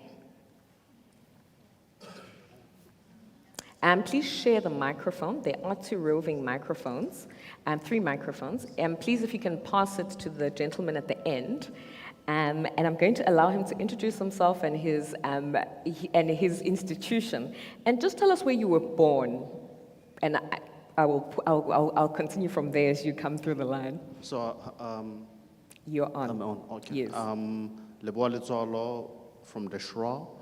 I oversee the investment arm of the regulator, and I was born in Limpopo. Limpopo. President Limpopo, people. yeah, thank you. Limpopo. Yes. Whereabouts in Limpopo? Because I think sometimes people also just think Limpopo is So, Polokwane. yeah, I was born in Palabora, just outside Palabora Township. All right, thank you very much. Please pass on the mic. Thanks, Leboa. Good afternoon, colleagues and everyone in the audience. My name is Vumi Nyamazana. I'm representing ABSA Commercial Property Finance. I was born in Zimbabwe. All right, thank you very much for that, Aubrey. Good afternoon, everybody. My name is Malusi. I look after commercial property finance for FNP in KZN. I was born in a town called Ikopo, but obviously my family lived in an area called Jolivet, that is basically on the way towards Highflat. So for some of my Zulu colleagues here, ngabutwa empunga esigodini sasempunga sibuso inkosi yakamkhize. Thank you, Malusi. Hey, to those of you who love amagwinya, hey, alimnandi igwinya laseJolivet. You need to know that. Malusi will tell you more about that. Hey, I'm giving you an opener when you need to go talk to somebody at FNB. After that, please proceed. Good afternoon, ladies and gentlemen. Mina ngu Aubrey uLethukuthula wakwaShabane. I am the provincial head with commercial property in Nedbank. I look after KZN and part of the Eastern Cape, half of Mpumalanga as well as the Free State. Only commercial property finance. Ngokuzalwa, I'm from Pietermaritzburg, Edendale. Thank you very much. Good afternoon, ladies and gentlemen. My name is Ngosi Kwana Kuzwayo. I'm the regional manager for the National Empowerment Fund. I'm born Msinga, Kwamajoze Pomoroi. Thank you very much, Sabanga Skwana. Where were you born? I'm a Durban girl. Where in Durban, Serena? In Reservoir Hills. In Reservoir Hills. Now, ladies and gentlemen, why I asked, my name is Lynette Nduli. Hi, again. And I was born in Mlaz. Yes, I was born in, whoops, hey, NUZ. But ladies and gentlemen, why I opened with that particular question, having sat on the stage and saying that what diversity also brings to us is different perspectives based on our lived experiences, is that I think what everybody on this stage can attest to is that the place they were born in at the time at which they were born and what that place looks like, represents now, particularly in the last 30 years, is completely different because it was touched by programs much like, and development much like that we have had the opportunity to speak to and about today. Secondly, what I know for sure that everybody on stage will also tell you is that they fell into property quite by luck, because career guidance does, and still does not, mind you, from a life orientation perspective, speak about property as a viable career and a viable entrepreneurial opportunity in this country today. And thirdly, in some of the places that my esteemed colleagues come from, right, there is still untapped opportunity, or there is still no product available in the very financial services sector that they serve and head that dynamically responds to the needs of what's happening perhaps at Jolifeti High Flats or Msinga, Nkosinathi. Am I correct? Yeah, correct. Absolutely.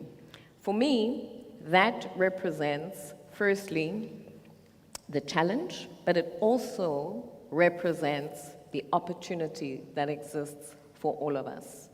It further represents and shows that having arrived at this point in their careers and in the positions where they can influence what happens from a financial institutional perspective, that we all start somewhere and work our way somewhere within the context of the value chain of the property industry. So it is for all of us because we're represented in so many different and so many dynamic places, faces, and of course, opportunities. So thank you, gentlemen, for being a living case study, shall I say, and of a representation that indeed the sector is transforming. It is slow, it is challenging, it is difficult. You probably all have very interesting long roads to where you are today, right? But what you represent is that the door is open because you're already through on the other side. Now it's about us coming together and collaborating in terms of how do we get more people through this door and how do we synergistically build on these relationships, on this knowledge that has been presented to us, and of course on the opportunity that has come to us.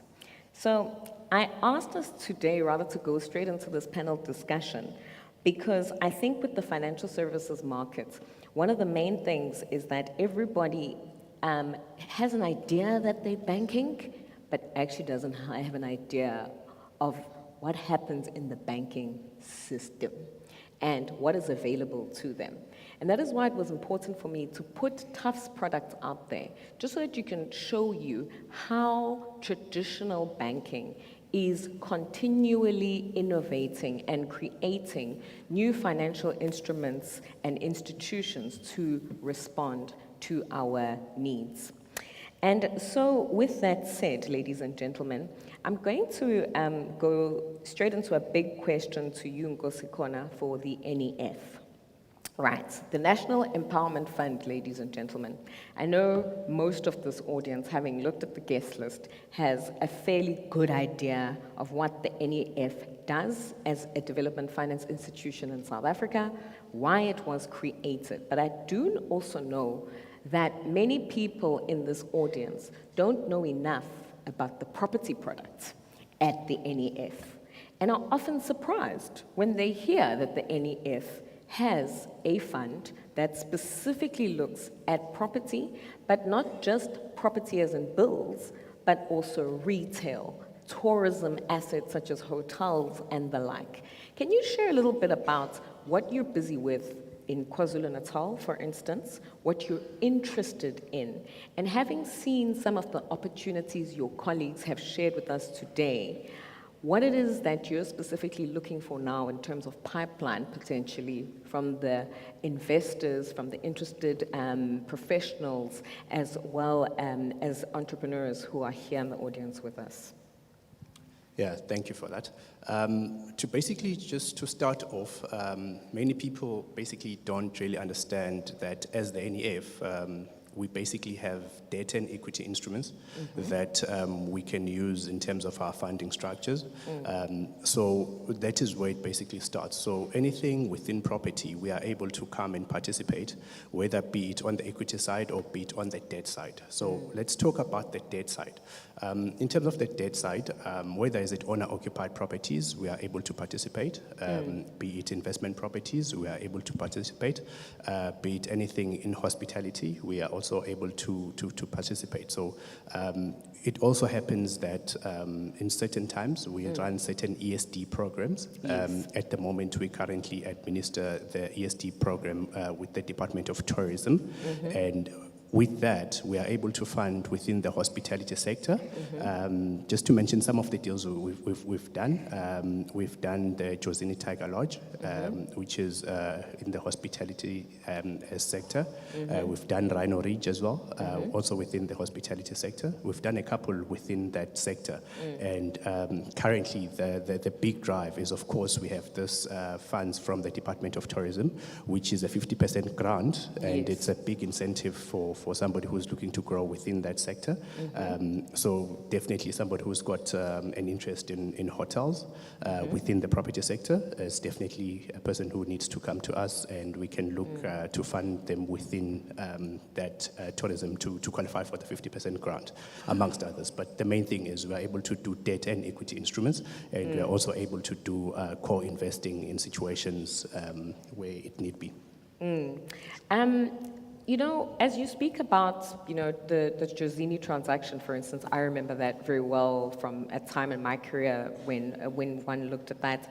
And then, you know, Rhino Ridge has come in, and those came from community funds specifically, where communities had land, you know, restituted to them, and then they chose to, you know, develop it in that particular sense.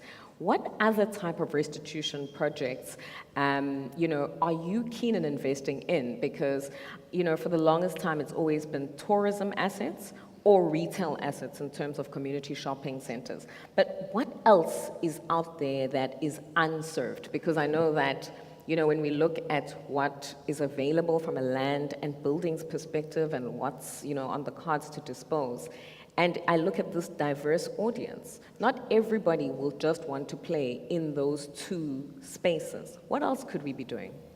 Sure. I'm just going to mention two at the moment.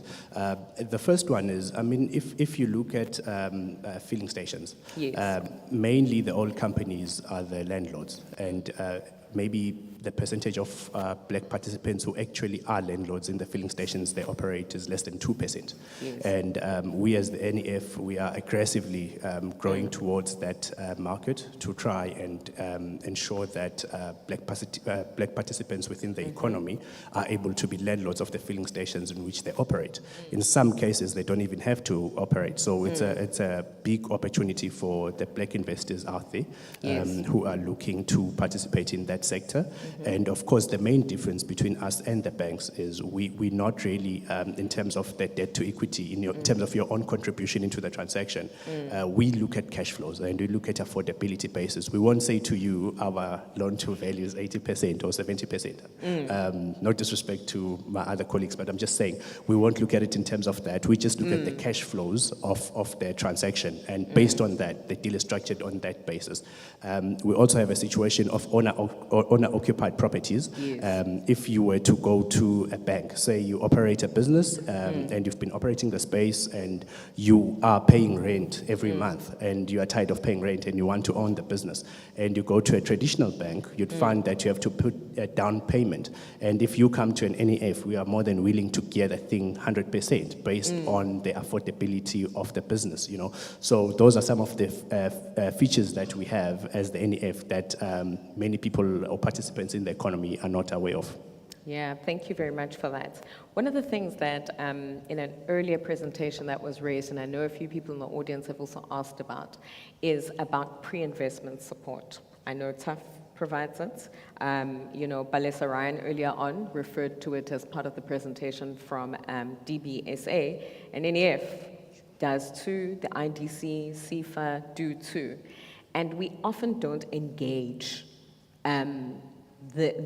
we don't engage you guys until we need the money yesterday.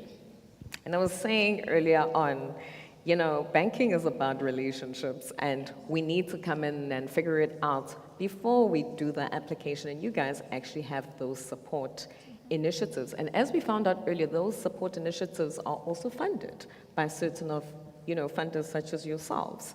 In KZN, how many people have typically walked through your doors? You know, and I'll also, I guess, Leboa, I'll pose the same question to yourselves. How many people come to you at this pre-investment point, you know, to get help? And is it, again, a function of something else that's not spoken about? Are people nervous about the process, or are we only coming when it's time? Yeah, that's a very good question. At the NEF, particularly for myself, I'm speaking for myself now, in terms of the office that I run here in KZN. My KZN colleagues love to run to head office in Joburg, and they get a decline, and then after that, then they come to us, which is very unfortunate, and it just talks to our presence. We need to get our presence and our voice out there in terms of the region to say we are open and colleagues need to come and engage with us. And I'm just a phone call away. You call the office anytime, walk in there, request and set up meetings. Let's chat. And we're trying to drive more towards the regions instead of centralizing everything to head office. So you'll see that in terms of the NF in the next year or two, the drive is more towards the regions now. Oh, Leboa had a response for us as well. Yeah, so interesting enough, I've had many observations today. Yes. There are many commonalities. Yes. And we're not sharing knowledge. We're not sharing resources. Yes. Because we can stretch the rand. And I'll talk about a bankable social housing project. But to your question, we receive projects that are just concepts on paper. Yes. And we nurse them, facilitate them until bankability, project packaging, etc., including investing much earlier in getting the projects ready to meet the readiness metrics, whether it being funding architectural services, town planning, getting statutory approvals, etc. And I must mention, while talking about that, to municipalities that are in this room. Yes. Every day that a project sits on your desk without an approval is a cost to the project. Yes. I have a project that stayed in planning for a good 24 months, and it attracted an 18% cost increase. Yeah. Just that, it kills the project before it starts crawling, not even walking. The interesting enough, again, along this podium, if I call it that, I've got memorandum of understanding with everyone here, excluding TAF, but I've done projects with TAF. Yes. And each one of them have funded my projects, excluding FNB. I'm sure they'll come one day. Hey, Malusi. Now, I'm mentioning that because, ladies and gents, it's always difficult. It's perceived to be difficult to get a social housing project approval. It is not that. It is how much you put into it and how much of knowledge do you attract. We don't expect you on your own, walk into the Shura having everything, but who you surround yourself with to get the project ready and for us to see significant investment need. And on the back of the Shura, giving in 60 to 70% of the total development cost, non-refundable, free cash. That's why the gentleman said it's a bomb. It really is, because it unlocks value. And we carry your hand, go knocking into each and every one of these gentlemen and a lady to top up fund your project. Thank you so much, Lebo, for that response. Because I imagine, from a tough side, from the bank side, what a pleasure it is to get the right type of bankable project on your desk that suits your requirements, criteria, and that along the way you've been able to check literally from design all the way through to that last signature post-approval for disbursement. Just on that, if I may? Yes. So actually that is the lesser of a devil. That's the lesser of a devil. You can get many architects in here, Yes. town planners, all the built environment professionals. They're there. What kills a project is a turnaround time in statutory approvals. Your own board formation. I mean, you cannot come through with, and I'm saying this with utmost respect, if you've never managed a soup kitchen, you can never expect to get 100 million rand funding approved. It just doesn't make sense. Seamstress, etc. No, it doesn't work. We need to ensure that you are very well formed together and capacitated as a board to be able to provide legal expertise, development expertise, governance expertise, because this gentleman and the lady, they'll want to see your governance structures, that they're all in order. That's what kills a project. And again, lack of expertise. Thanks. If I may. All right. Can I ask you posed questions first, because I'm just very mindful of time. But Malusi, I'm coming straight to you because Leboa says he's got MOUs with each of you. He's hoping you're going to come around. Now, Malusi, you head up a CPF, the Commercial Property Financier arm of a very well-established and a very big bank in the country. He is asking for responsiveness based on what we're listening to in terms of the need. Do you believe that our larger financial institutions are still looking for us to build new Mhlangas, new Cliftons, new Santons, in spite of maybe what some of the economic indicators show us, and that's still your appetite? Or what is it that needs to, in your environment, how are you shifting this needle to respond both from a product but also a client side and a partner side, to what is happening on the ground around you, as it were? There's definitely scope for the big projects, the new cities. My colleague here will tell you that he's funding 3 catalytic projects in the region, which are huge, running into billions and probably quite a number of years. I think when I look at the landscape on the ground, yes, we can have all the plans and the will, but I think the big elephant in the room is equity. I think you can write a thick book of a proposal, analysis, bring experts and the like, where a lot of applications and where a lot of opportunities fall short is around equity. Now, I believe the solution around equity, especially for the upstarts, but even for established businesses, actually lies with the DFIs. Shura is there. Basically, the funding that Shura provides is as good as equity. You've got, National Housing Finance Corporation and the like, NEF, IDC, a lot of entities. But the problem is that the private sector, us as the banks, as well as the DFIs, actually work in isolation. Yeah. Just as the DFIs actually work in isolation on their own. And I don't think that they're subject to those competitive laws that me, Vumisa, and Aubrey are actually subjected to. So I think a level of cohesion needs to exist within the public sector, the DFIs. There needs to be a deliberate plan to make equity available. I think the banks are always ready to actually provide senior debt. And then the other challenge, as Leboa mentioned earlier, is actually around timelines. When you actually sign an OTP, you've got 30 days to actually come back with a proof of funding. Yeah. The banks can deliver within those 30 days, but I can tell you for sure, and I'd really, really be surprised if any of the government agencies and DFIs here can actually turn around in 30 days. So where the missed opportunity lies is around the DFIs actually leveraging off the banks.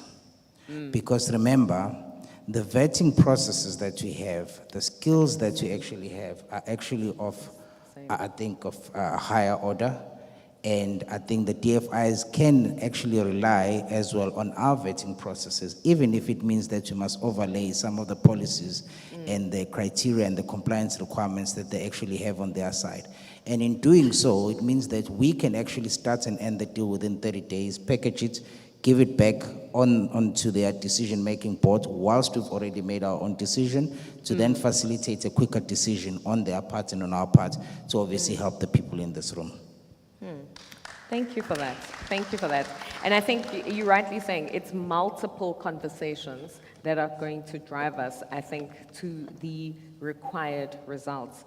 Vumiso, ABSA, as a commercial bank, has ABSA and Nedbank, I think, have probably been probably the most established and have had the longest stays as commercial property financiers from the bigger financial institutions in the province. Your office, perhaps even before your time, has participated in so many projects around the city of Durban and across the region. What are you looking at now? What's the next frontier for the business that you run? And again, my question to all of you is going to be, what do you need us to bring and put on your desk to help you achieve that? Okay, thanks, Lynette. I think it's quite a valid question. So I think ABSA, one of the things that we proud ourselves over the past, let's say, 5 to 6 years in doing is that we've probably participated in all the catalytic projects that have been on the market.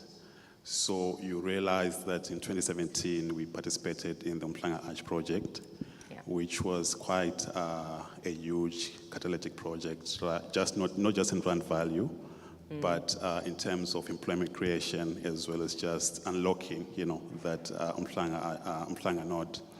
Then we've also done like a whole lot of other projects. This morning, the president was in the region to officially open the PX warehouse. That's a project that we started in 2018, and it's over 4 billion in terms of rand value.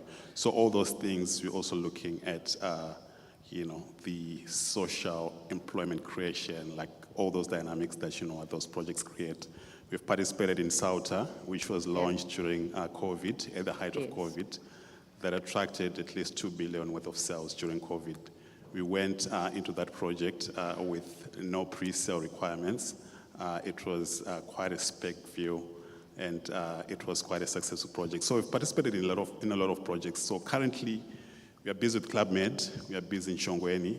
So like Malusi said, I think our appetite is quite huge, and I think it's also expected of a corporate like ABSA. So in terms of way forward, Lynette, I think my focus is to start unlocking, projects that are more inclusive. So this conference, I think it's an act of genius, because land on its own is a form of equity. So with Tapelo coming with land, to developers, then you know what? We've got a deal on the table. In my next credit session, I'm going to take Pramed, to sit with me, because he has touched on a very critical point just around credit, project preparation. I think that's where a lot of deals are killed. By the time you get a feasibility study, architectural impressions, all those kind of things, you have added a lot of value into a project. It just takes it to a bankability study, but bankability stage. So one, land being provided by the public departments, by Tapelo, plus the project preparation, those two can easily take you to 20 to 25% in terms of value. So I think this is quite commendable that, we're sitting here with my colleagues here. Obviously, I'm going to give them the formulas in terms of how we've been doing it at ABSA. But I think that is quite, critical that, we've got commercial banks, we've got DFIs sitting together to bridge that gap. I think it's all about friction. Information is there, but we are just struggling to meet. It's that friction and trying to break through the competitive rub, as it were. You can literally see them, ladies and gentlemen, from the side. They're bristling, at the excitement of what they do, but also at the competition related to what they do.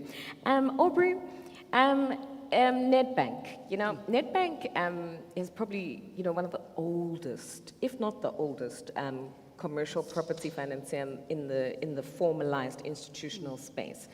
And it's also a financier that has evolved past products to social good, and I think obviously as Nedbank has had green bonds, Nedbank has moved into spaces like as it works through, for instance, its empowerment deals have created trusts and funds that came with those trusts that have opened and unlocked investment opportunity that particularly created infrastructure to allow people to economically participate in different spaces, agriculture, and I think of so many different projects, that have come from previous deals.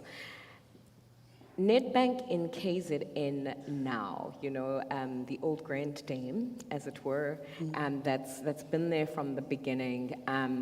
You think right the way through the province and what role you have played in transforming not just this province, but also skylines across the continent, really, in terms of the work that you do and these new products. How does, the man in the street, the woman in the street, better engage with who Nedbank is becoming now, the fresh Nedbank that you're trying to be, and the Nedbank of the future, as your products also now become far more responsive and accessible, I think, to the space? No, thanks, Lynette. I wanted to respond to Vumiso, but I'm not going to respond. I think there are two highly classified secrets about Nedbank and commercial property. One, we are the biggest in the country by far. By far, yeah. When it comes to market, the commercial market, almost just under 40% of every commercial bond is actually held by Nedbank. Out of the four traditional banks, we are the smallest in terms of market capitalization, but when it comes to commercial property, we are the biggest by far. You have to add my colleagues both, they still not make the book. As we stand now, our bonds we hold exposure as Nedbank within commercial property alone, not including our business banking, it's about 170 billion. That's what we are owed by entrepreneurs like yourself. Then the second one is that we are the biggest financier of rural and township properties, commercial properties. The only thing we don't advertise, we don't say that. So Prasa gentleman was talking about Komnyandu. We are the one at the beginning when it was developed that financed that. Josini Mall. Next to your lodge. Yes. The Josini Mall is Nedbank that financed Josini Mall. Msinga, Nedbank financed that. Mpopomeni in Howick. We finance that. Last year, we just opened Mondlo Mall right in the middle of nowhere. That's Nedbank. We just don't talk about it. And at times we tell our marketing people, you guys need to make noise about the good things that we do. So when it comes to your question about there is an old Nedbank and there is a transformed Nedbank, the very fact that we decided to say we are going to go to the rural areas, we are going to go to the township and invest and assist the investors there by providing finance. And when we started, it was at the time when it was even difficult to figure out how do you finance something that is in Ngonyama Trust land. Yeah. And you can't have a bond, it's going to be a leasehold. And but we have figured it out, we actually have mastered it. We do it even in the Eastern Cape. So townships and rural areas, actually when it comes to performance, that's the best performing book, is township and rural areas when it comes to retail. So that's part then of transformation. Another area we're working on as well is in terms of changing our employee makeup. So Nedbank has gone aggressive in the last 2-3 years. We're really employing black professionals to come and join, which is important, like you are saying, to influence change and the thinking. You need to have black professionals in numbers inside the institutions. So we have been doing that quite a lot. Actually, at some point, you need to motivate. If myself, I employ someone who's not black, I motivate why. And it's intentional, it's coming right from the top to say we want to transform, we want to be able to service our people better. Right. So we want to transform, we want to service our people better.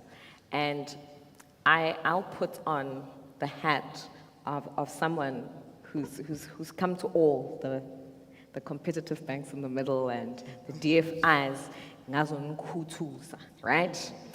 And for the longest time, the opportunity for the banks in particular, when you say you go into untransformed areas, has been about retail.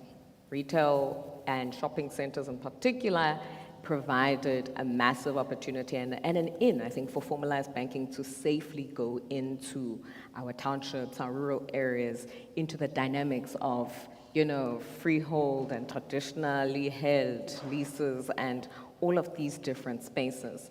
I think we can all agree that South Africa, per square meter, has enough shopping centers. We're saturated, we're good now, And we're listening to all these new needs and all these new supplies. We're driving through the streets of Durban, and we can literally see where the opportunity to fix certain problems lie, where they are space-related. We've got the biggest population of the adults homeless. At the moment, just from an educational perspective, student housing in South Africa has rendered South Africa one of the biggest the biggest adult homeless population because of that. We're looking at a situation where, in terms of safe, sustainable, progressive housing, we're talking about new technologies, smart technologies earlier that will allow us to build things quicker in different areas to address needs. We have infrastructure issues. Energy, I'm not even gonna go into it, okay? Load shedding is back, everybody in Durban, as of yesterday, post the service delivery strike. Are we going into these places where there's actual demand and need? Because I think everybody who sits here in the room today is really happy to pay rates if I get services. We're happy to pay rates if I get services.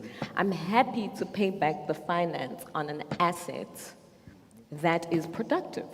I'm happy to participate in the economy.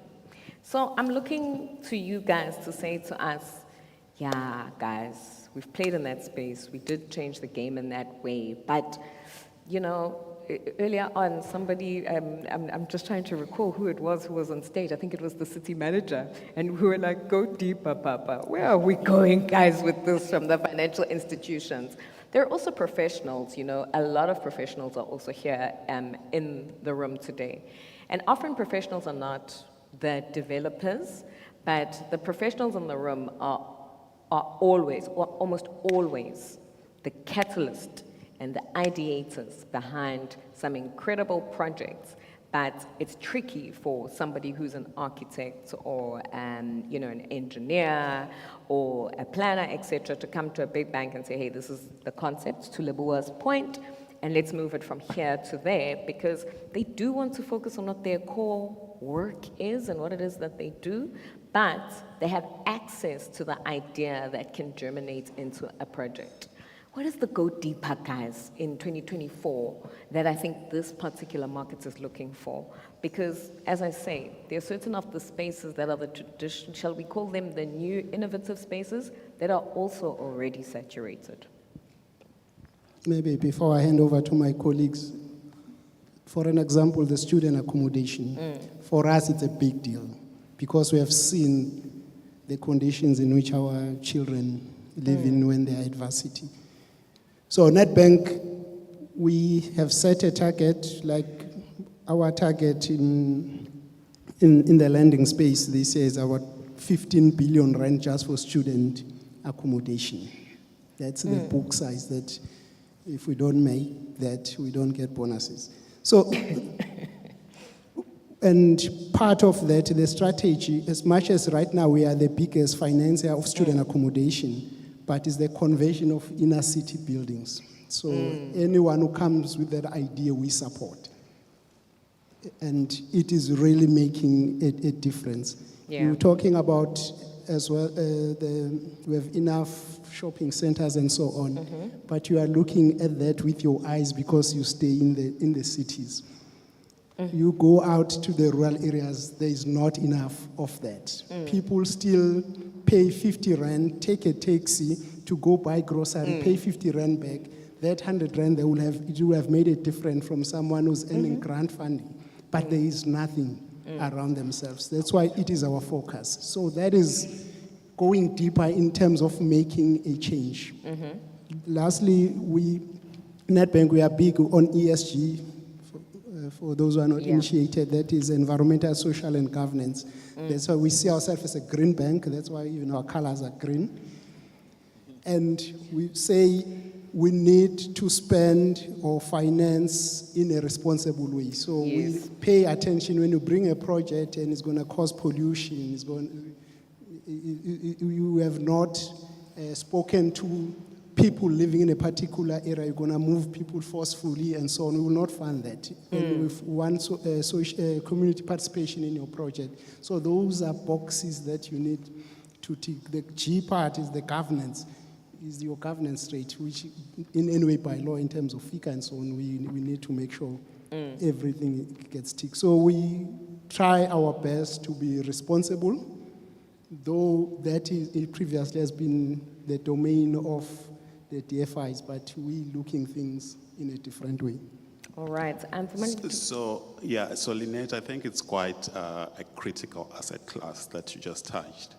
So at ABSA, we've got a dedicated affordable housing team. Yeah. And we are quite deliberate in terms of that asset class. So I think to Aubrey's point, that ESG mandate, I think that S in ESG, I think has been forgotten for quite a long time. We have, for a very long time, focused on the E and the G. And at ABSA, I think we're trying to rewrite that story. Interesting enough, ABSA actually came to the market with a new line called Your Story Matters. So your story does matter, and our mantra at ABSA is empowering Africa's tomorrow together, one story at a time. So we're trying to go into communities, into ECASIs with that affordable housing offering, and it's quite a lucrative and very competitive offering. And I would really love all the developers, investors to reach out.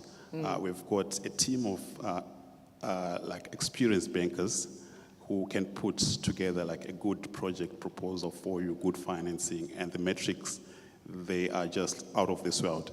So I think it's something that definitely ABSA is looking to, aggressively get into. And to bridge whatever equity gap, we have also introduced a MES offering.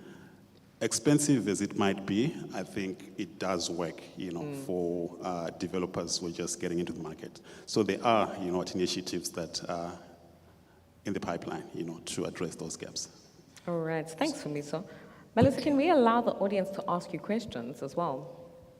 Can we allow the audience to ask you questions? Yeah. All right. Ladies and gentlemen, here they are. They're saying, come to us, knock on our doors. Are there any questions? I do have a roving mic on the floor. I've got one in the middle. Thank you, Sisi. Maybe while... Okay, but whilst that, yes. Malusi, would you like to just proceed with your comments? I actually wanted to make a quick comment. So just around residential, FNP has a mandate of just over 800 million to actually fund rental stock. It's an area of our book that is actually quite light. And we do a 15-year loan, and I'll probably challenge my colleagues here to come up with a better product than that, because I know they're limited to 10 years. So I needed to take a swipe at them because they've been bruising me all along. One very quick comment you made, which actually trickled my, my interest around professionals. Yes. We have a bit of a paradox in the country that if a number of professionals in this room here can walk out to a dealership and buy a Range Rover for R1 million, but they can't actually buy a block of 6 flats for 800,000 rands. So it's a structural issue that actually needs to be sorted, because you can't fund it for 5 years with a residual on a high interest rate, and yet you can't actually do an income-producing property that is appreciating in value.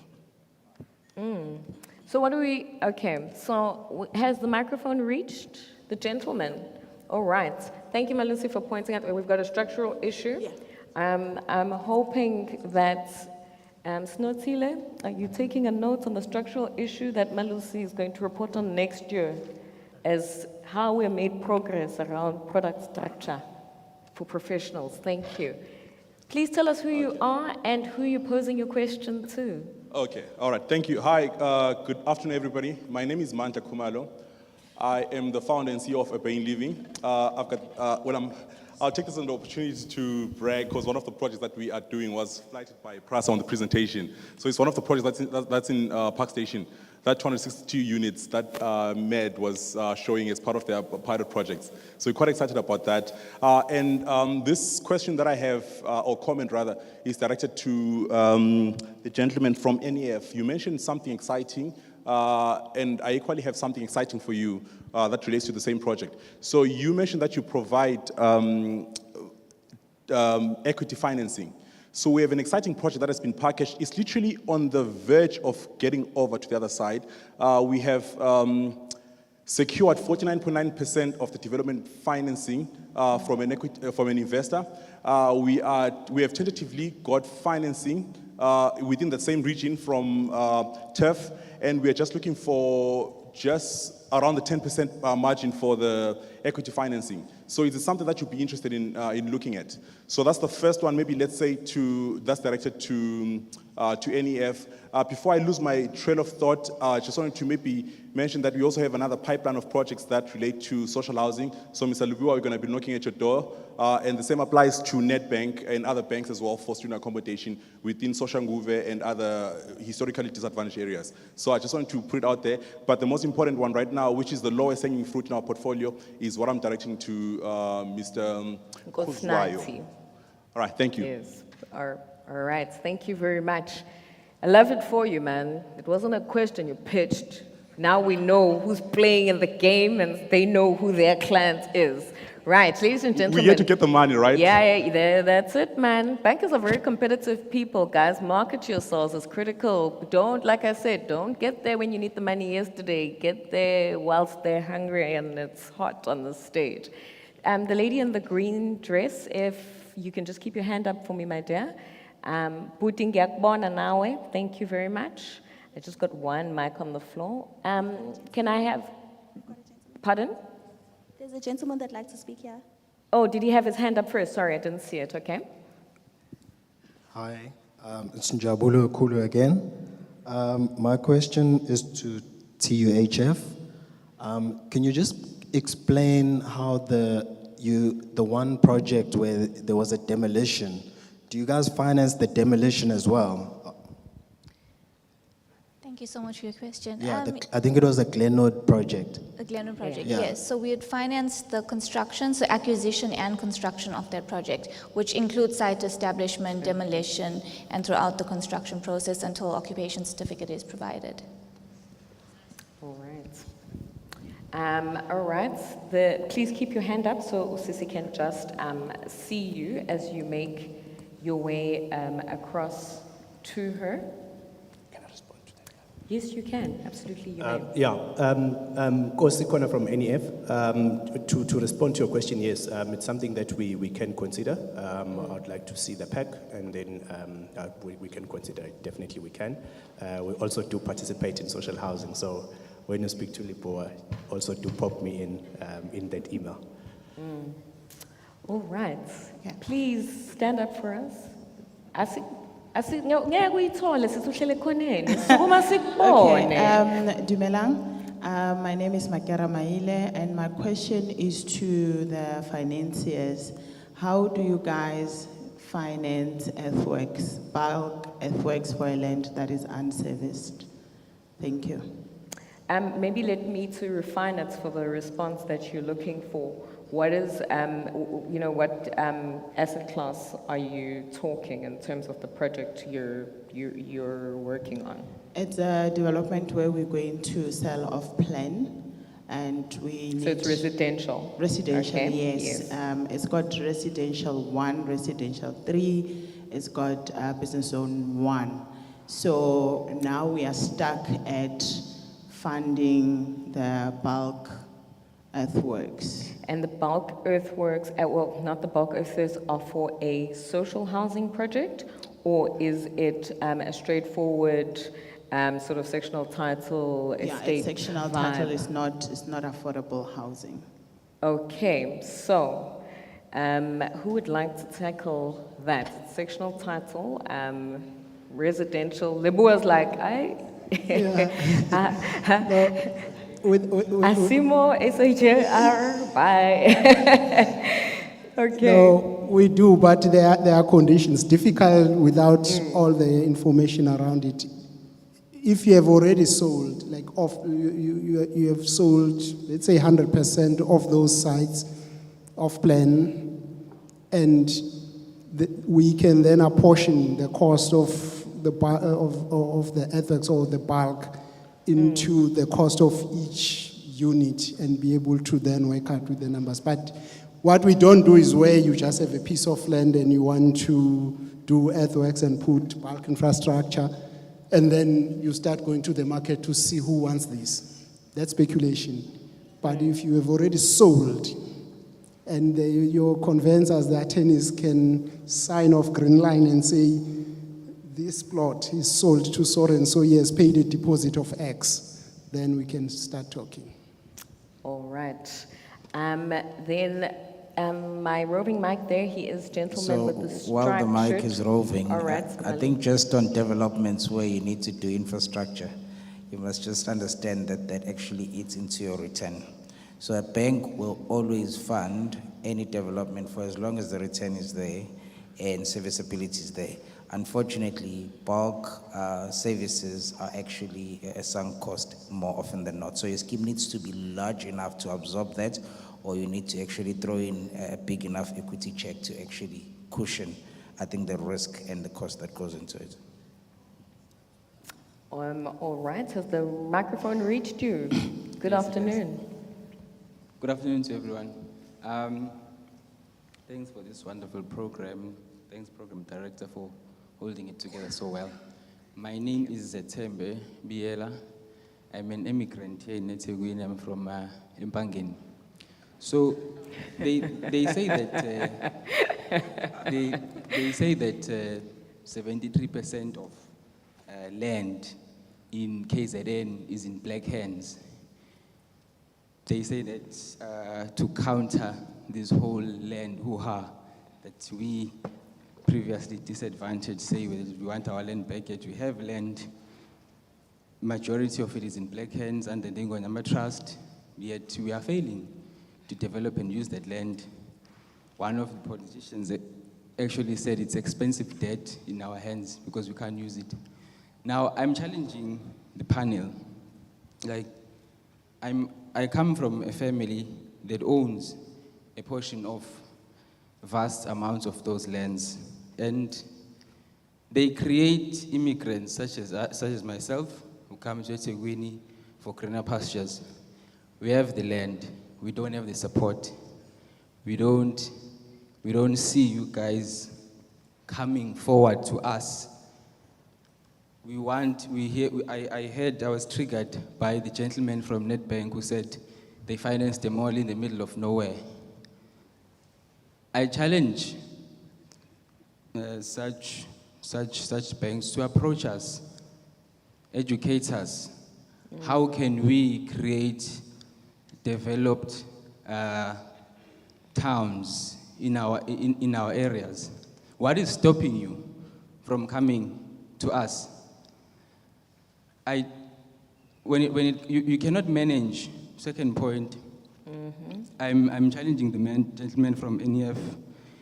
You cannot manage a business of whatever type when you can't manage yourself financially. How can you be a CEO one day or develop your neighborhood or whatever, or your town or village, when you can't manage your own financial pocket or footprint at the bank, if I may put it that way? The point I'm trying to make is, we all know that in school, as young black people, we are not taught financial literacy.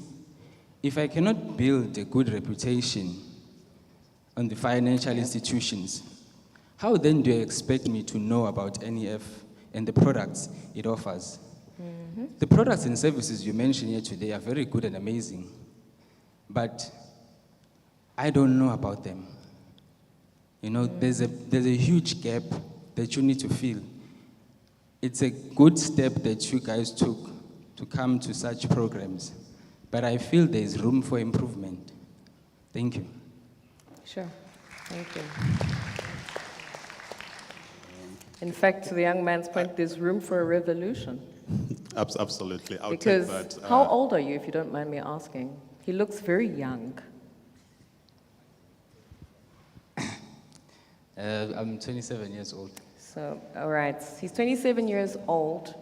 He doesn't have the tax of Bantu education. So he's been fully educated, raised in a democratic South Africa. He has access to the internet. Siyazi ukuthi mfethu empangeni isikhaweni internet ikhona. Where he's got data,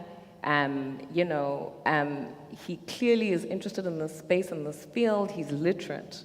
But until he came here today, as a young person that we need to leave as a custodian of these financial markets, of this country, and its land, abantu bakaBiyela are very land rich, as he has pointed out, right?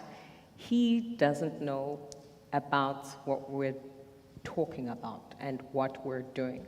What space do the institutions who are so dependent on that client who has this precious commodity at hand going to play in making sure that before we make decisions and we come to ask, we're actually literate about what we are asking for? So I think it's quite a valid question, because information asymmetry is real, you know, in as much we can try to tiptoe around it, but it does exist. So it's probably one of the developmental shortfalls that we experience as a country, where, like I said, we are running in parallel. There is friction. He's there sitting with a precious commodity. We are sitting here selling money. You're selling and money, yeah. we just need to bridge the gap. So I think I did mention in my statements earlier that in my next credit commute, I'm going to take Bramed with me, because in his slides, he had like critical points around JVs, around partnerships. Those things, let's not underestimate them. They're quite critical. You've got an important commodity. We have got the cash. There's always a gap. So one, there's always need for development experience. There's always need for someone who's going to understand the tenanting, of that area. the demographics of that area, to put together a feasibility study. So all those things then, that's where partnerships and JVs, come into play. So in KZN, we're actually blessed with Ingonyama Trust because it's a bankable, it's a bankable lease. I don't think other provinces, I don't know in other provinces, but actually there are deals that have been done, like Manguzi, all those areas, Josini, my brother Aubrey was talking about. All those deals are done on the basis of Ingonyama trust leases. So banks do bank those leases, and we do register those leases. So I think it's just a matter of, bridging that gap. So this session is probably the first step, towards, addressing some of the needs the gentleman has just raised. I think, gentlemen, through your influence as well, all of your organizations, because Nati, you touched on it, ESD is a big part of what the NEF does. SHRA, you take people from literally cradle to grave, in terms of the processes. Your institutions, gentlemen, have massive skills development and social engagement platforms as well. Financial literacy. And financial literacy is not just, when we're buying money from you, from our personal banking. It's actually funny, a point we were making earlier on with some of the members of the real estate team, that the real opportunity in South Africa is also for somebody who will develop language and vocabulary for banking, for STEM, for business, in all 12 of our official languages, to make sure that everybody starts out this journey on an equal footing and at equal knowledge. So that's your next challenge for progress, and I'm also going to make a note of that when they come back, Putiwa Gabriela, they can report back ukuthi sebephuma ngakini, bafike bakhuluma isiZulu, bafika enkosini, bafika nakomama kuma co-op, bafika nasentsheni, bafike bakhuluma into ezwakalayo about ukuthi umnotho actually senuphethe ngezandla, and nizowuthatha kanjani lowo mnotho, firstly kube owenu, and two, nizowuguqula kanjani ukuthi ube umnotho nani abazukulu benu abazokwazi ukuthi bawuthakasele and nabo bazokwazi ukuthi bawuqhube uye phambili. Thank you. If I may, so where the SHRA plays a part is in what we call municipal support program. We don't just issue out capital grants to go build the physical stock. Yes. We have also a grant where we go into municipalities. I mean, there are many councillors, with utmost respect, who don't know social housing, and who wouldn't even be able to identify that piece of land and direct you to go to a municipality, a province, to get that area gazetted as a restriction zone where the SHRA can invest. Ours is a difficult one because we need to reach each and every corner of South Africa.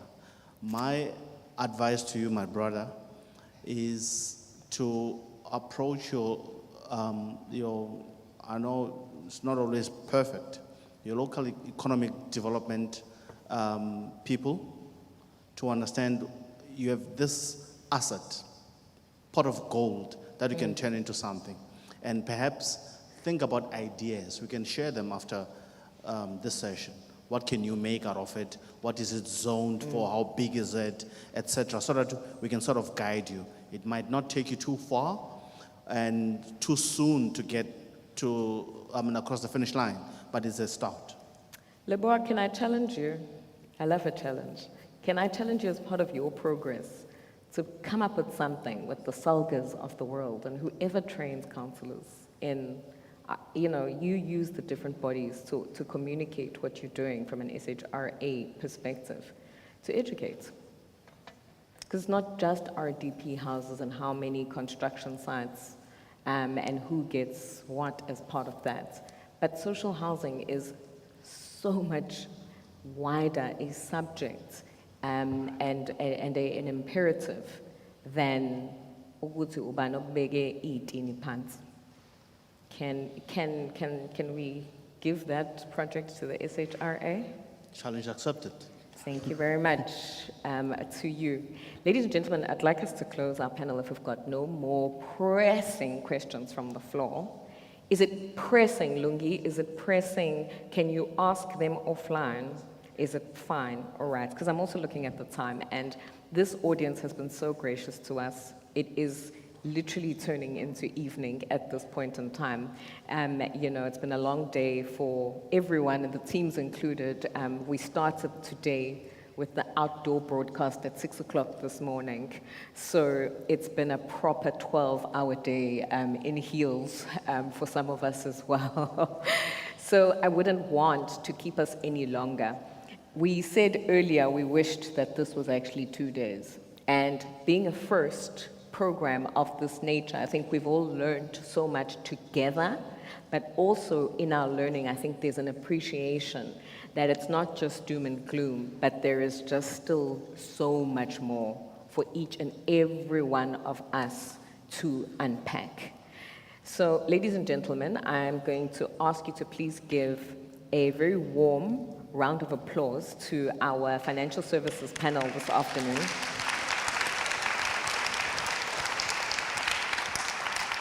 And, I'm probably at this point back to ladies, we want to see everybody participate.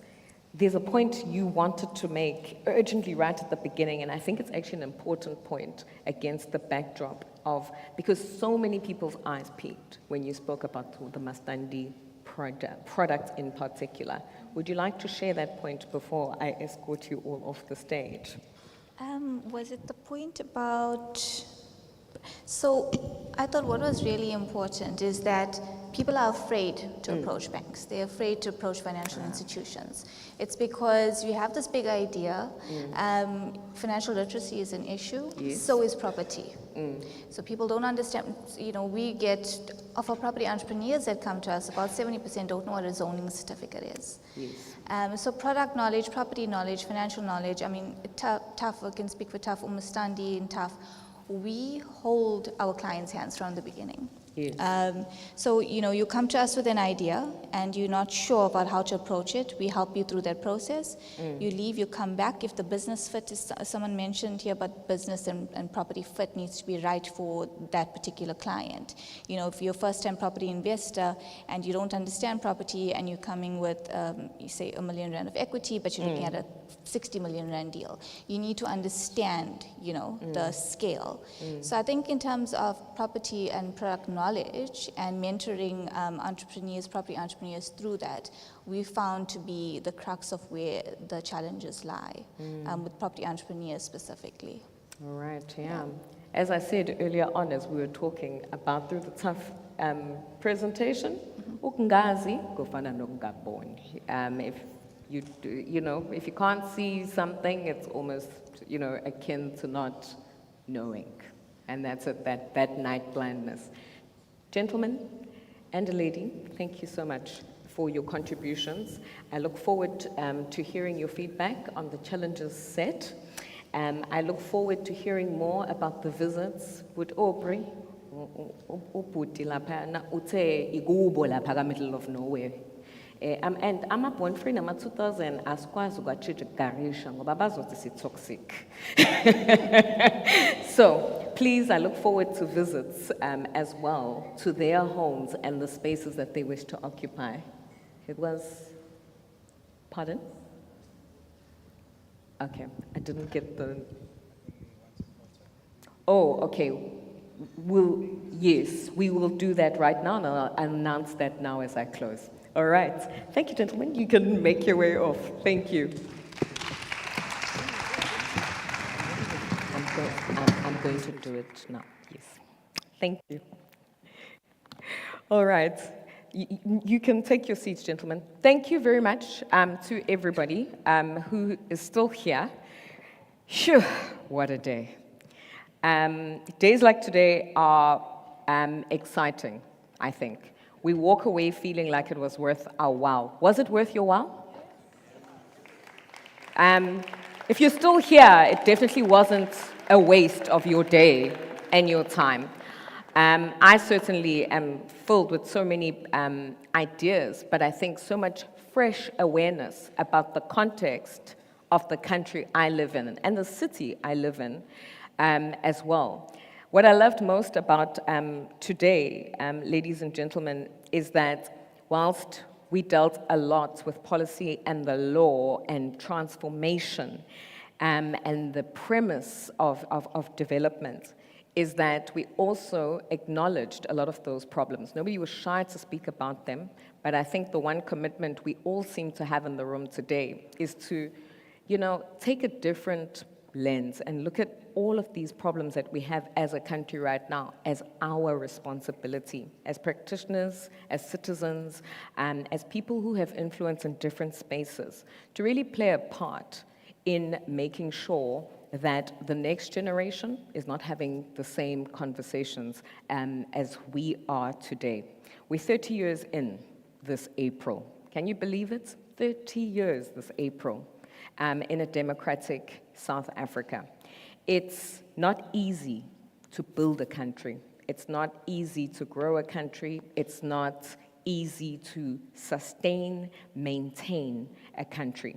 And I don't think it's one man's job, but it is in fact 62 million people's will, 62 million people's resilience, 62 million people's commitment, and 62 million people's collective efforts to collaborate. Because I think we all agree, we all want the same thing here today. A South Africa that we are free in, but also a South Africa that we are free to live, work, play, and of course prosper in, because that's also incredibly, incredibly important. When I started today, I started it with the 5 Ps in mind. And they've guided each and every single one of the conversations that we've had on stage today, each and every one of the presentations, policy, the programs, the problems, the participation. But I love the fact that it looks like, Tsapelo, we're definitely going to have a year 2 of this conference, because we said hard challenges, but challenges that I think we've made commitments now to say, now that I've had the opportunity to think outside the box, meet new people, contextually understand what's going on around me. Now there are different relationships built as well. How are we going to become the solution? And what are we going to report back on when we get back together next year? Is the needle going to have shifted backwards or forwards? And that is something that is up to all of us. One of the big 5 issues that we're also dealing with while we build is that data, and not data connectivity, knowledge data. The integrity of some of that data and the access to some of that data is something that we all readily need to tap into. And I think the big challenge, particularly to the speakers' institutions today, is to break down the silos, share information and resources, and of course, make sure that it's easy for us as practitioners, professionals, citizens, to tap into singular or just well-organized repositories of information so that we are able to readily say to government in particular and our public sector partners, where do we play our part? Because that is available. The second thing for me was that the governance and the policy framework, ladies and gentlemen, you saw it. There's so much of it. There's much more. But there's a point that was made, I think, Tumelo, you made the point, that there's certain things 30 years in, within the remits of that framework, that no longer work, that don't work within the context and the demands and the supply issues of the country today.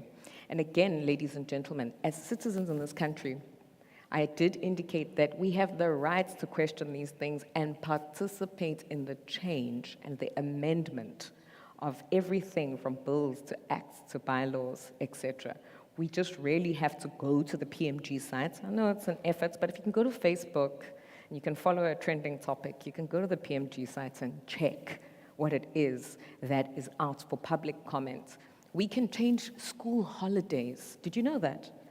As parents of children, you can actually say to the government, nah, I don't agree with these dates, change them, make submissions, and they can change. Do you know that? Now you do. But the PMG site is critical to each and every one of us. And through that process of engaging and participating, we're going to find that applying these laws, these regulations, these statutes, that they're not just punitive, but they actually offer us space and protection in the space and equity in the space to play a bigger part. There are clearly weaknesses in implementation, both on the public and the private side. We've heard about the delays in planning. We've heard about the cost of that. We've heard about, market risks that external outside of us. But that shouldn't stop us. And instead, we've just got to look at, how do we navigate it?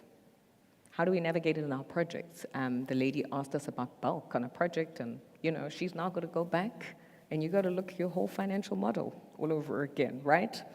But with that, ladies and gentlemen, there's always the opportunity to grow in knowledge and to grow in understanding. And I think that was what today was ultimately about. We gathered to look at how we better leverage public sector assets for development and participation in the game. But I think as we leave with greater knowledge and greater understanding, we're going to gather again with new models, fresh ideas, and perhaps most importantly, sustainable and responsive projects as well as spaces for our community, starting with this community being eThekwini, that will influence what happens at regional levels and will become best practice and hopefully be replicated just based on their innovation, their responsiveness, as well as their transformative agenda nationally and elsewhere. So it all begins with me before it becomes we. And I think that's what I'm certainly walking away with today. My name is Lynette Nduli, and it's been an absolute pleasure to be your host at the eThekwini Property Conference. Have a safe afternoon. Please do, on your way out, make sure you grab a parking ticket. And if I can kindly ask my host, Mr. Tapelo Musimani, to come back with all of his speakers, those who remain, and any members of his team, just to allow the photographers to do their group pics and the like. And if anybody is perhaps sitting with a roving mic in any of our tech and technology, please just make sure that you put it on the stage next to me. I'd really appreciate it, and that we don't go home with anything. But to all of you, please do go home, be safe. This session was live streamed and recorded, so you can find it online.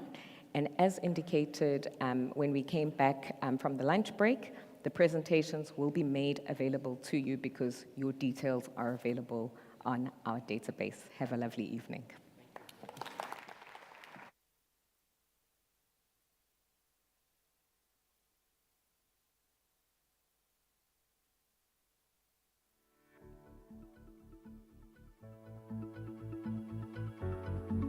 We are tough, straightforward, approachable, street-smart financiers on a mission to provide commercial property finance solutions to entrepreneurs from all walks of life who share our passion for affordable rental housing, urban regeneration, and creating impact through scale.